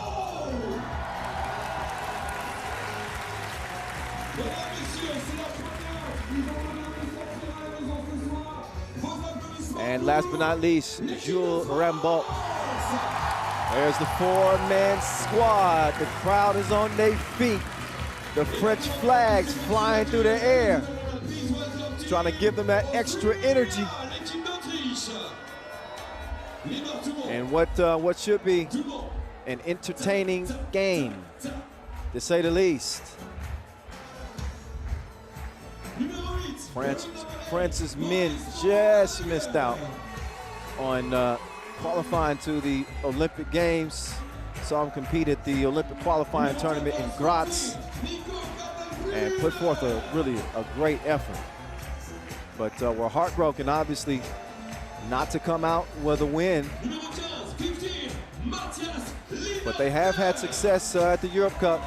They took a silver at the last edition in 2019. We had to skip 2020's edition because of, obviously, the pandemic. They also won a silver at the 2012 World Championships. Charlie Pontins was a part of that squad. And a bronze medal at the World Cup 2017.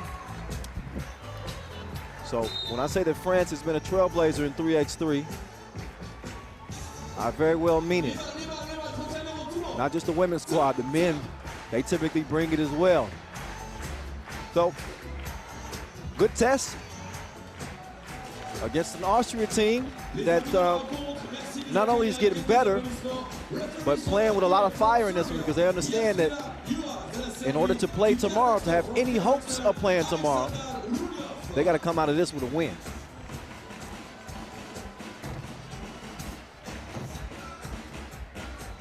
It's a really tough group. And that's a tough player right there. Anton Eto, 33 years old, Mr. Swag himself.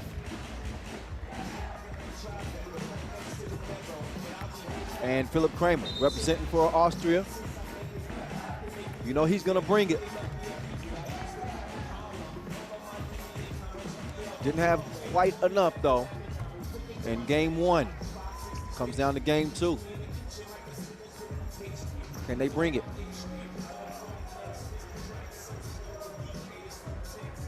Premier match pour l'équipe de France face à l'Autriche. Le coach s'est battu les tout à l'heure face à la Lituanie. Sachez que la France sera opposée à la Lituanie tout à l'heure à 22h30. Position centrale. Super image en direct. Au 4e minute, la chaîne YouTube du 3-3. Ouais, c'est tout à fait magnifique. C'est très très beau. Autriche-France. Vos applaudissements pour les deux équipes, s'il vous plaît. 6, 5, 4. All right. The countdown is over. It's time to play. France, Austria. Sprint to 21 is on right now. Rambach, he's gonna get the ball back. Couldn't put it down that time. Lanugger also couldn't save it, so it'll be white ball. Anton Eto, he'll open the possession.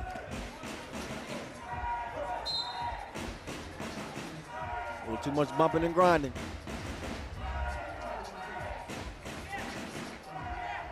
Quick foul on Austria. 15 ticks in. They're gonna set up shop again from that left elbow. Mr. Mustache, Pontins, swings it over. Eto, he's a gun. Fires a blank that time. Eto, testing the waters against Kramer. Drops the shoulder, elevates. Took him to the basement. And bodied him. Eto outsized. He was fearless. Kramer, that's easy money. Pontins hands off to Eto. This time he's gonna try it from long range. Oh, look at Pontins. Go high for the rebound.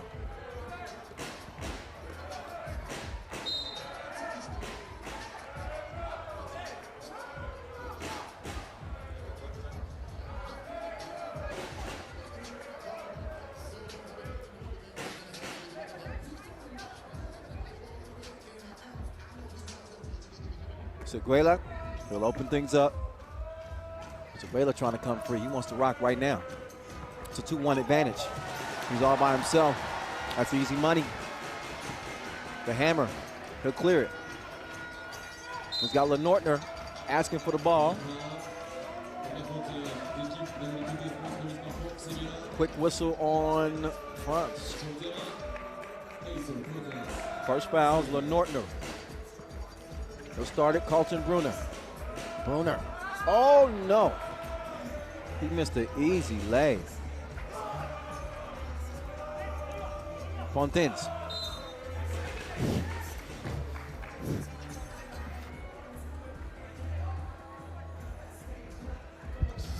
Two 2-1.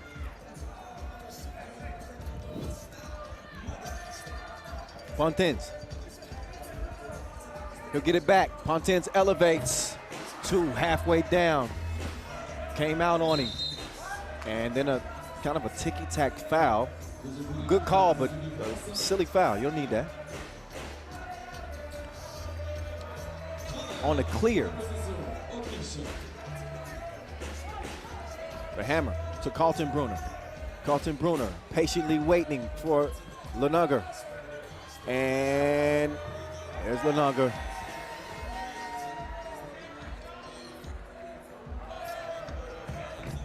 Oh, good D. Carlton Brunner, let's see what he's got brewing. Nothing cooking from the corner, but the hammer continuing to lay it down.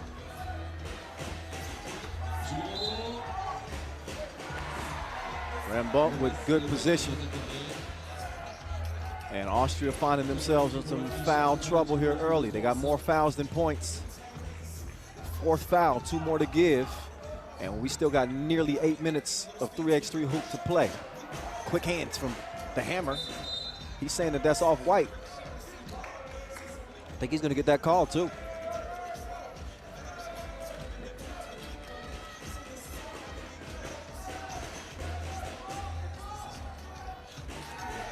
Backdoor, Lenortner.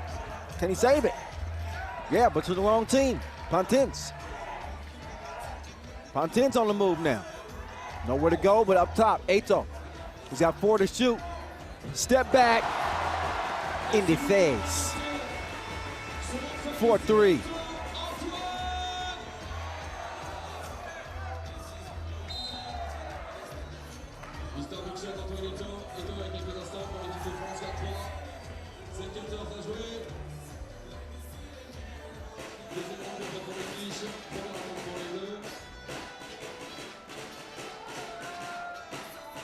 Hands up.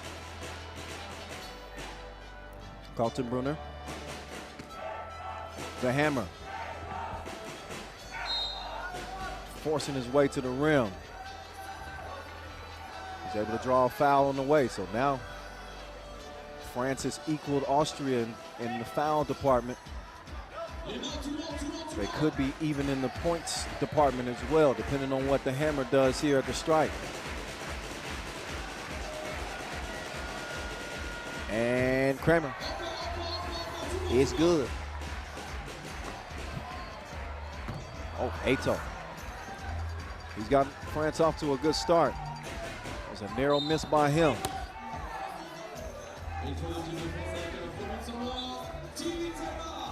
And we got ourselves a TV timeout. As we do with under 7 minutes to play. 4-4 contest. Of course, France playing in their home country, obviously, in their own backyard.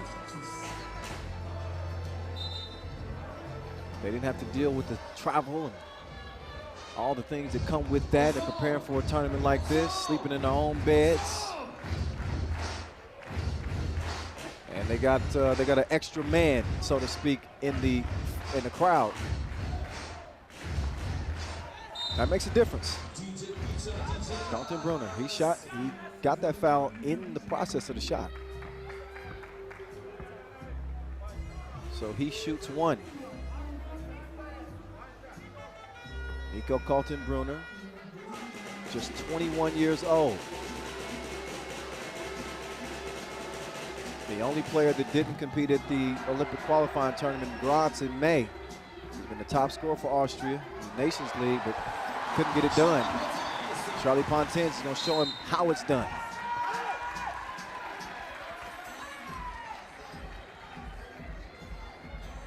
Fifth foul on Austria. France with 6.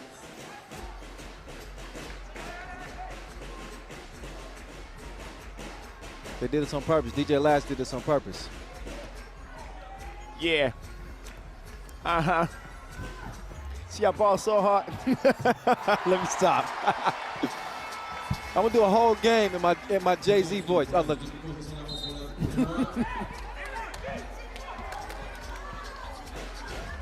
6'4". You know what? If I get 10 DMs at 3x3 The Voice that say we want to hear you do at least some of the game in Jay-Z voice, I might do it. I might give you 2 minutes. That's gonna get me in trouble with my senior communications manager. I can see his face right now. I'm not gonna look at it. He's like, Kyle, come on, don't do the Jay-Z for. All right, fine. 6'5", where it stands. Kramer at the line. My offer still stands, by the way. Hit me up at 3x3 The Voice. Manager's not listening right now. Okay? Send him in. 6'6".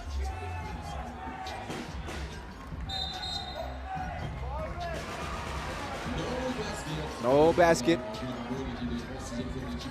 It has been a foul fest.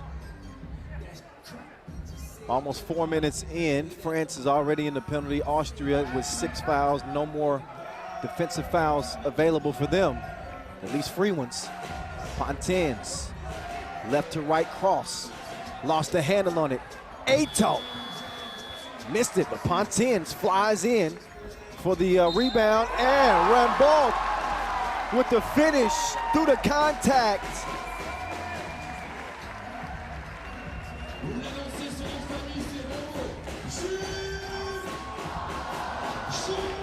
So he's going to shoot 2. Chance for a 3-point play. As both teams are now in the penalty.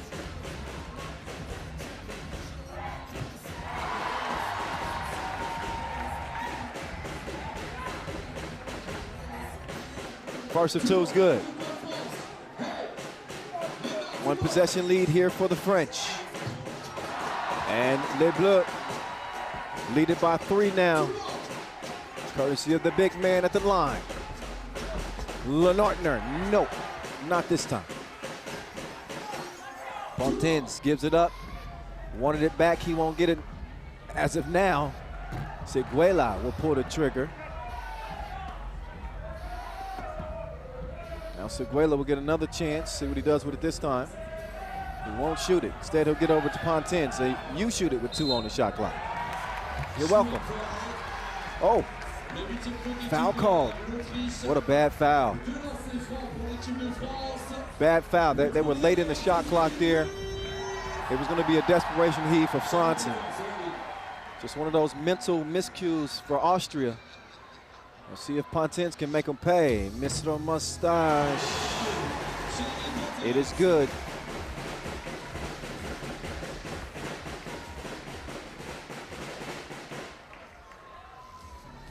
And Pontins' second is in. France's lead all of a sudden is out to 5. That basket wiped away. As they didn't clear it? Yeah. Yasmina on the call. And Pontins on the move, goes left.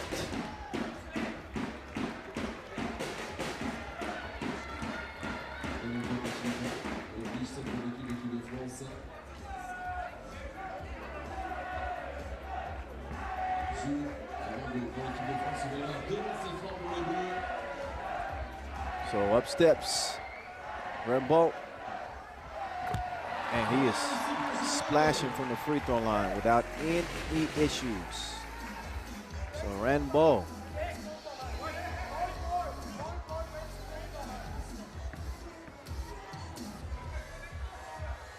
will hit them both. They leave actually Laniger by himself. And that's a big 2. That's going to give him at least a pulse. That miss might have registered on the Richter scale. That shook the backboard. Might have cracked the glass. Austria chipping away at the lead. It's down to 4 now.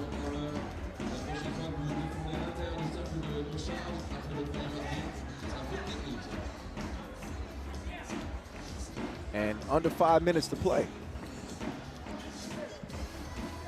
Rambaud to Seguela to Ato. Ato, dime time and dunk time. Double D's. Gotta love those. 14-9. Take it back where you got it from. Ato, pull up. No monsieur.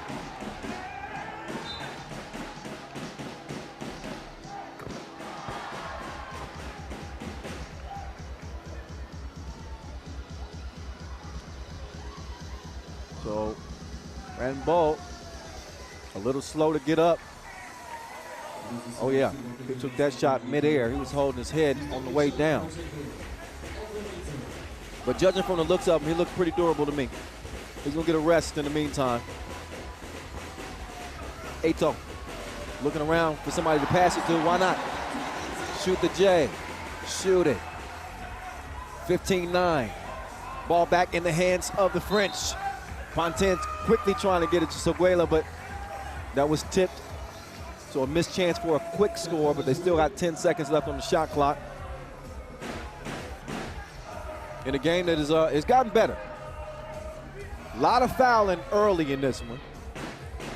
Austria with 9, a 10th defensive foul. You know what happens then. 2 free throws and possession for France, who already lead this thing by 6. Seguela's going to let that go out of bounds. I think he was hoping, he wants a little extra time to breathe. Pontin's like, why don't you get that? Mr. Mustache is ready to go. You better sit down. You want to get a technical. Got to be seated over there on the bench.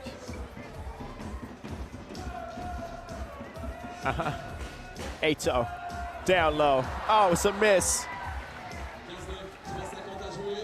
15-9. No, let me stop.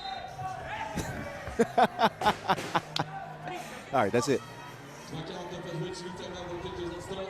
On va se faire la main du code France dans quelques instants. Le code France, mettez-vous en place tranquillement, je vais l'arriver du côté. 2 shots coming for the Hammer. On va se faire un peu d'ailleurs. On va pas attendre le TV timeout. Normalement, il y a TV timeout, mais... And they'll come after the TV timeout. Yeah.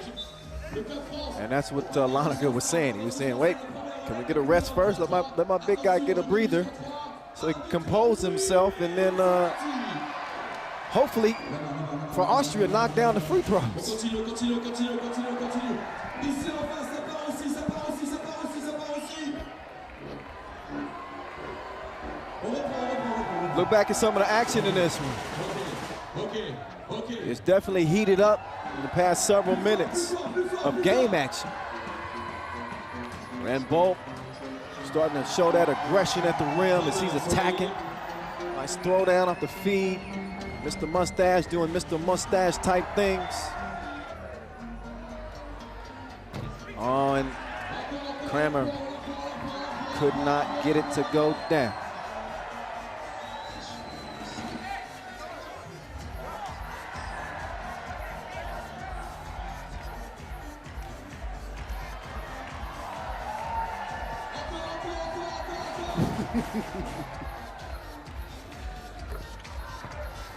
Kramer knocks it down.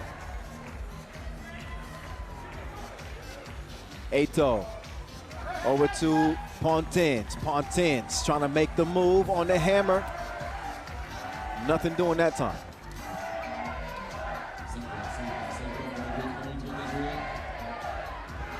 Oh, there's Ato. I'll take that, s'il vous plaît. At least he minded his manners. Now he's gonna get it over. Rambo bottoms. The double dip makes it a 7-point game. France can feel it now. Kramer holds him off, elevates, easy score for him. Pontin's taking his time.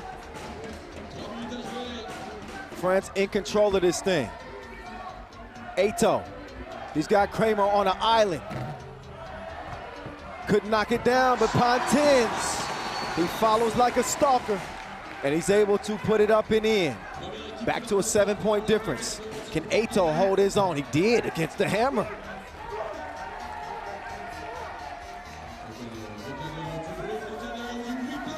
Pontin's looks off the defense, left the shot short. He's now down. Lenortner with nowhere to go. Kaltenbrunner looks like he's half out of gas, so the Hammer takes it himself. He takes 2, and we got action. Oh, nice finish. Rambo throwing in the reverse one time. I like the matchup with the bigs right here. The Hammer, though, with the turnaround. He didn't want no smoke that time.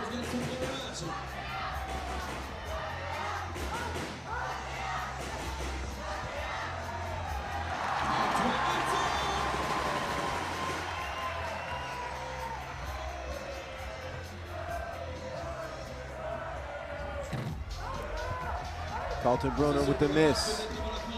It's game point. And it's just a matter of time now. Eto'o.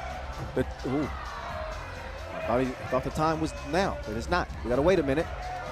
Nice little oop in the alley. Ooh, you can see, look at Nortner. He is gassed. That's okay. They're gonna get a break right now. Renbo puts him away as he slices past the defense and gets the bucket that gives France their first win. Eto'o getting the fans in it as if they needed it. I don't think so, but they extra hype now as France wins it by 7 over Austria, and that'll be the end of the run for the Austrians. As they go 0-2 in the group. It'll come down between Lithuania and France, who are the number 1 out of the pool. So what a performance there for France. And it's particularly from Eto'o. He was in his bag. Antoine Eto'o leading the way for France, and he's standing by with Julien Debove right now. Antoine, first of all, the goosebumps.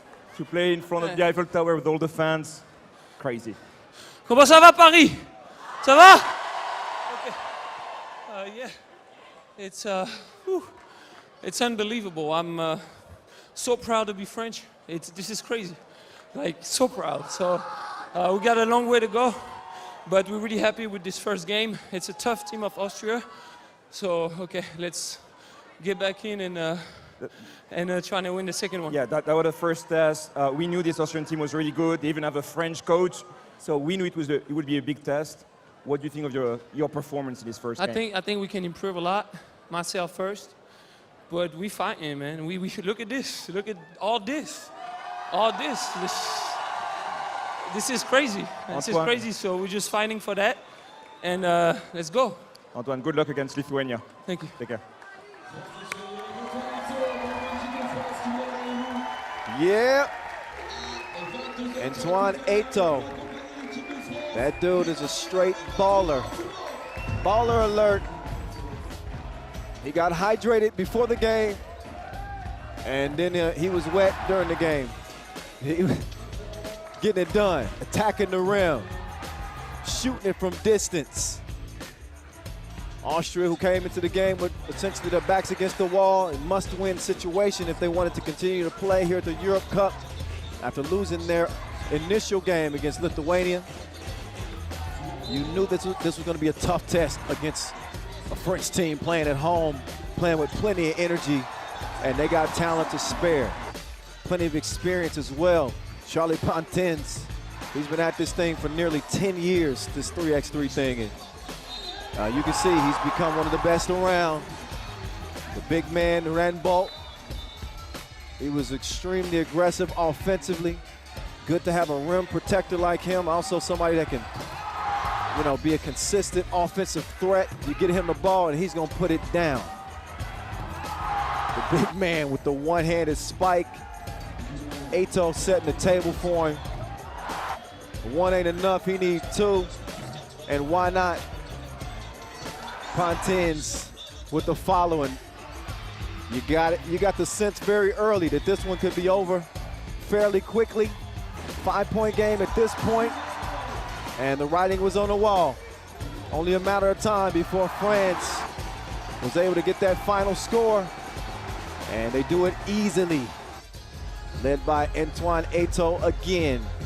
We'll see them again to close the night against Lithuania. That should be a fun one, without a doubt. But as of right now, they are done. We ain't done. Not even close. That's good news, because I ain't tired yet. How y'all feeling? Y'all tired? I'm good. How you feel? Vince Chang, how you feeling on the Twitch broadcast? Young homie. Shout out to Vince Chang, doing his thing on our Twitch broadcast. Y'all can check that out. Shout out to the Twitch community. Got to know him a little bit last week. I know they're having a lot of fun over there, especially with Vince moderating. That dude is just, he's different. Funny guy. Check him out if y'all haven't already. All right. Meantime, here in Paris, on location, we rolling right along. We're getting it back over to the ladies, though. Netherlands. Well, I mean, let's just be honest. They missed too many layups to get a win in their first game against Spain.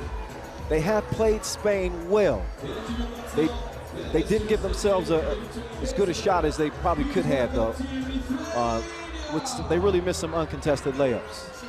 And you got to have those, especially now with your tournament future on the line here. We will see Lithuania for the very, very first time. Oh, Lord. I'm the rookie and the vet.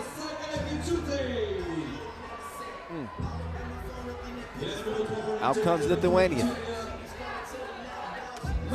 Kamil Natsiskaite. Martina Petrinaite. Livia Sakevichute. I'm trying to get them all right. And Egle Zabotkate. Shout out to Justus Garliakas for hooking me up with the pronunciations. I will not promise you that I will do them correctly every time.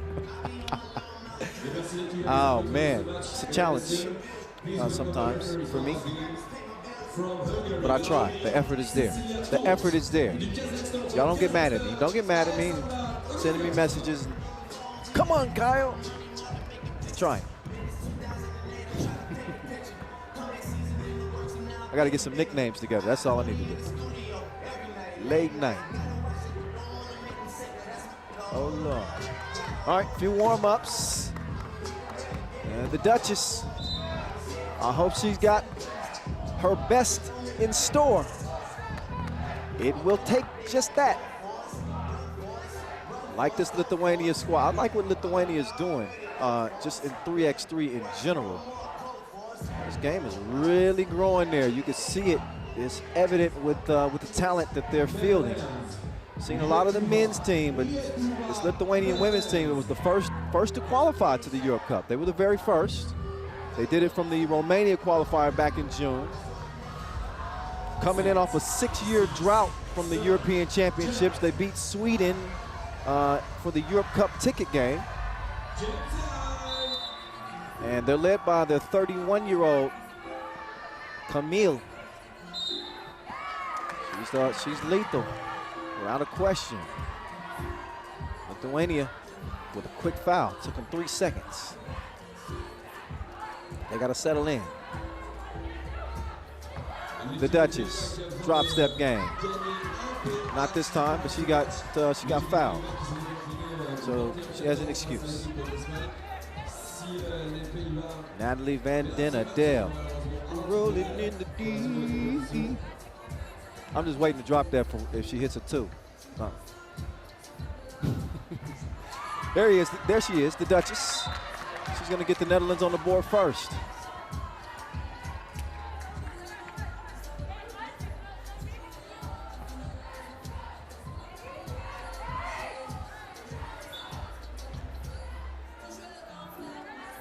So 11 ticks on the shot clock. It quickly goes out of bounds. The Duchess, she's got it off safety. She's shooting 3-0. She's got the Orange Lions first points of this game and some lockdown defense too. Somebody's going to jail tonight.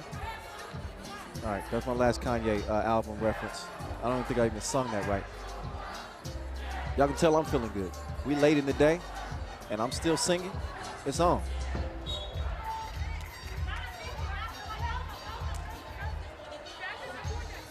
So Lithuania is still looking for that first bucket.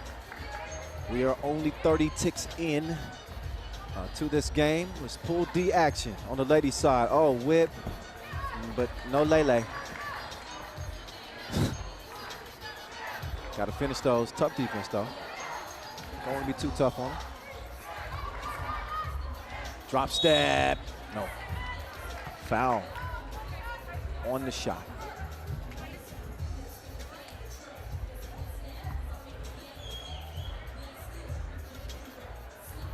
So up steps Livia.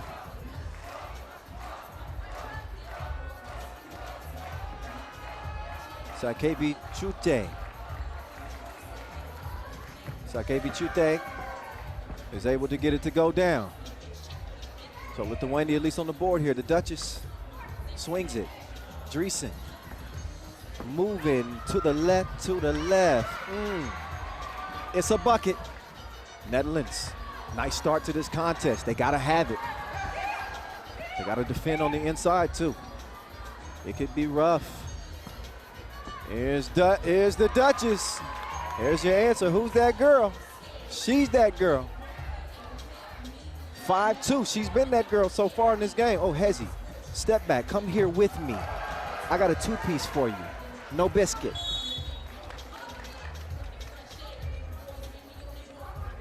Nice move, nice action to start this thing off.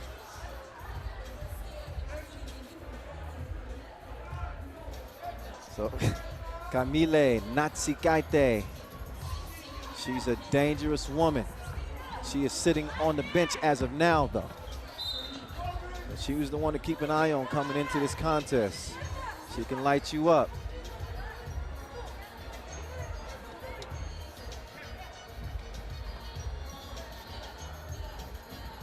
Duchess opens things up. She's gonna get the cookie back. But Wilson goes down low now. And, oh, offensive foul. Gotta be careful. Swinging those elbows, so Janice Bonstra,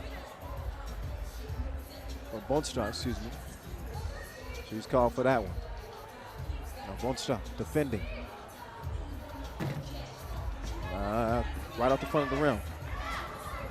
So a narrow miss and another miss, but a foul before the shot.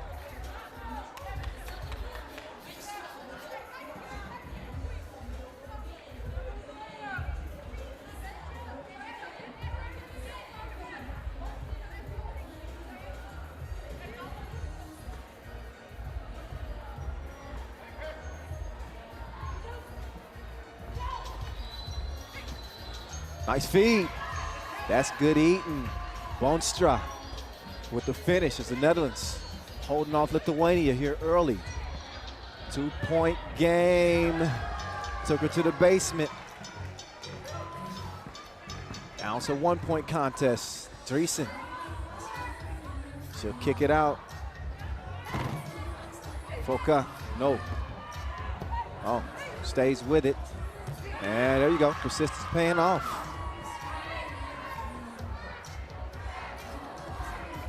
Back down low they go. Drop step game. That gets Dreesen in a little bit of trouble. So she fouls in the process of the shot. Sakevi Chute will now step up and shoot one.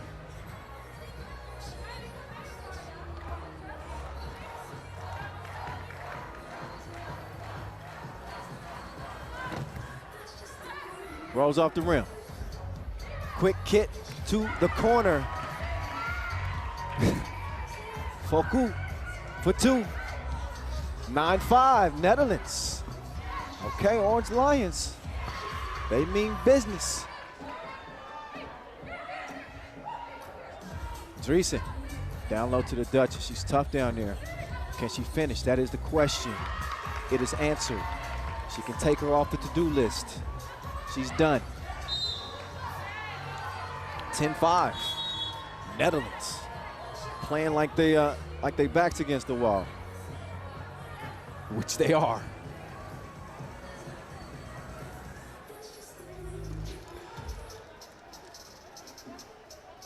So breaking the action, give us a chance to look back. Natalie Van Den Adel getting it going. Foku for two. Bonstra also making her presence felt on that glass. And Driesen will start the possession for the Orange Lions. They know what the formula is. They don't need no stamp. You know they going to the post. Every play, get it to Natalie Van Den Adel and let her go to work. It's been a formula for success to this point. They're enjoying a 5-point lead for the time being with that strategy. Knight, I like your cut, G. Nice catch and finish from number 3, Petrianete.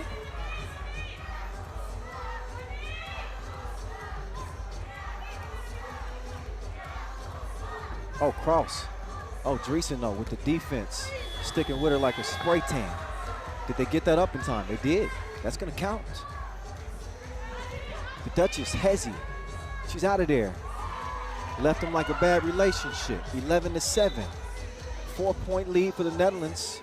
Just over 6 minutes to play. So far, so good.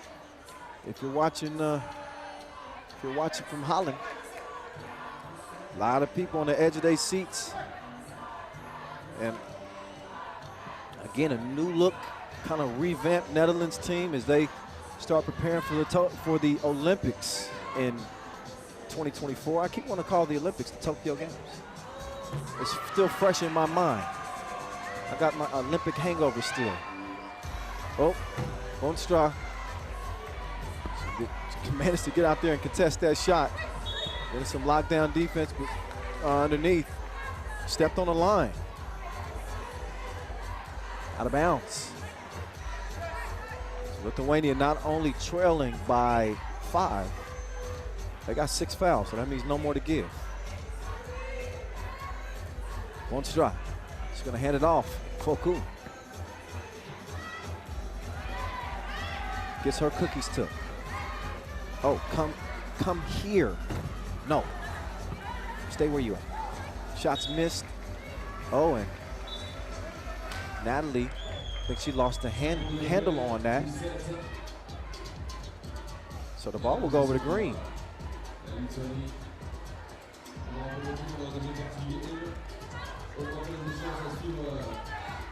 Natsi Skaite. She'll open the possession, and she will get it back. Can she finish? She's dripping in finesse. It don't make no sense. 12-8. Oh, good hands. The deflection leads to the possession. Camille, turnaround, have some. 3-point difference. Lithuania starting to climb back in this one. Driesen. Here's Nort going north to the rim. She comes up empty.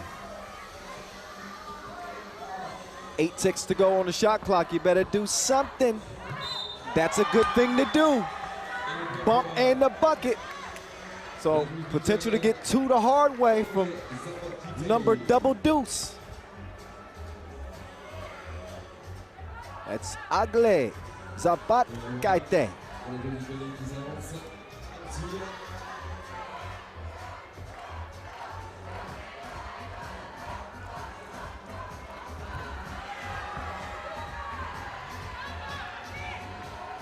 The Duchess. She's clocking in. It's time to go to work. Nort runs into a little turbulence on her way to the cup. No whistle, also no make. Score stays where it's at. It's 12-11. So the Netherlands have got to find their groove again. Look for the ball to get to the Duchess' hands quickly. And that they do. The Duchess lets it fly. She had the range, but no service. A little short, no problem. I got your back, sis. Up and in, Foku. And back to a 2-point game. Oh, good defense. Spirit fingers, active hands in the lane, rather. Passing lanes, that is. Oh, the runner is a miss. Good D, though. Oh, initially. I think her momentum carried her into the shooter. Deflected the ball, but no choice. Ref Toffs blows the whistle. And that again will Send Lithuania back up to the stripe. Egle Zabatkaite. It's money. Oh. Can't believe they gave her that good of a look and it didn't count.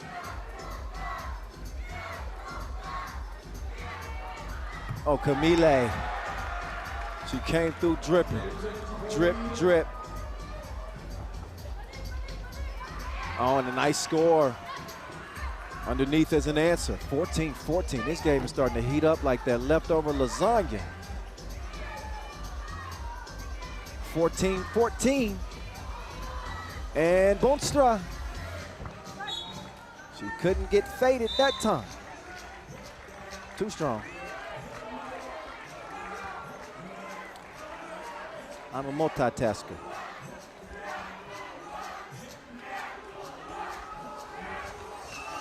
We got a break in play. We're under 4 minutes.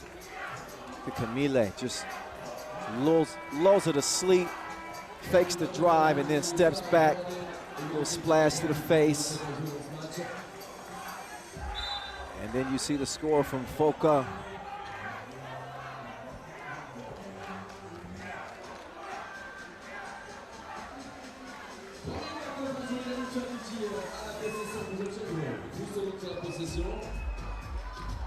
So we back to it. 3:25 and counting. The gals in green on the attack. And that was going to be airmailed, express, right out of bounds over to the Netherlands. Unless they got a hand on that. I don't think they did.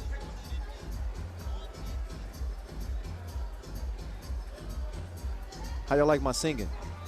I got some people saying that I should stop singing. They don't want to hear me anymore.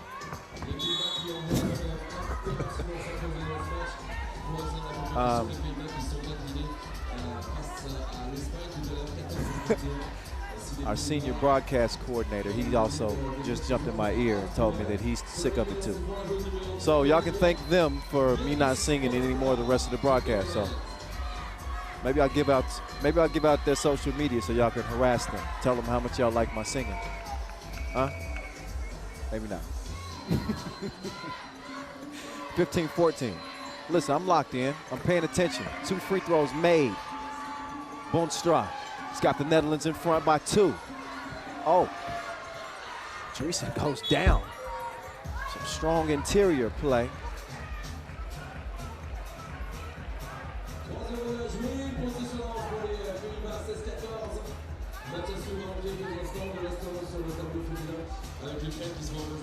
So the Duchess, she's gonna start things off. Let's see if she can get it popping right here from the right wing.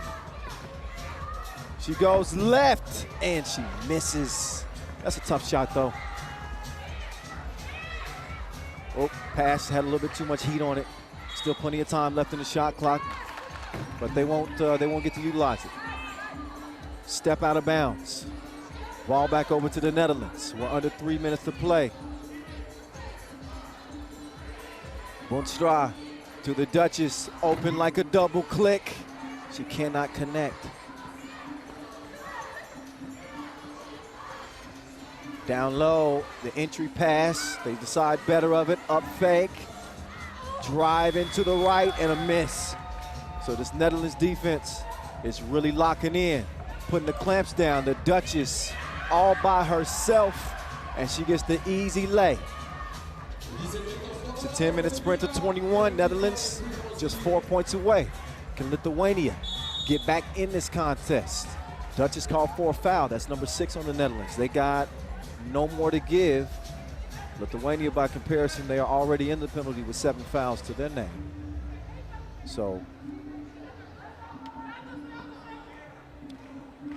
put that in your back pocket as we get back to the action. Don't fall asleep. Good defense that time, and better offense that time as well, as Zabatkaite is able to make it a 2-point game. Oh, the Duchess hit her with the hezzy, little red light, green light. It goes over to Dreesen, and she gets the score to go, plus the foul. Beautiful Eiffel Tower sparkling. We got some stars shining over here on our 3x3 court as well.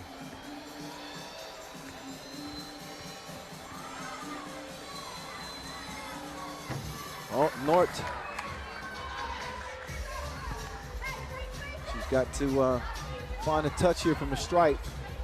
Every possession is paramount here with under 2 minutes to play. It is crunch time. Abdomen. We're going to see who's got the guts to pull this out. 18-15.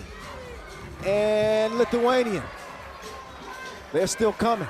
The Green Machine within 2. The Duchess, dime time. She sets up Foka. Oh. Double cross. She can't be trusted. She put her on the bucket list. Camille, I see you. The Duchess now trying to get some get back. She says, it's my turn. Not yet. Just over a minute now. Pool D on the women's side, game 1. We had some bonus ball to start the day. We had to wrap up men's Group B play. And once we got into our regularly scheduled programming, it's been fast and furious. Oh, she crossed her. Did she look both ways? No, she took too much time. So a shot clock violation is the result. We're getting pretty close to the result of this contest. I can gush all day long about just how beautiful this venue is. Coming at you from the Trocadero Square, here opposite of the Eiffel Tower, separated by the Seine River, here in Paris' 7th district. We say bienvenue, bonjour, hello, what's good? Kyle Montgomery, AKA The Voice in your ear. Hope you're having fun. Hope y'all had a couple of laughs today. And I certainly hope y'all enjoying what's happening between the lines in front of us right now. It's a good one. And that's a good shot off the window. Oh, Camille. Come on now. Lithuania within 1. She is a gun. Netherlands, all they need is a score. The Duchess says it's time for this one to end. They had to have it, and they went and snatched it. The Orange Lions with a 21-19 win over Lithuania that will keep them alive for the time being. We're going to see how this group plays out, obviously. Still some things to be settled, but the Netherlands able to bounce back after their earlier loss to Spain. So we'll now see if Lithuania can bounce back against maybe the hottest team in the women's competition, Spain, coming off that Montreal Masters win, and a dominant performance led by Sandra Igaravide. That win might be enough to get the Orange Lions a spot in the quarterfinals. We will soon find out. The Duchess getting some love on her way in the tunnel. Let's look back at the moving pictures. How did it go down? Well, this is how it went down. The Netherlands came out quick. Jumped out to an early 4-1 lead before Lithuania really started to get a spark. They were relying on their top gun, Camille Natsikaite. She is a gifted offensive player. They kept her in the wraps for a bit, but when she got loose, she was giving them buckets. Meantime, I'm gonna show some love too for the interior play from Boonstra, Janice Boonstra of the Netherlands. I thought she had a pretty good impact on the game as well. So a hard-fought victory for the Netherlands in a must-win situation. They go out and get it done despite Lithuania's best efforts. Lithuania's going to have to bring their very best against Estonia. That action is for later on this evening. And again, we turned that third corner for all my track and field fans out there. We turned that third corner. We heading down the final stretch. That's where you got to pump it out. All right. I'm pumping. Yes. I just answered the question live. That's okay. But that's it for the action for the moment. But we'll be getting back to it in less than 5 minutes. So see y'all soon as we'll get back to it in just a moment. Je vais compter jusqu'à 3. Et à 3 en plus des portables, vous allez faire du bruit pareil. Vous allez nous faire vibrer la scène, vibrer la grande dame de fer à la Tour Eiffel. Paris, s'il te plaît, Trocadéro. 1, 2, 3, du bruit!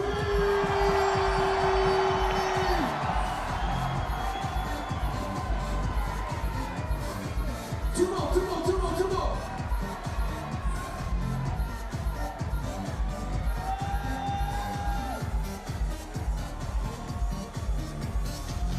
Ok, tout le monde, tout le monde, tout le monde, tout le monde, tout le monde, les mains, les téléphones, maintenant. Et je veux juste entendre celles et ceux qui veulent des t-shirts de l'événement maintenant. À 3, vous nous faites du bruit, s'il vous plaît, Paris. 1, 2, 3! Non, ça suffit pas, ça suffit pas. Ça suffit pas. Vous voulez pas montrer à la télévision française qu'il y a de l'ambiance au Trocadéro à Paris? S'il vous plaît. Oui, non, mais non. C'est pas le fait de la chaîne? La chaîne d'équipe, c'est ça? On peut faire du bruit, s'il vous plaît, pour l'enregistrement de la chaîne d'équipe, s'il vous plaît? Ok, on met la lumière, et maintenant je veux voir celles et ceux qui veulent des t-shirts, posez les téléphones, mettez les bras en l'air et tapez des mains. Tout le monde, tout le monde, tout le monde! Voilà, c'est pas assez. Je vous montre comment ça se passe. Ceux qui veulent des cadeaux, exemple. Du bruit! On vous remontre au cas où vous n'êtes pas encore à... Là, c'est... On vous montre, celle-ci, cette team-là, elle est bien. 1, 2, 3, du bruit. Ok, si vous faites mieux là que eux, le t-shirt est pour vous. 1, 2, 3. It's over. 1, 2, 3. On remet la musique et le t-shirt qui part maintenant dans 3 tout ça. Tout le monde!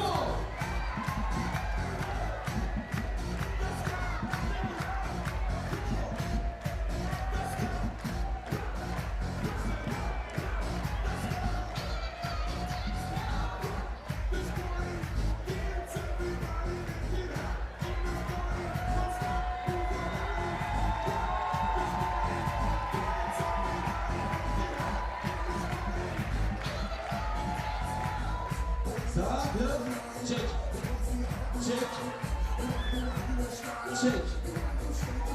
Ça va? Tu lances ou pas? Les mains, tout le monde! On fait un recheck? Check. Non, c'est pas bon. Pas la vache, faites du bruit s'il vous plaît! Ça peut partir là-bas.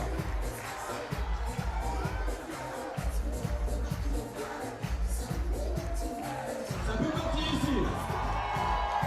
Et ça va partir là-bas. Ça peut partir ici. Ça peut partir là-bas.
I'm sure y'all won't mind. What is good?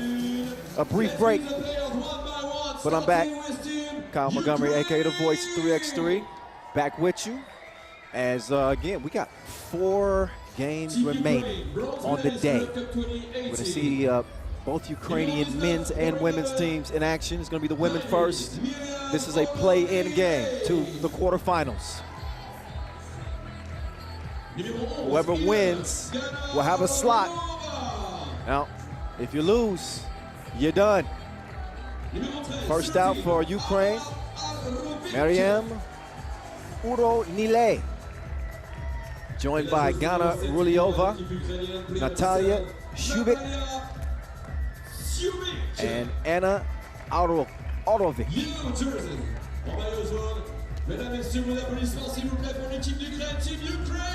So there they go. The quartet of Ukrainians, rocking the bright yellow. Get up. Then Lincoln strategizing before they head into this one. They got a tough test on their hands.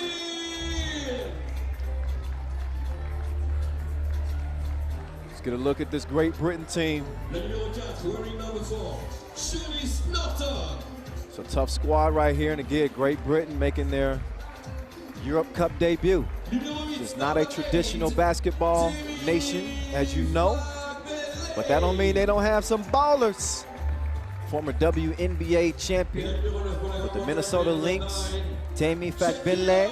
She's joined by Cherry Dean Green, Shaquila Joseph, and Shanice Beckford Norton. That is Great Britain right there for you. Star-studded team with not only WNBA experience, but Olympic experience as well. As Fakbinle also played in those 2012 games. So she brings that to the table. That obviously was not 3x3, but still representing for the national team with 5-on-5. Quite an accomplishment, and certainly being drafted in 2017 to the WNBA, going in the 3rd round. Also a lifetime accomplishment, and she's really the centerpiece of this Great Britain team. Although I do think that Cherry Dean Green has a chance to be an X factor. She was dominant in terms of establishing post position. Even in a loss, I still think they showed some great flashes. Now, who can put it all together for 10 minutes? That's the question. There's Tammy right there. Fakbinle. Still plenty of game. She transitions to 3x3. And trying to give our folks back home something to smile about. They certainly would be cheesing if they can make their way to day 3. But quarterfinals are reserved for the best of the best. Top 2 from each group move on. And it's always an odd team out. We're going to see which one that is once the clock hits 0. 6, 5, 4, 3, 1. 3, 2, 1. Is that right? All right. Forgive me if it wasn't. It don't matter now. The game is on. Let's get to it. Beckford down low. Fakbinle making her move to the left, but missed it. Lefty hook is no good. Ruliova over to Shubik. Shubik. Right to left cross. Faded. Good shot. Fade left. Beckford. Oh, behind the back like a brazier hook. 1-to-1 after the finish. Ruliova. And that's Oklevic defending. Fakbinle doing her thing. Oh, missed it.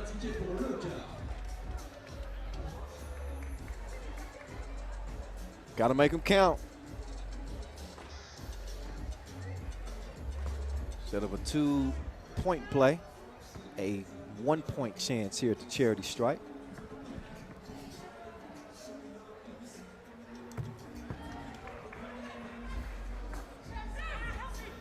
Already over. Takes the package and delivers in the post. 3-2. Ukraine in front. Not only the more experienced team, but they are more accomplished too. Bronze medalist in 2017, good pass. Easy money for Joseph. And good D there by Binley with the thievery. Beckford going in the blink. This will be her new nickname. She's able to draw the foul on the drive.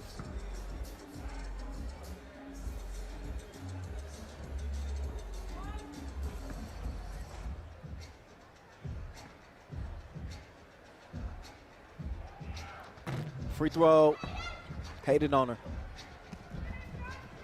Shubik waiting for it back. Shubik will get it back. Ooh. Little hezzy step before she eventually got to the rim. Scores back even at 4-piece. Beckford lofted it down low. Fagbinley, it's a bucket. Shubik, nice cut. She puts the round thing in the round thing. Now can she D up? No, oh. Benley just missed that. That was a mismatch, easy opportunity. Yeah, probably should have passed that one, but we all make our choices.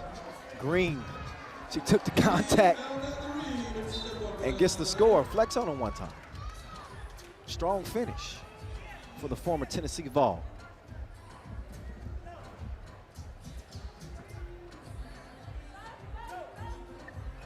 Back Benley. Trying to go to work on Ruliova. She decides to give it up, only to get it back. Repost, no, wait, they give it to Green instead. Green, she's got the green light. I said I was gonna stop singing. I wasn't done yet. Let's hope that's the last little singing moment that I had, all right? 7-5. Green. You know what else? Oh, well. Green isn't money from the stripe. Now, ooh, almost tipped away. Look at the aggressive defense here. Up in a personal business. Give me some space. Joseph front rimmed it. Ruliova very smartly lets it go out of bounds. So you have a few extra seconds to breathe. So important in 3x3 because it's such a demanding game from a physical standpoint, and even mentally when you get late in games. It's that physical attrition that often makes players make some mental mistakes. But there's no breathing. There's no breathers in a 10-minute sprint, 12-second shot clocks. Joseph. If you don't succeed, try again. She's going to hopefully get another try down low. Instead though, Shubik is going to answer. She gets the double dip, and it's 7-all. This is a play-in game again to the quarterfinals. Game 2 in Pool B.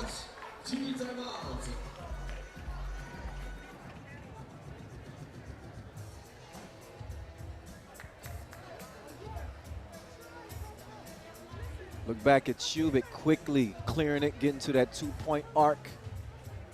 That jumper is buttery. And how about the strength from Green? She's been a catalyst for him offensively. She's tough as nails. Fagbinley, she's going to draw a lot of attention.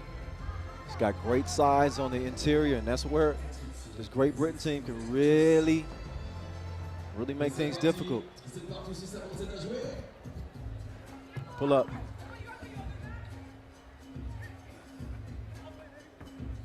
Green, get your weight up. Olkovic is down. Green hadn't even looked over her shoulder yet. Like, that's just roadkill. I don't care nothing about that. But certainly hoping that Olkovic is okay. Don't get me wrong. She's kind of hobbled as she moves off the court. She might have took a shot to the abdomen. But hey, spot in the quarterfinals is on the line right now. It's going to get physical. You got to get ready. They weren't ready for Shubik. She gets an easy score on the inside. Now, can she hold her own? No. But she can make up for it, and she does. She knocks down the double from the right side. Fagbinlay going to the drop step game. Rulyova was not having it. That is sound defense, never left her feet, hands straight up. That's textbook. That's good coaching. 10-9 contest. We're almost 4 minutes in.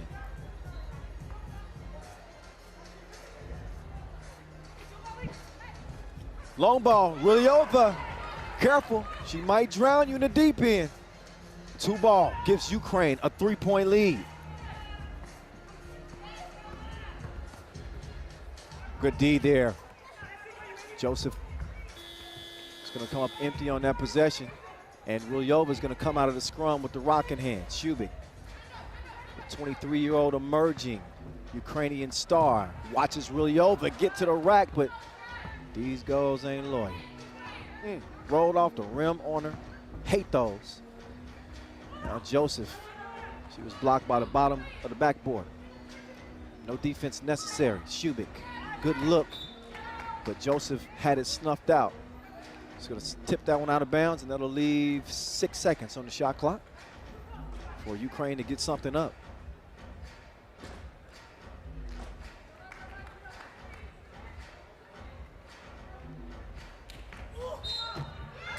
Bump in the bucket. Strong score on the inside there. See if Ukraine can continue adding to this lead. So Miriam Uronile. She's gonna get it to go. Uronile with the stroke, 5-point difference. Green driving left. She is from Great Britain after all. Comes up empty, still. Joseph though, good D. Beckford lets it fly. Joseph, it's a no for her too. Ukraine with this 5-point advantage. They got 4 fouls. Great Britain need to get to it, although no need to panic. So important to play with pace, but without panic in 3x3. 12-second shot clocks. So you want to get into your actions quickly, move the ball. But typically when you're new to 3x3, you tend to force it, tend to play a lot of ISO ball. But you do typically see the better teams move the ball, let the ball do the work for them. Ball back in the hand of the Brits. Beckford, oh, she was hanging, couldn't hit. But there to clean up the mess. It's Fagbinlay.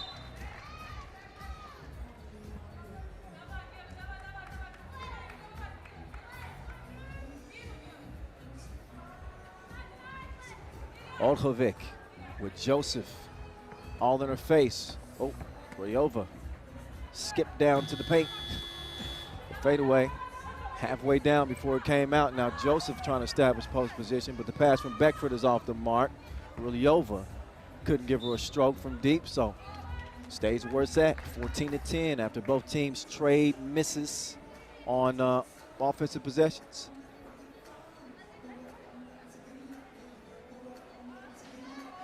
Get a TV timeout soon. We're still over past that 4-minute mark. Once we get under 4 minutes to play, first dead ball, we'll see a TV timeout. Right now, let's see Fagbinlay, the Olympian and WNBA champ, get a bucket. Tough shot right there. So the ball back over to blue. Beckford on the move, but she's denied. That's okay though. I got your back, sis. Fagbinlay is there to clean it up. Beckford then called for the foul. In the process of the shot. TV timeout. 3:48 officially on the game clock in a 2-point contest. And we'll see a free throw attempt once we come out of the break. We'll see if Uronile can knock one down. I think Ukraine might be an underrated team in terms of their ability to pass the ball. 14 à 12 avec 4 fautes d'équipe pour l'Ukraine. They really move it well, really have a firm understanding of the game. Maybe not as athletic as some of the other teams they face. Sometimes you can beat them with your brain. Knocked down from the free throw line.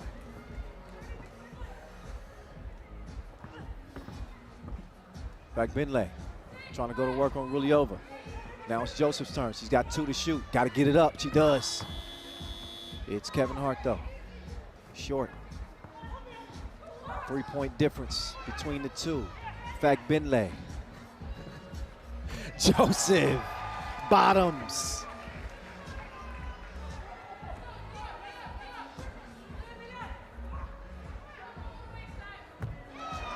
Ruliova. Come on over. 2 ball.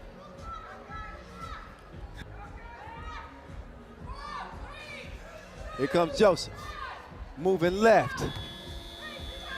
No bucket. Not that time. Green. Fact Benley still fighting, still scrapping, still missing. Stays a 3-point difference. Ruliova. She ain't scared to shoot it. Instead, she passes. Better decision because it leads to the score.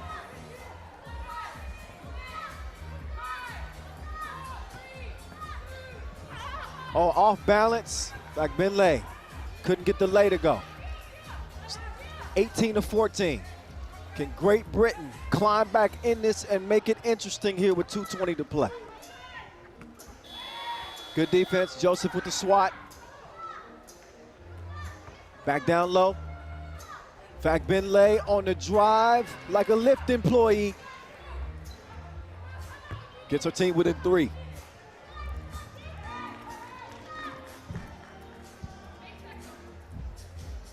Back Benley trying to set up shop. She got to shoot something. She got 2 seconds. Got to be cognizant of that shot clock and where it's at. Not a contest that's out of reach, by the way, for Great Britain. Only a 3-point contest. And again, 12-second shot clocks. They're gonna get a few hacks at this thing before it's all said and done.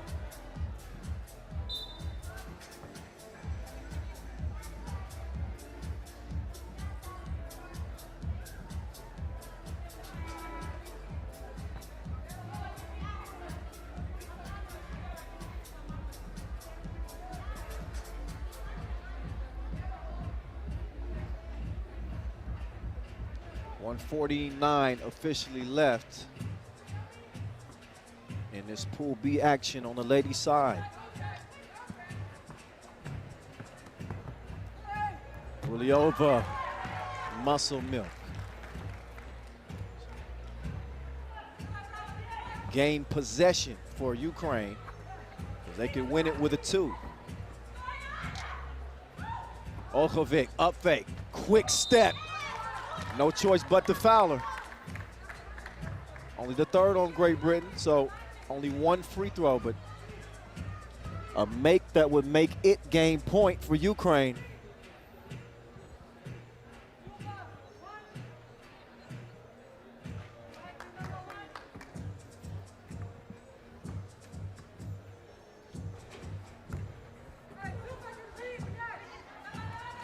It's a miss, 19 to 15. The door's still open. Beckford, quick step, but a wild shot. Joseph's got Fact Benley down there on the block. Now Beckford, 4 seconds. Joseph got to shoot it. She gets behind the 2-point line. That was a high IQ play. She knew they needed a 2-piece, and she knew she was up against the gun in terms of the shot clock. Knocked it down, and it's a 2-point game. The energy's gonna ratchet up if Great Britain can get a 2 to fall again. No need to force it. Beckford forcing a tough layup attempt. Shot clock violation, touch nothing. So with 37 seconds left in this game. It is far from over. So you're saying there's a chance? Yeah, I'm saying there's a chance. Juste pour vous dire, si vous tapez les mains maintenant, il y a les t-shirts qui arrivent juste après. Ah bah tout de suite, forcément, il y a du mot. Ukraine trying to put him away. Rulyova opts to pass up for two, and instead she passes the defense.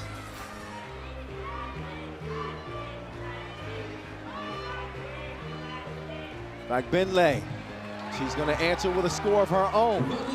But time is not on Great Britain's side. Shubik trying to end it. Rebound also goes to Ukraine. That foul's on the floor.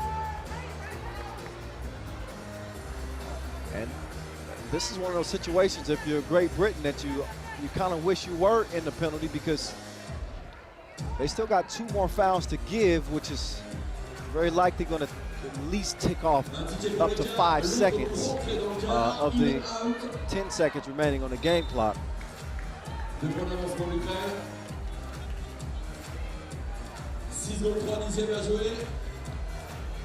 In a 2-point contest, they'd love to have that ball back for one more look. Benley trying to get a steal. She does not get it, and Great Britain will not be getting a win here in Paris. Their first appearance at the Europe Cup is a short one, but we still show love. They represented well.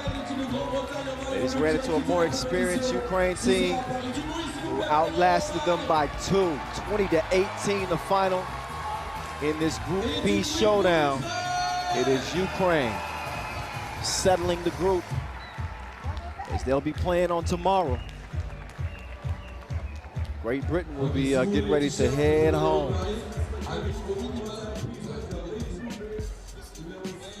So let's look back at how it went down. Ukraine relying on Shubik early. Great Britain showing some sauce too. But how dominant was Rulyova? She really finds a way to provide that spark that Ukraine need. They got great shooting from Olkovic too. Green on the inside. She's tough. Green with a couple of tough makes. Shubik was all up in her bag. She was shooting like Cupid. Tough interior play, really, for both teams. You don't want to fall in love with the two too much. And I think both of these teams' strength is really on the interior. And that's in display in the highlight rip. Now, while their strength may be on the inside, you know the difference maker. You know the decider, typically in a 3x3 game. You got to shoot twos. Last time I checked, twos are more than once. Rulyova, she can get it done one way or the other. Joseph with a big hit right there to get her team close, but Ukraine was able to hold them off and get the dub. Here we are from the Trocadero Square. Here from the city of love, the city of lights. Paris, Paris, France. It is the site of this 2021 Europe Cup 6th edition. Pool play will be coming to an end by the end of business today. The competition only gets stiffer as we move closer to handing out medals.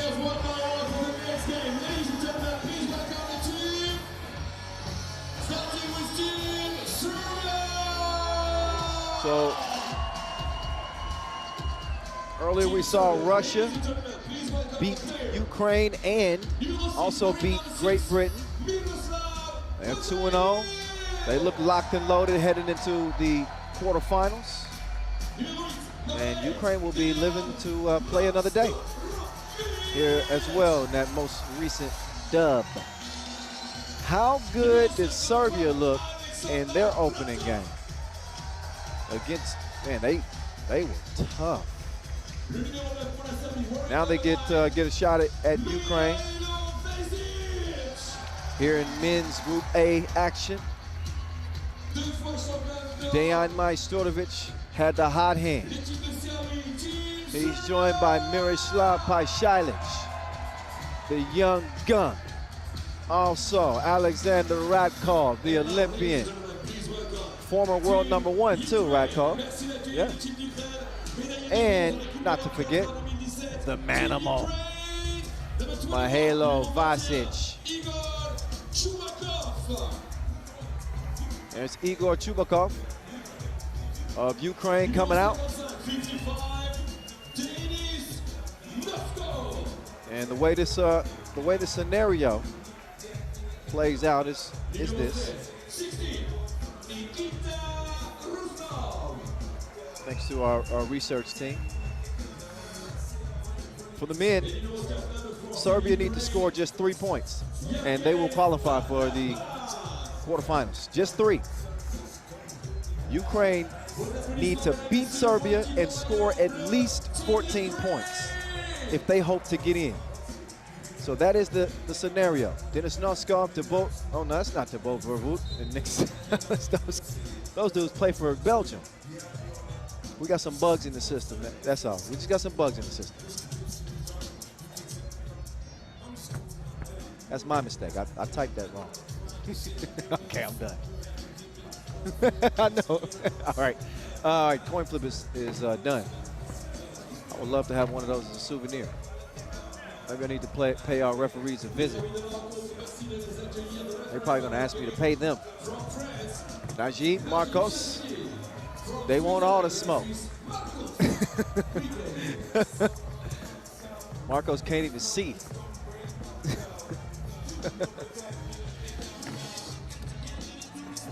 Once the smoke clears, we're going to see who comes out on top in this one. Dejan Majstorovic's right hand might still be smoking because my man was ablaze earlier today. Not only in the 2-point shootout qualifier where he made 9 of 10 shots, believe it or not. He also came out and did his thing against Belgium in Serbia's first win. So Belgium, who just barely outlasted Ukraine, they beat them by 1. They still put themselves in position to move on to play day 2. Unless Ukraine win against Serbia and score at least 14 points.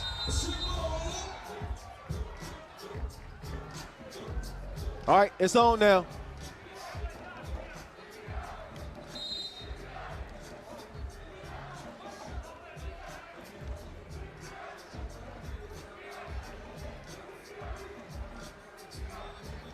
Quick foul on Serbia. Over to Ukraine. Roslov making his move. And another foul. 2 quick ones on Serbia. Kind of makes you wonder, is it a part of their strategy to foul early? This happens nearly every game. What also seems to happen every game is they manage to get it together.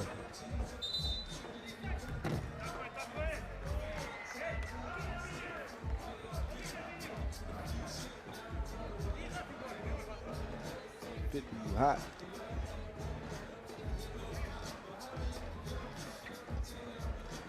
Miroslav Pajsilic leaves his feet. He gets it to the Manimal. The Serbia team can feature any player, essentially 1 through 4. Well, Pajsilic has been a man on a mission. He can very easily be the guy that takes a game over by himself. Dare I say, a younger Dusan Bulic. Well, that's the role he's kind of filling.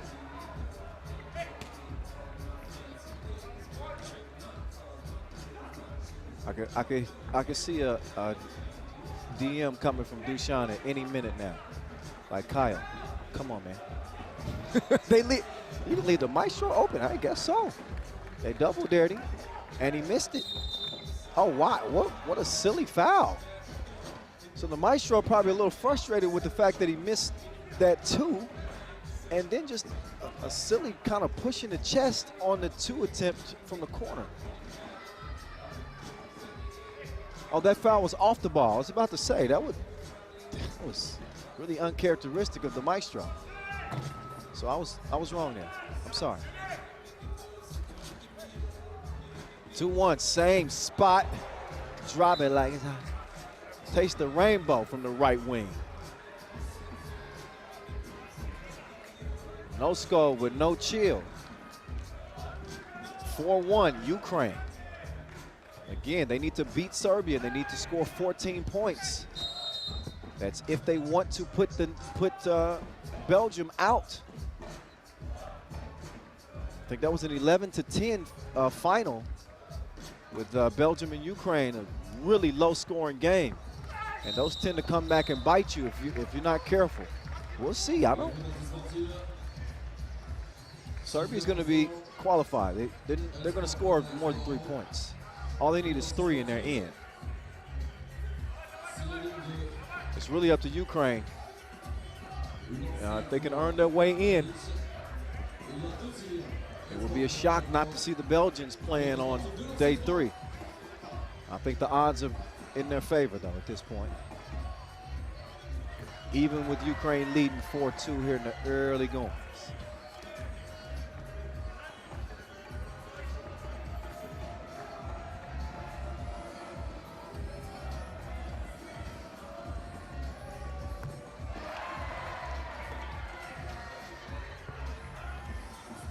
One-point game, 4-3. Nearly 2 in. Roslov. Oh, my goodness. Take that man to Vegas. Luck is on his side. He needs to find some defense, though. Vasquez with the bucket on the interior. Oh, Radkov hitting the deck. He got some help getting there. Balaban put him on his wallet.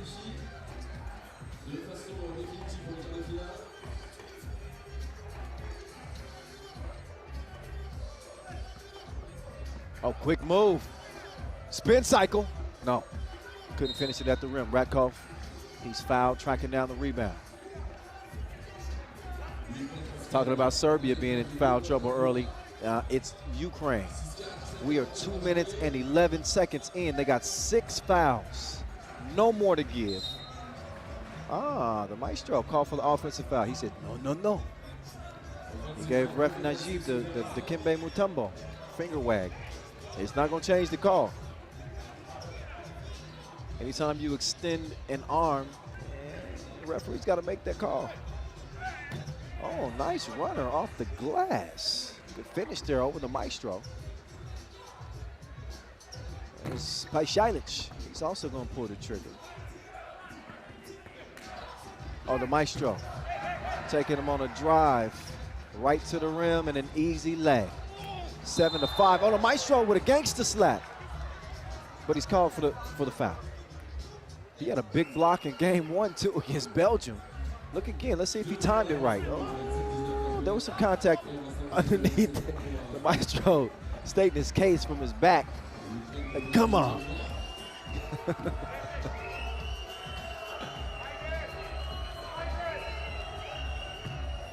Shumakov. He's going to give the Ukrainians a 3-point lead. Serbia's already passed that 3 points that they needed to qualify for the quarterfinals, so they're in there. They want to get a win here. Ukraine are able to hold them off. It will, without question, be one of the biggest upsets at the Europe Cup in recent years, despite this Serbian team being a kind of a newly formed group of 4. I mean, they're still Serbia.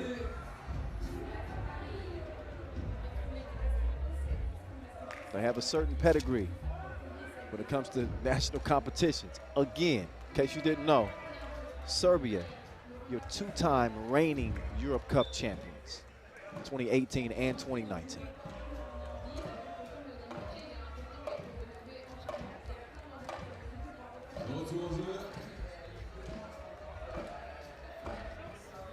So the maestro, he'll start at top of the key over to Radkov. Radkov's got Paishailis coming around.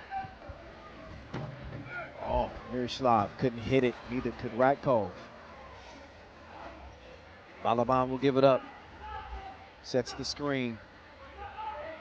Ruslov wants it. He doesn't get it. His friend takes two. It's a double take, and it's good. 10-6. Make that 10-7. Serbia answer back.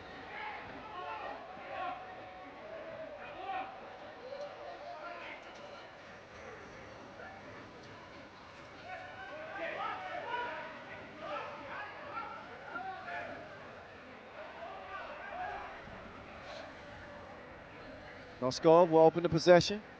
Ruslov. Oh, has he? Left Vasic, but he couldn't finish it at the rim, and then Vasquez is fouled. Balaban. Too much contact, and yeah, just like that. That's a 7th foul on Ukraine. Still with 6 minutes to play. This is where they could kind of shoot themselves in the foot if they're not careful. Serbia can climb back in it at the stripe. Serbia clearly not in the clear either, by the way. They got 16 fouls themselves. They aren't sitting pretty. And let's not forget, they're trailing this game by 3. Make that 2. Ruslov setting up from the logo. Vasic defending on the switch. Ruslov airballs it. Over to the maestro. Radkov to his longtime Lehman teammate. Easy breezy. And here comes Serbia's lead. So approach that midway point, not quite. 10-minute sprint. Got 6 minutes to go in this one.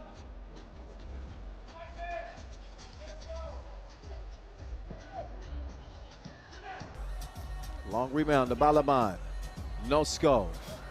It's a no-go from the left wing. Back comes the Manimal. Over to the maestro. The maestro held up from Balaban. He had him dizzy, off balance. Couldn't cash it. Vasquez hits the deck, as does Shumakov.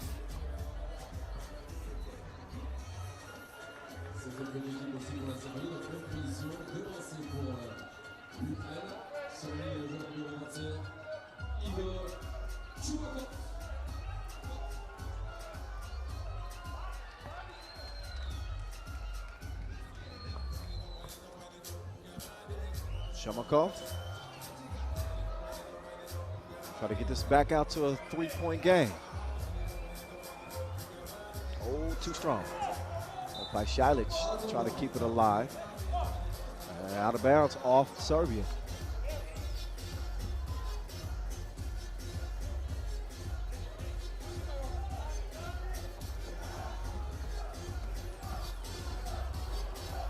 Easy finish there for Noskov.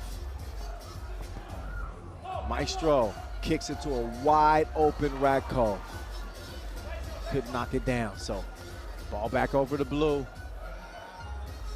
Noskov, mid-range, not this time. By Shilic. This dude's like the Energizer Bunny. Never stops. 8 fouls on Ukraine. That means they're 2 foul infractions away from being in the double penalty. 2 possessions, 2 free throws and possession. If we get to that point.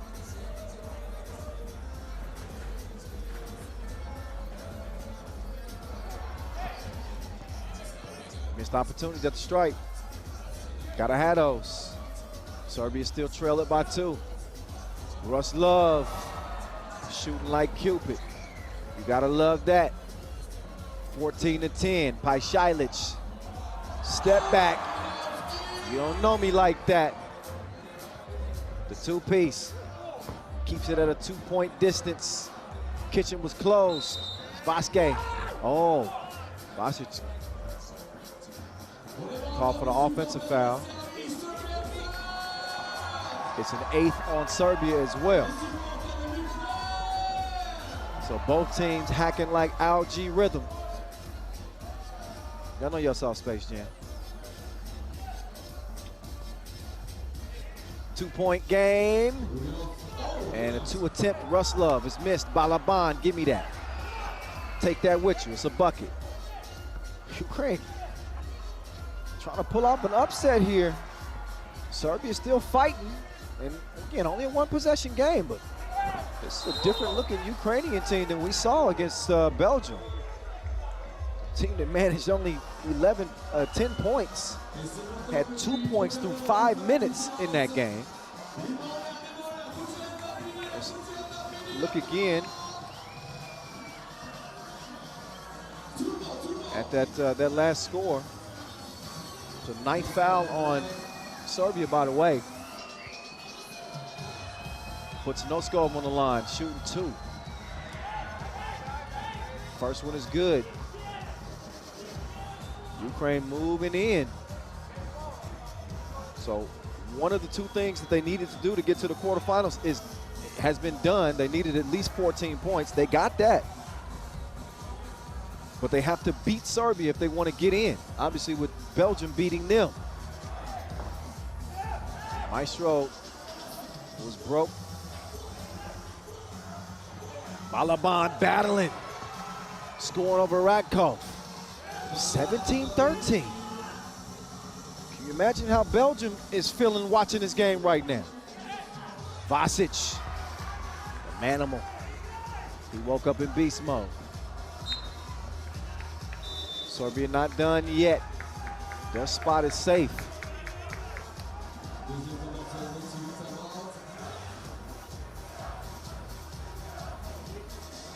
But Belgium's may not be.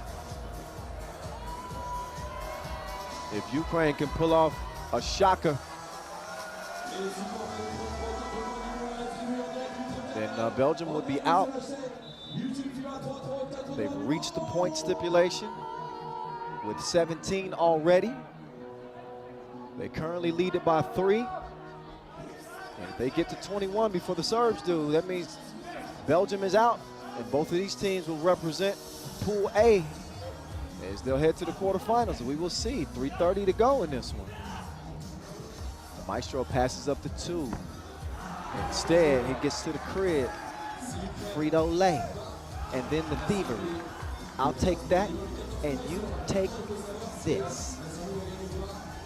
Pajsilic. Oh, no, they take nothing. Took a tough shot.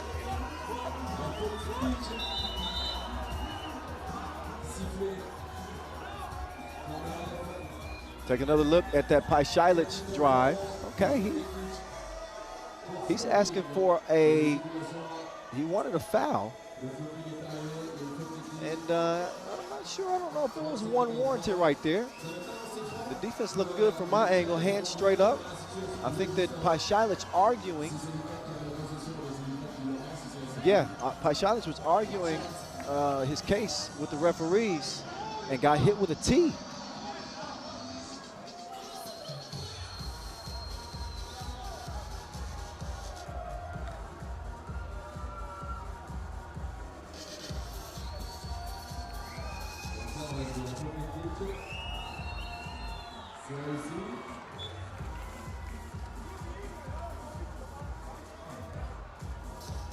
Free throw is made. So thanks to Igor Shumakov, Ukraine is back out by 3. And they've got a Serbia team in all kinds of trouble from a foul standpoint. They're in the double penalty. With 3:14 to play, Ukraine is very much in the driver's seat. Game could change quickly though, because Ukraine is also in the penalty. So any foul on their part 2 free throws from Serbia, which could easily make it a 1-point game. The jury is still out on this contest. From out deep, Russ Love is gonna miss it, but now he's gonna get it back in the corner. Skip pass down low to Balaban. Balaban elevates. He's gonna miss that turnaround hook. The maestro lets it fly, shreds the threads. Serbia within 1. Oh, whoa, wild shot. But he was able to get Vasic out of position. And Shumakov, they were gonna shoot 2 anyway, because being in the double penalty, but they weren't gonna get possession. So it'll be 2 free throws and the ball for Ukraine.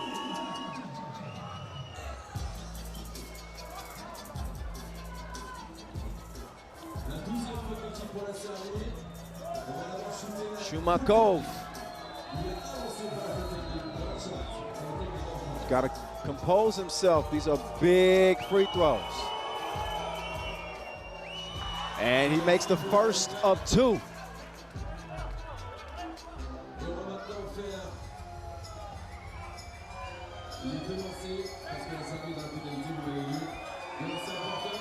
Second of 2 is good as game point.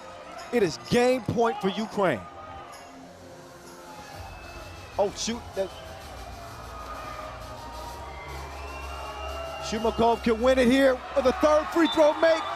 Flex on him, young fella. That is a signature win for Ukraine over Serbia to wrap up their group play. Serbia is in. They did score enough points, but by virtue of Ukraine's win here, Belgium is out. We will not see Belgium play in the quarterfinals. Ukraine, they get the win over Serbia, and by way of points, they are going to make their way to the quarterfinals. An improbable Ukrainian win against a heavily favored Serbian team. That was a foul beyond the 2-point arc, and they were in the double penalty. That is the reason why you saw the extra free throw. He would have had 1 more. But wow. A shocker here in front of the Eiffel Tower. So, well, we'll see Ukraine and we'll see Serbia playing tomorrow. It's goodbye to Belgium. Let's look back at the highlights in this one.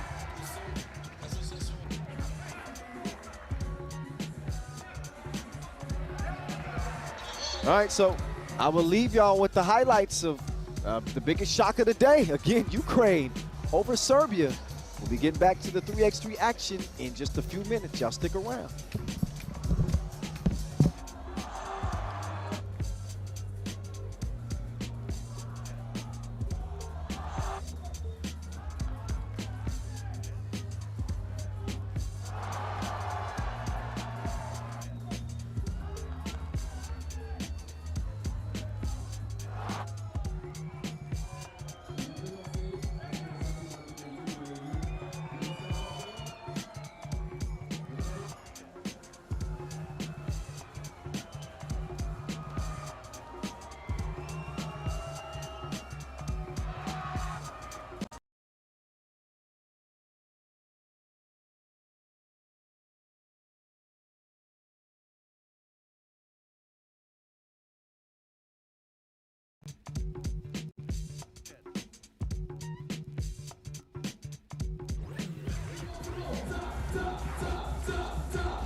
Blacklist Production, présenté par la Caisse d'épargne avec les applaudissements du Trocadéro de Paris.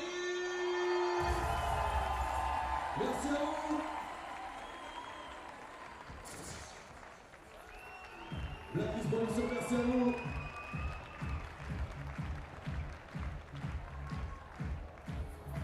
Les mains, tout le monde. Espagne, Lituanie, dans quelques instants. España, Lietuva, España. Mesdames et messieurs, merci d'accueillir les équipes pour le prochain match. Ladies and gentlemen, please welcome the team for the next game.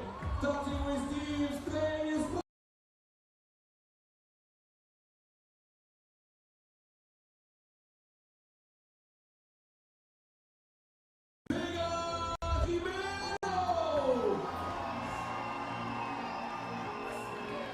Number 3, numéro 3, Massa Canella.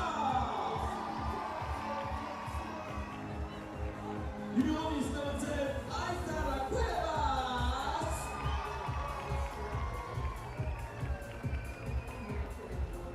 Et numéro 13, numéro 13, Sandra Higueraville.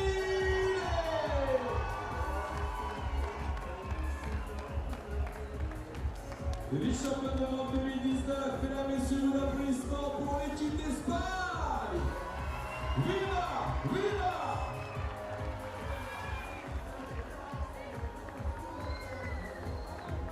And now, ladies and gentlemen, please welcome Team Lithuania, Lietuva!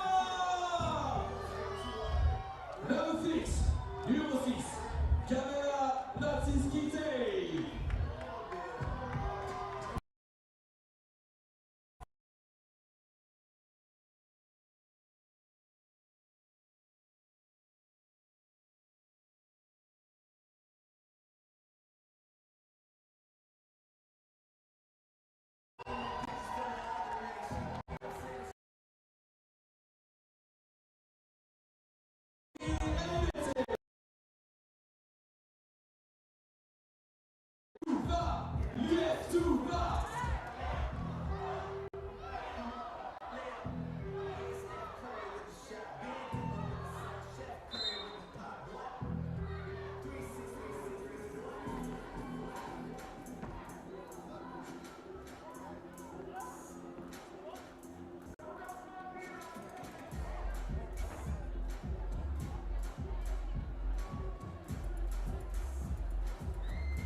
Referees for that game is under the auto avec vos applaudissements. Paris from Kazakhstan, Alexander Rulyov from Hungary, Fensiga Tolt.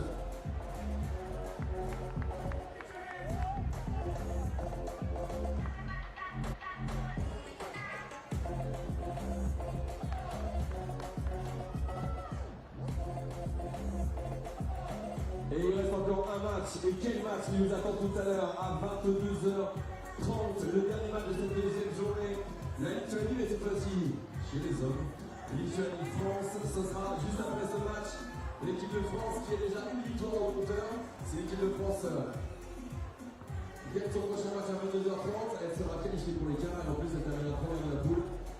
C'est dans quelques instants.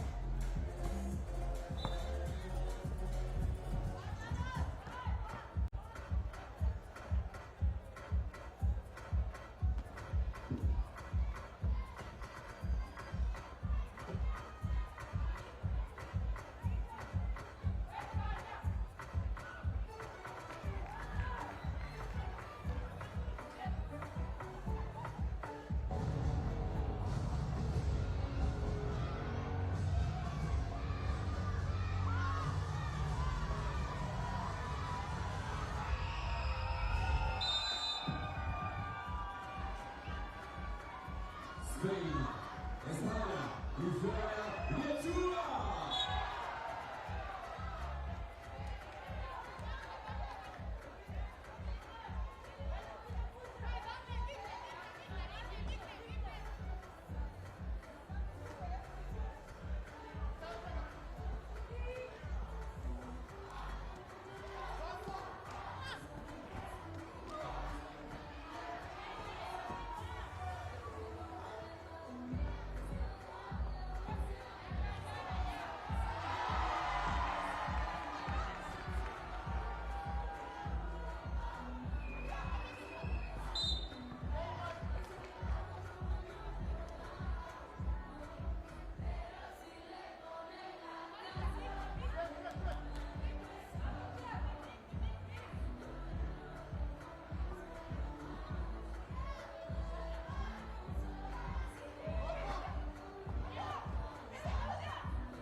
So 2-1.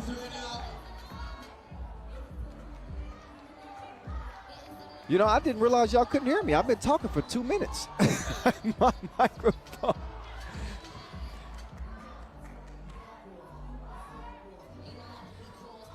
Yeah, I had a little microphone issue. That's probably my fault. Sorry about that. I was saying a whole bunch of funny stuff that y'all missed out on. I can't believe that. This is a big game right here. So let me, it's 2-2 as of now. And the scenario is this.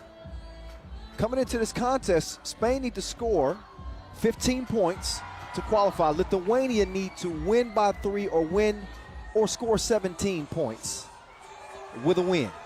Get it? Okay. For Lithuania, they need to win by 3 or win and score 17. Spain need to score 15, and they're in. All right? That's the scenario as it's 3-3. And I am officially on the mic, even though I've been talking to myself for the first 2 minutes. Did y'all miss me? Yeah, apparently not. There's Igedavide trying to get it to Aitana. And that was deflected, playing a little football.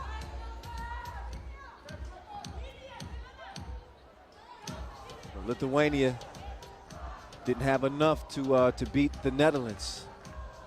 Credit the Dutch for really coming out, grinding out a win.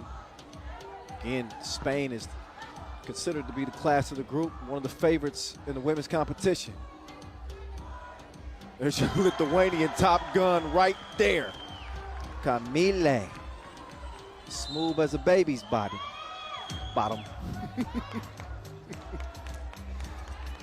All right, 5-3. It's not coming off the rails yet.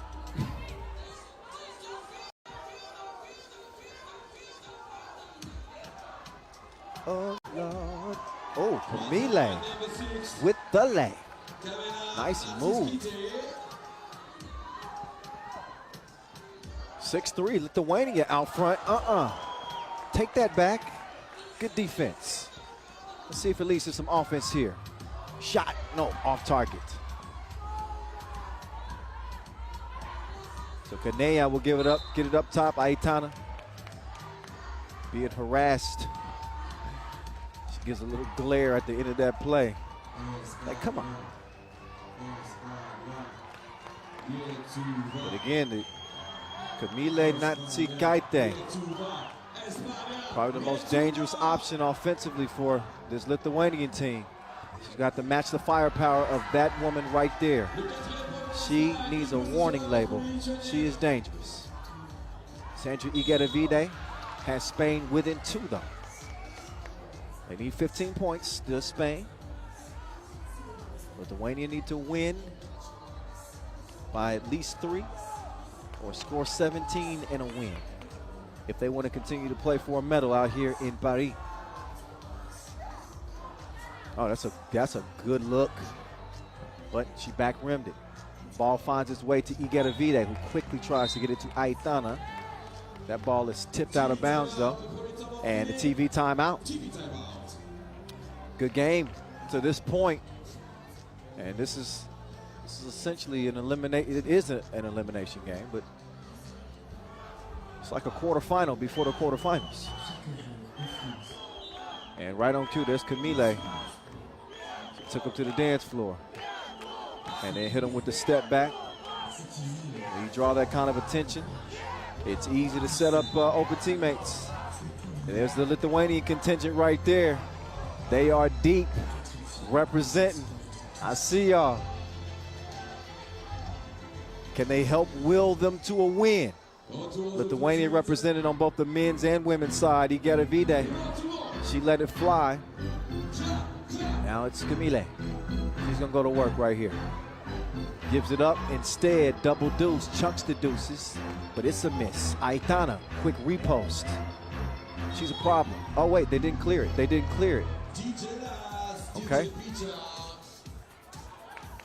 So you saw ref Cecilia Toth was all over that before they even took the shot.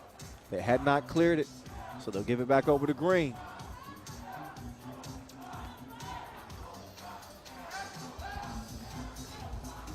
The pull-up. That's a narrow miss. Vega Jimeno is going to track down the cookie. Igedavide, what's she going to do with it? That's what she's going to do with it. She'll give you whatever scoop you want. It's vanilla. 6'5".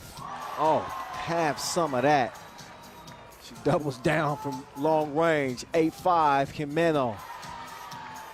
She gets a bucket too, so back and forth we go. Swinging like a pendulum between these two.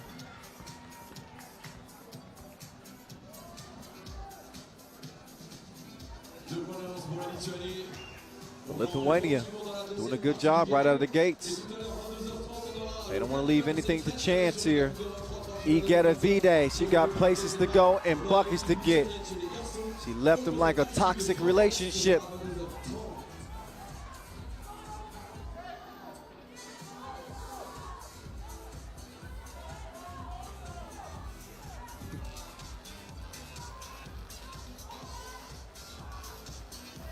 Oh, come here.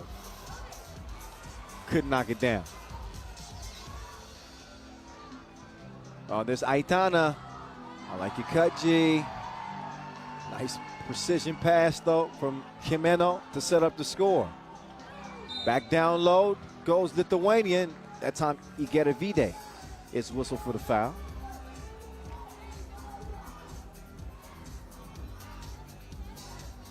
And that will put Livia Sakevichute on the line to shoot one.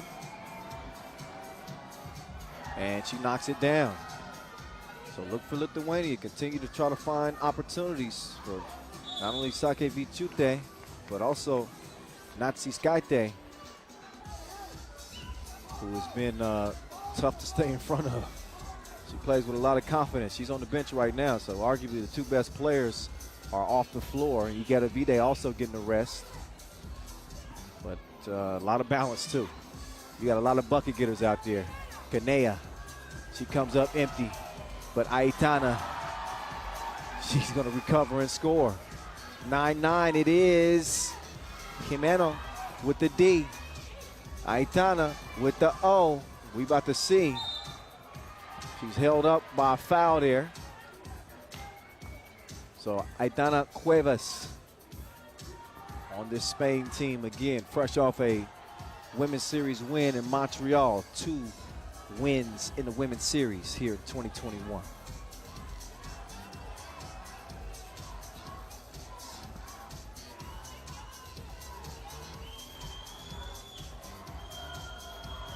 Aitana, no good at the free throw line, but no worries. There's Jimeno there to clean up the mess. Oh, look at that D. Aitana, good timing. Now late in the shot clock, got to get something up. Can she get to the rim in time? And that she does. That's Martina Petrianate.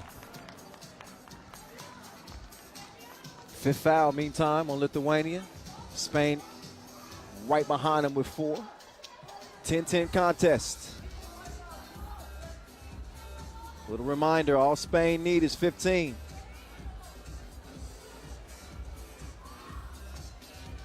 And here's Igedavide. Hell, she can get 15 by herself. Aitana, turn around, off the glass. Weight room might be necessary.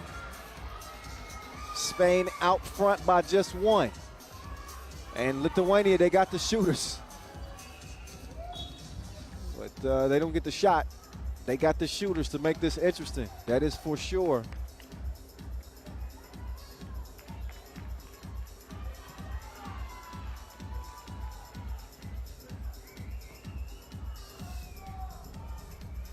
Jimeno's going to hand it off.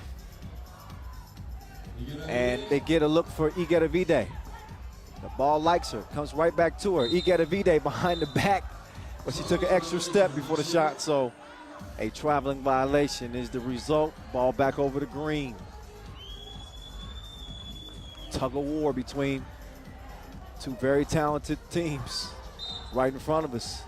Oh, the Kanea, yeah, whistle for the foul there. That's now 5 on Spain, so 1 more foul apiece to give. Shout out to all the fans, by the way. All the fans that have been enjoying the 3x3 action here inside the venue. We got young and old, men and women alike. The kids are out late checking out the 3x3 action here in front of the Eiffel Tower. All kinds of nations represented here at this international event. And the players are laying it all on the line, between the lines. Shout out to our production crew as well. They're doing an outstanding job.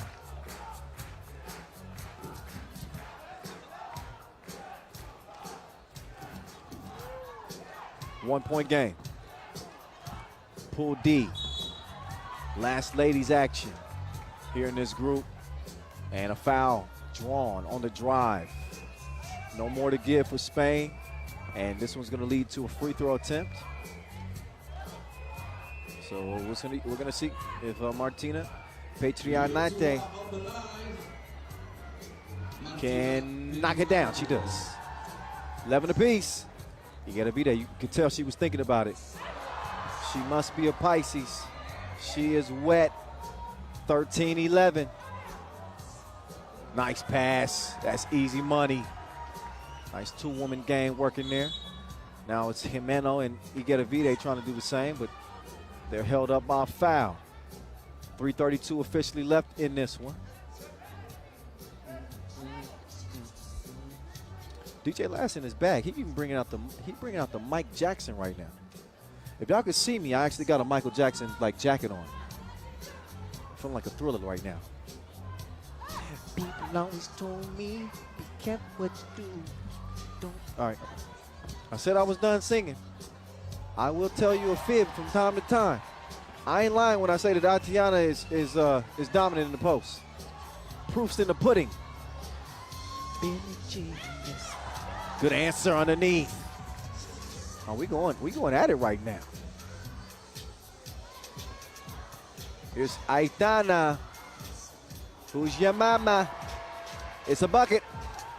15-13. Oh, hand up. So what? She can taste the leather. Jimeno can't answer. 15-15.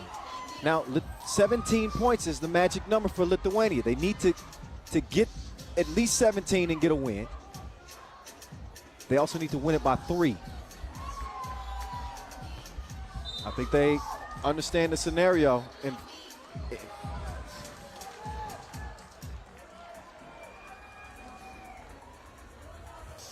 2:27 left. And Lithuania with an opportunity here to potentially take the lead.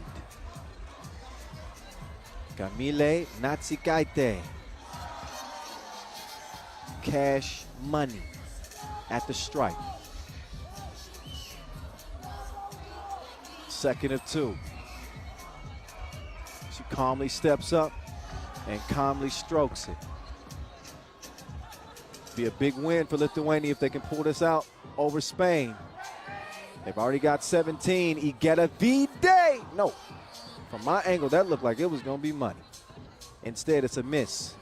But a beautiful pass. What a setup.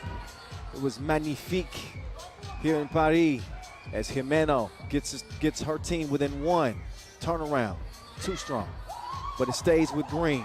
Recovered and scored. Martina getting the job done that time. It's a 2-point game and under 2 minutes to play.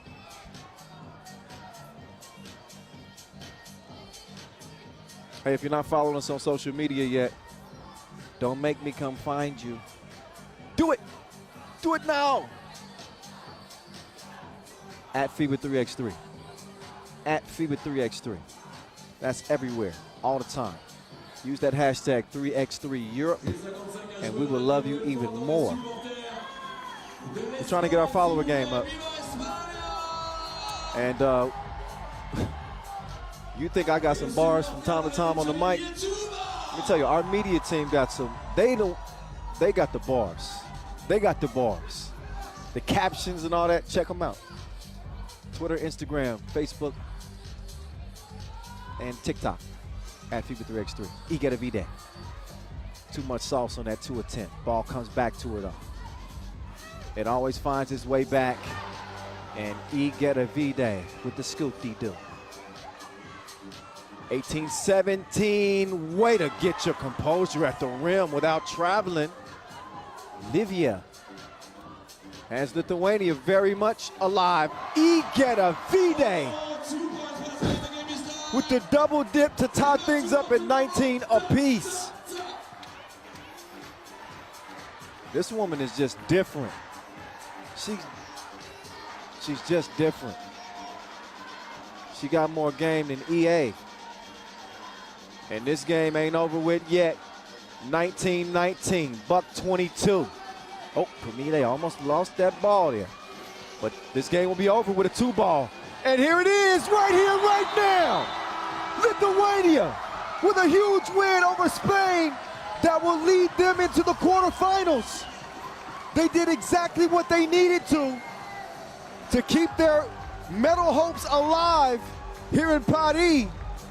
And they leave it up to their top gun to get it done. Camille Natsi-Kaite with the Tissot buzzer beater, all net, all wet. And Lithuania live on to play another day here in Paris at this 6th edition of the Europe Cup. Unbelievable win for Lithuania. Now Spain did what they were supposed to do. So they did score the 15 points needed to get in. It is the Netherlands that are the odd team out. This is after they picked up a signature win over Lithuania. The Orange Lions will not be moving on. Instead, it'll be these two teams that we see right here heading to the quarterfinals. A hell of a game, a hell of a win for Lithuania. This is one they won't soon forget. You know, this Spain team might be the hottest team, women's team in 3x3 right now. I know there's a lot of French fans out there saying, hold on there, Kyle. What about France? Come on. This is true. But we haven't seen France on the women's series in quite some time. And the Spain team have just as many women's series wins here in 2021 as France, and the most recent women's series win. Look at the defense here. Kanea, all up in her personal business. It don't matter. She's going to put you on the bucket list regardless. Aitana playing her game. Cleaning up the glass, using that size to her advantage. But really an all-around team effort for Lithuania to get it done. Although Natsi-Kaite, she was that woman up in this game. She and Iga Davide, they gave us some fireworks, that's for sure. That's some new defense right there. Back to your opponent. I got to try that one day. You saw the result. It was a bucket. It's Iga Davide doing her thing too. Step back, you don't know me like that. And this is the shot heard all through Lithuania. Sounds like this. Swish. That's a quarterfinal swish right there. Hell of a shot. Great win. Unbelievable venue. We turning up. Even though the sun is going down, it's lit here in Paris. Kyle Montgomery, a.k.a. the voice of 3x3, still going strong. That's right. I've been drinking my tea with my honey. Actually, it hasn't been tea. It's coffee. I need some tea and honey and lemon. Help me, please. My voice is calling for help. Yeah, we ready, Vincent Royer. I already told you we ready.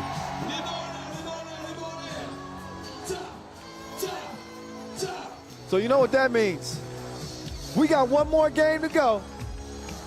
And it's coming down between France and Lithuania. Men's Pool C action to wrap up a very busy day 2 with some extended action to start the day. This will put it to bed.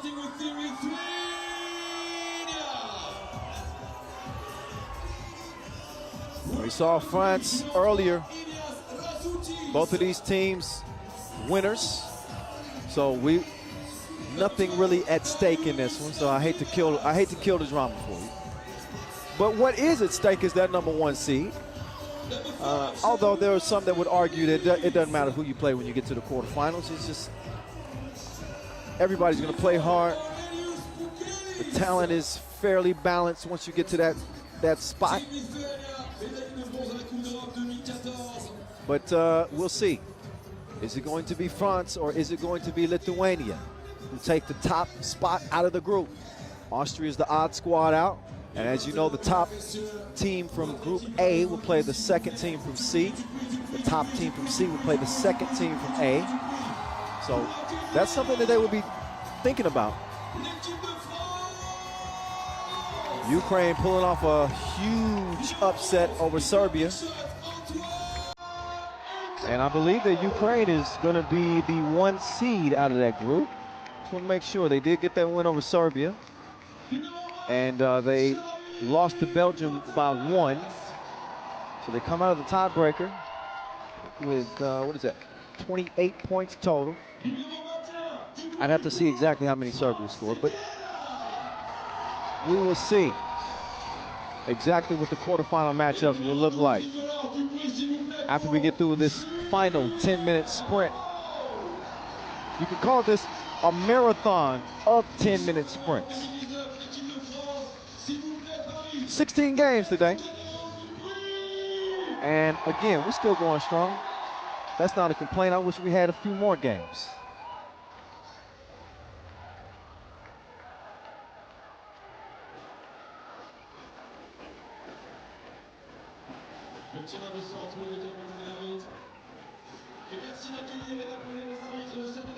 So they'll get it warmed up. And we reintroduce you to our officials for this one. Officially, Yasmina and Marcos. Hello again. This game is in good hands, as is every contest. It's in really good hands. We're well represented across the board. Speaking of representing, how well has he been representing? Aurelius Pukelis stands 205, 27 years old. The man is a monster. I don't know what else to say. He is a monster. He's more difficult to figure out than a Rubik's Cube. Inside, outside. Man, he's tough. So is Eto. What a performance that he had for France. And their earlier win over Austria. I mean, he was on go mode from the very beginning, from the very outset.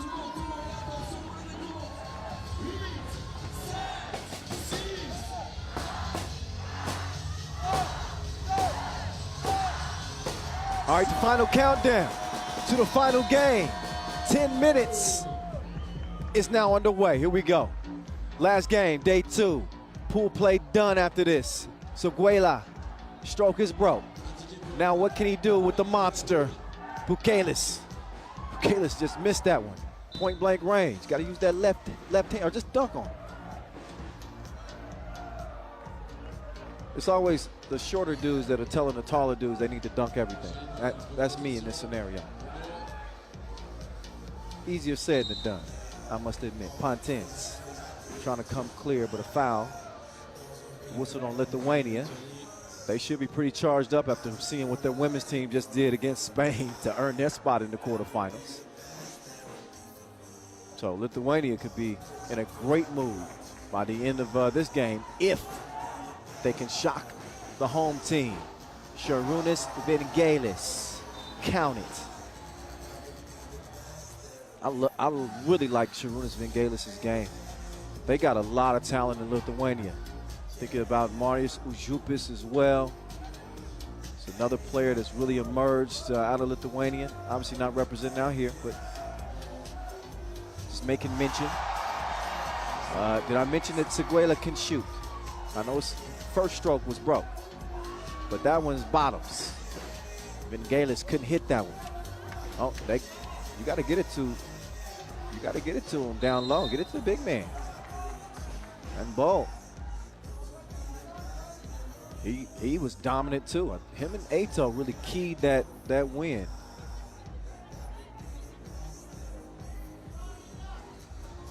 And again, France men 2019 silver medalists. Oh, it's dime time. What a beautiful setup. Sharing is caring, as they say. And you better get a hand up on Pukelis. He's a gun. 3-3. And Eto. Oh, look at the tip. 4-3. Then Galis forces one top of the key. And Bo. He's going to set up shop down low. And Vingalis, no choice but to foul.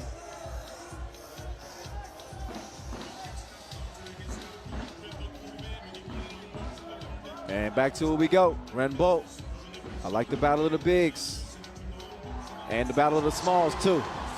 Mr. Mustache, excusez-moi.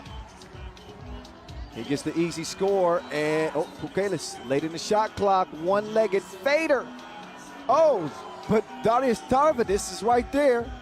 He cleans up the mess.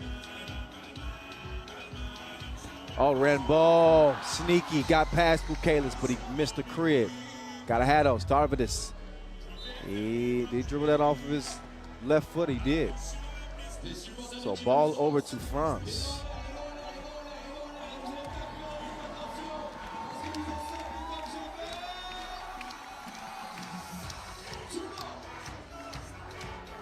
Can you tell it's turned up? Can you tell that it's lit? Especially the French fans. I don't think I've seen anybody leave yet. They've been down for the whole marathon today. Eto sets the table. Seguela cannot finish the meal.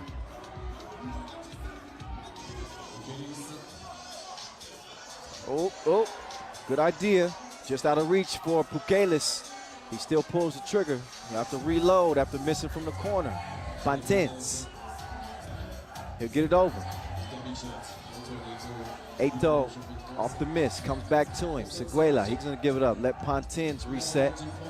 Pantins, just a glimmer of daylight. That's okay, he follows like a stalker. And he's rewarded with a lay. France leading 6-4. And Eto, he then gets whistled for the foul, too aggressive.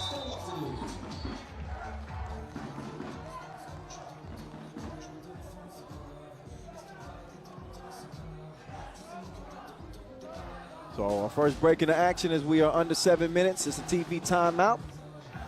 France leading Lithuania 6-4.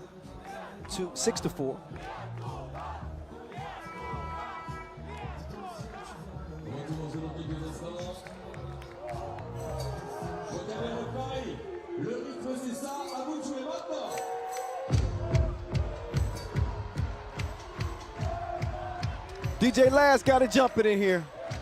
Shout out DJ Last, MC Vincent Royer. Oh, Eto, FaceTime. We ain't talking about no video chat either. 18-4 and foul off the ball.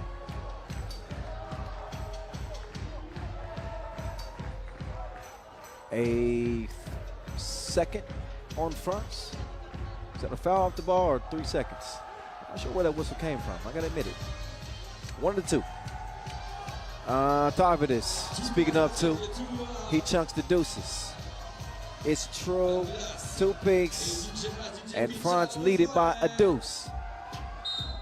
And Don Eto, Yusuf Bukele still wasn't having it. He's like, hey, I don't care if the whistle blew or not.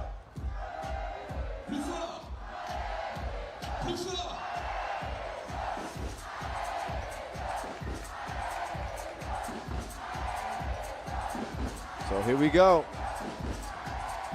Eto.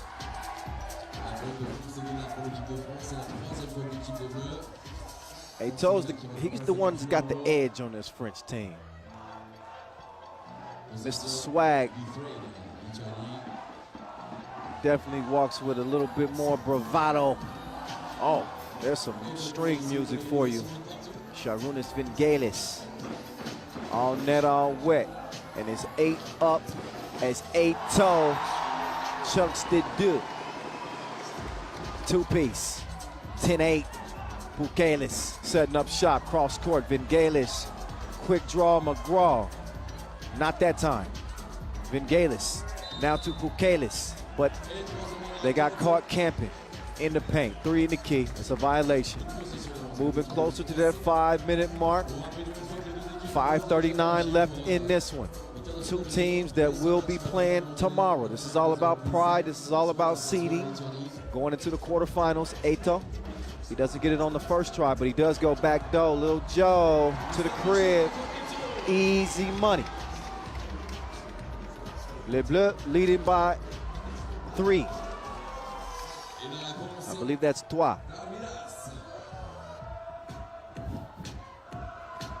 Seguela. Seguela spinning left and then right. Still got his passport on him. Call for the travel.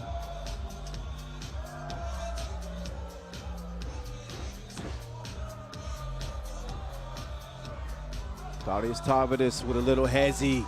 Attacks the rack. But Renbo was not having that. Reached his hand in the cookie jar, and I think did he hit that off of Tarvidis? No, he did not. Still out of bounds off blue. That'll leave just 4 seconds to get a shot up. Vingelis trying to come free. The shot, though, is off target.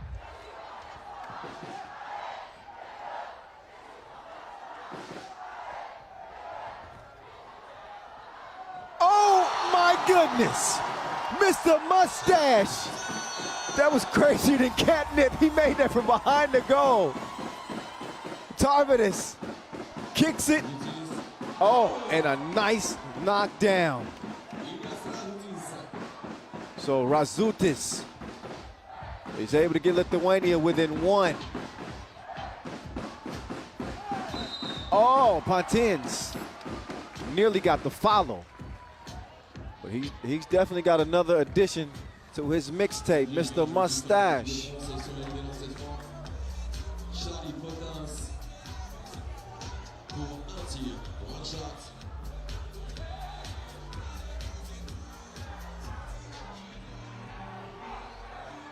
Pontins puts it in.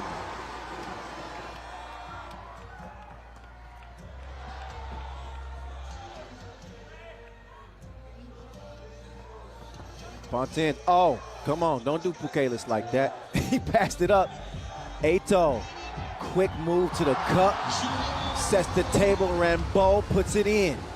Vingelis couldn't do the same. Eto, quick draw, he didn't make that one. That was straight on, but a foul call.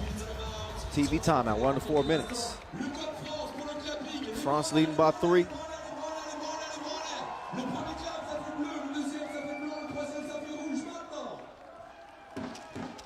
Another look at Pontins at that last shot.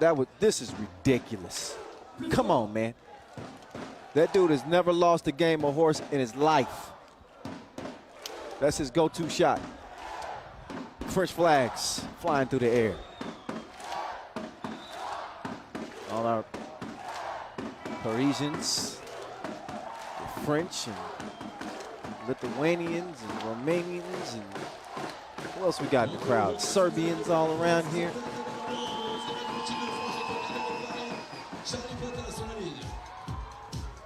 It is a cosmopolitan of people from all over Europe here enjoying this action. So Mr. Mustache is able to connect. Not once, but twice. Tarvidis to Pukelis. Pukelis connecting like cousins. He's got reservations for 2. And France's lead was down to 3. Now it's up to 4. That's how quick things happen in 3x3. Charlie Pontins. Oh, nice drop off to Seguela. He gets up to get down with the one-handed poke. France can feel it now, up 5.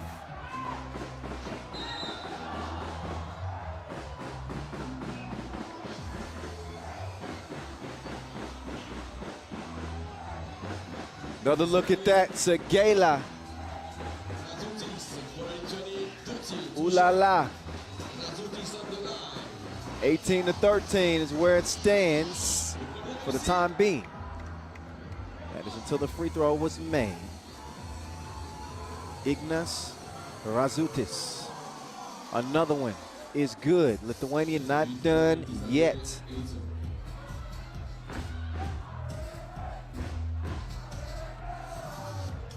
Here's Ato.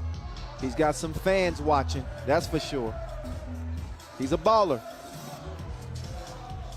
Can he close the deal for France? Seguela. Ain't no wind in here. Maybe it slipped.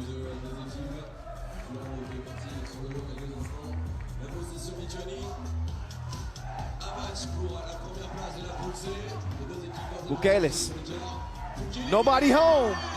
So he's going to test out the Skelda sports gear. It's still shaking. Feed down low. Seguela, oh yeah. Call for the walk. So he's going to have a seat. And a timeout on the floor. Lithuania in the penalty. Should mention that they do have 7 fouls. Look back at that last Bukelis. Smashing like 2 potatoes.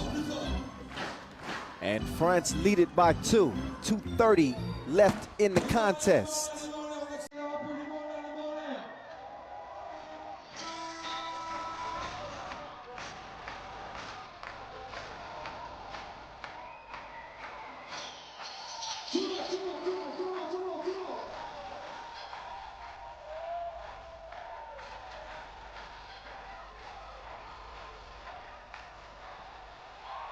Oh, strong drive.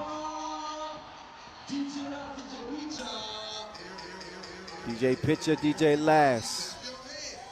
They say clap your hands. Ato couldn't clap him that time. So Ato will step out for a moment. Get a breather. This game is tighter than aerobics clothes. 18-17. Who wants it more? We about to find out right now. Cross court. Sharunas Vingelis. He'll give it up to Pukelis. Pukelis way off in the deep end like usual. I told you. You can't let that big man shoot it like that. Lithuania out in front. Look at Pukelis. He feeling himself too.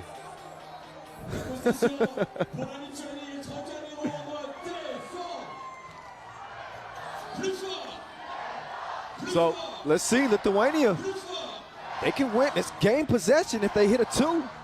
Late in the shot clock is Darius Tarvidis. Vingelis for the win. No, comes up short. They're trying to take the air out of the sails of this French crowd. Pontins with a quick change of direction. He reroutes, but does not get the layup to go. Rambeau is then whistled for the foul, only number 5 on front, so they aren't in imminent danger of being in the penalty, as Lithuania is, with 1:34 and another timeout on the floor. Who wants to be undefeated? Who wants to continue the momentum rolling into the quarterfinals tomorrow? It's the 6th edition of the Europe Cup. What's good? If you're just joining us, number one, where you been? We've been going all day. It's the voice of 3x3 in your ear, Kyle Montgomery. I'm having a ball as always. I can call 3x3 all day and night until my vocal cords are gone. Just give me some honey and some tea. 19-18 as we get back to it. Tarvidis, he's got Seguela in front of him. He's trying to put Seguela behind him. Trying to put France in the rear view. Couldn't do it on the 2-piece. Seguela, he says, I see you. I saw you.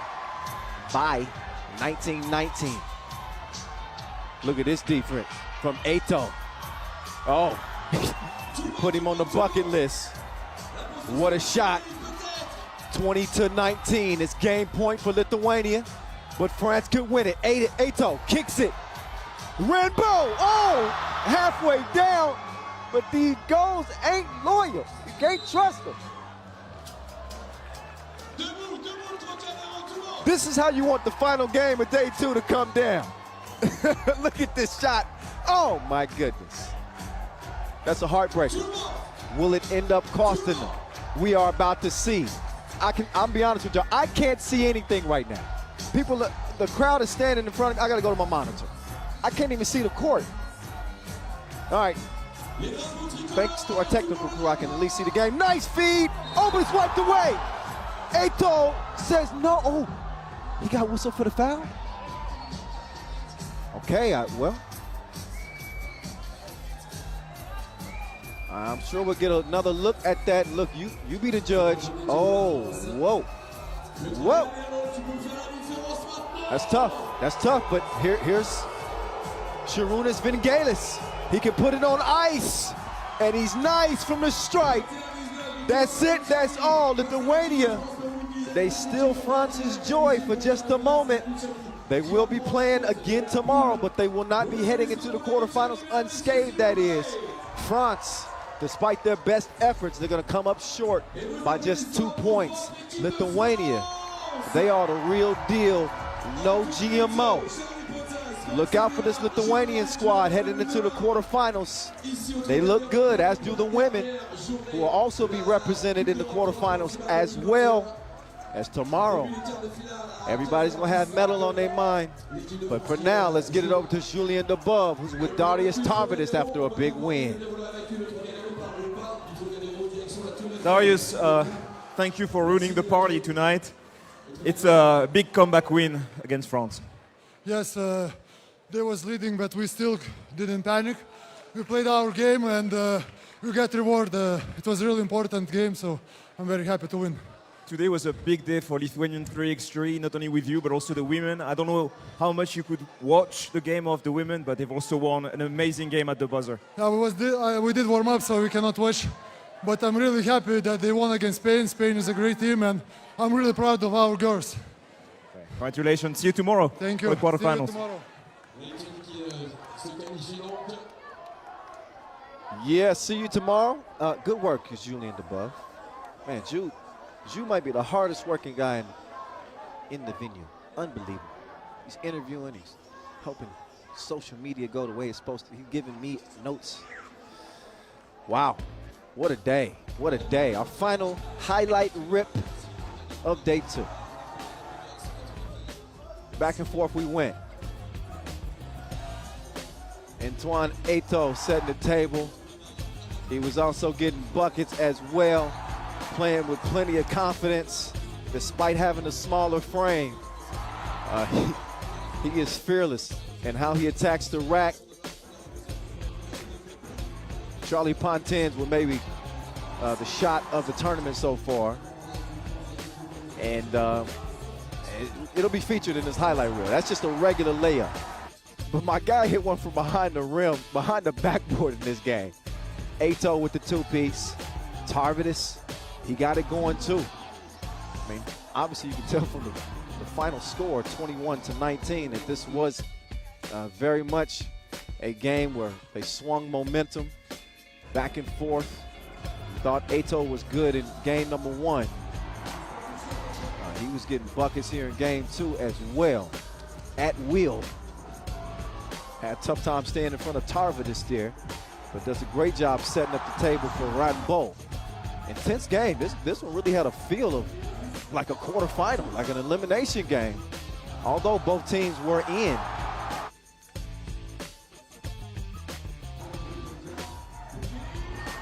There's Aurelius Pukalis with a little elevation.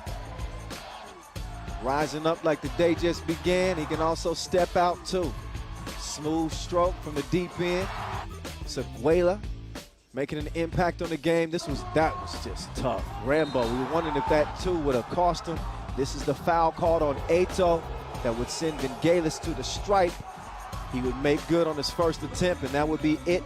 That would be all for Lithuania.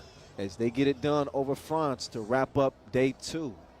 So now you can see the crowd starting to dissipate. They certainly brought the energy today with DJ Lass and MC Vincent Royer.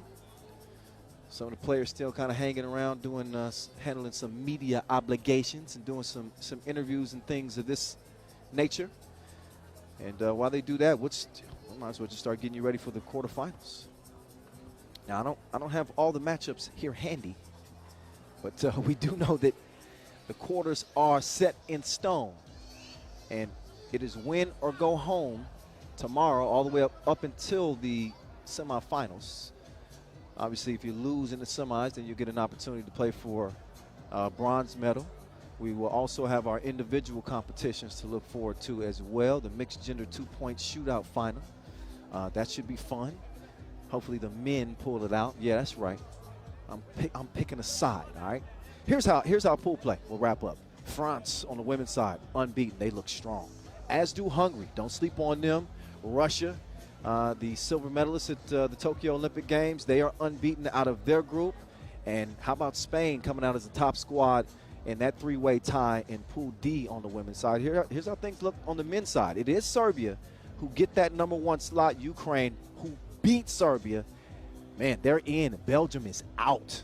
That's kind of crazy. We're going to see how that goes down. So we will see, I guess, Serbia and France in a quarterfinal. So Lithuania, who took the top spot out of that group. So I can tell you this. You do not want to miss tomorrow's action. You do not want to miss tomorrow's action. But that's going to do it for today. We're going to start tomorrow, 2 p.m. local time. And join us for our final day of play as we'll hand out some medals here at the 6th edition of the Europe Cup. And follow FIBA 3x3 on social media so you can get the exact time. But we'll be starting about 2 p.m. tomorrow. 2:15. There we go. First game, 2:15 tomorrow, local time. All right, that's it, y'all. From the voice of 3x3, I'm Kyle Montgomery saying peace out. We will see you tomorrow from here in Paris.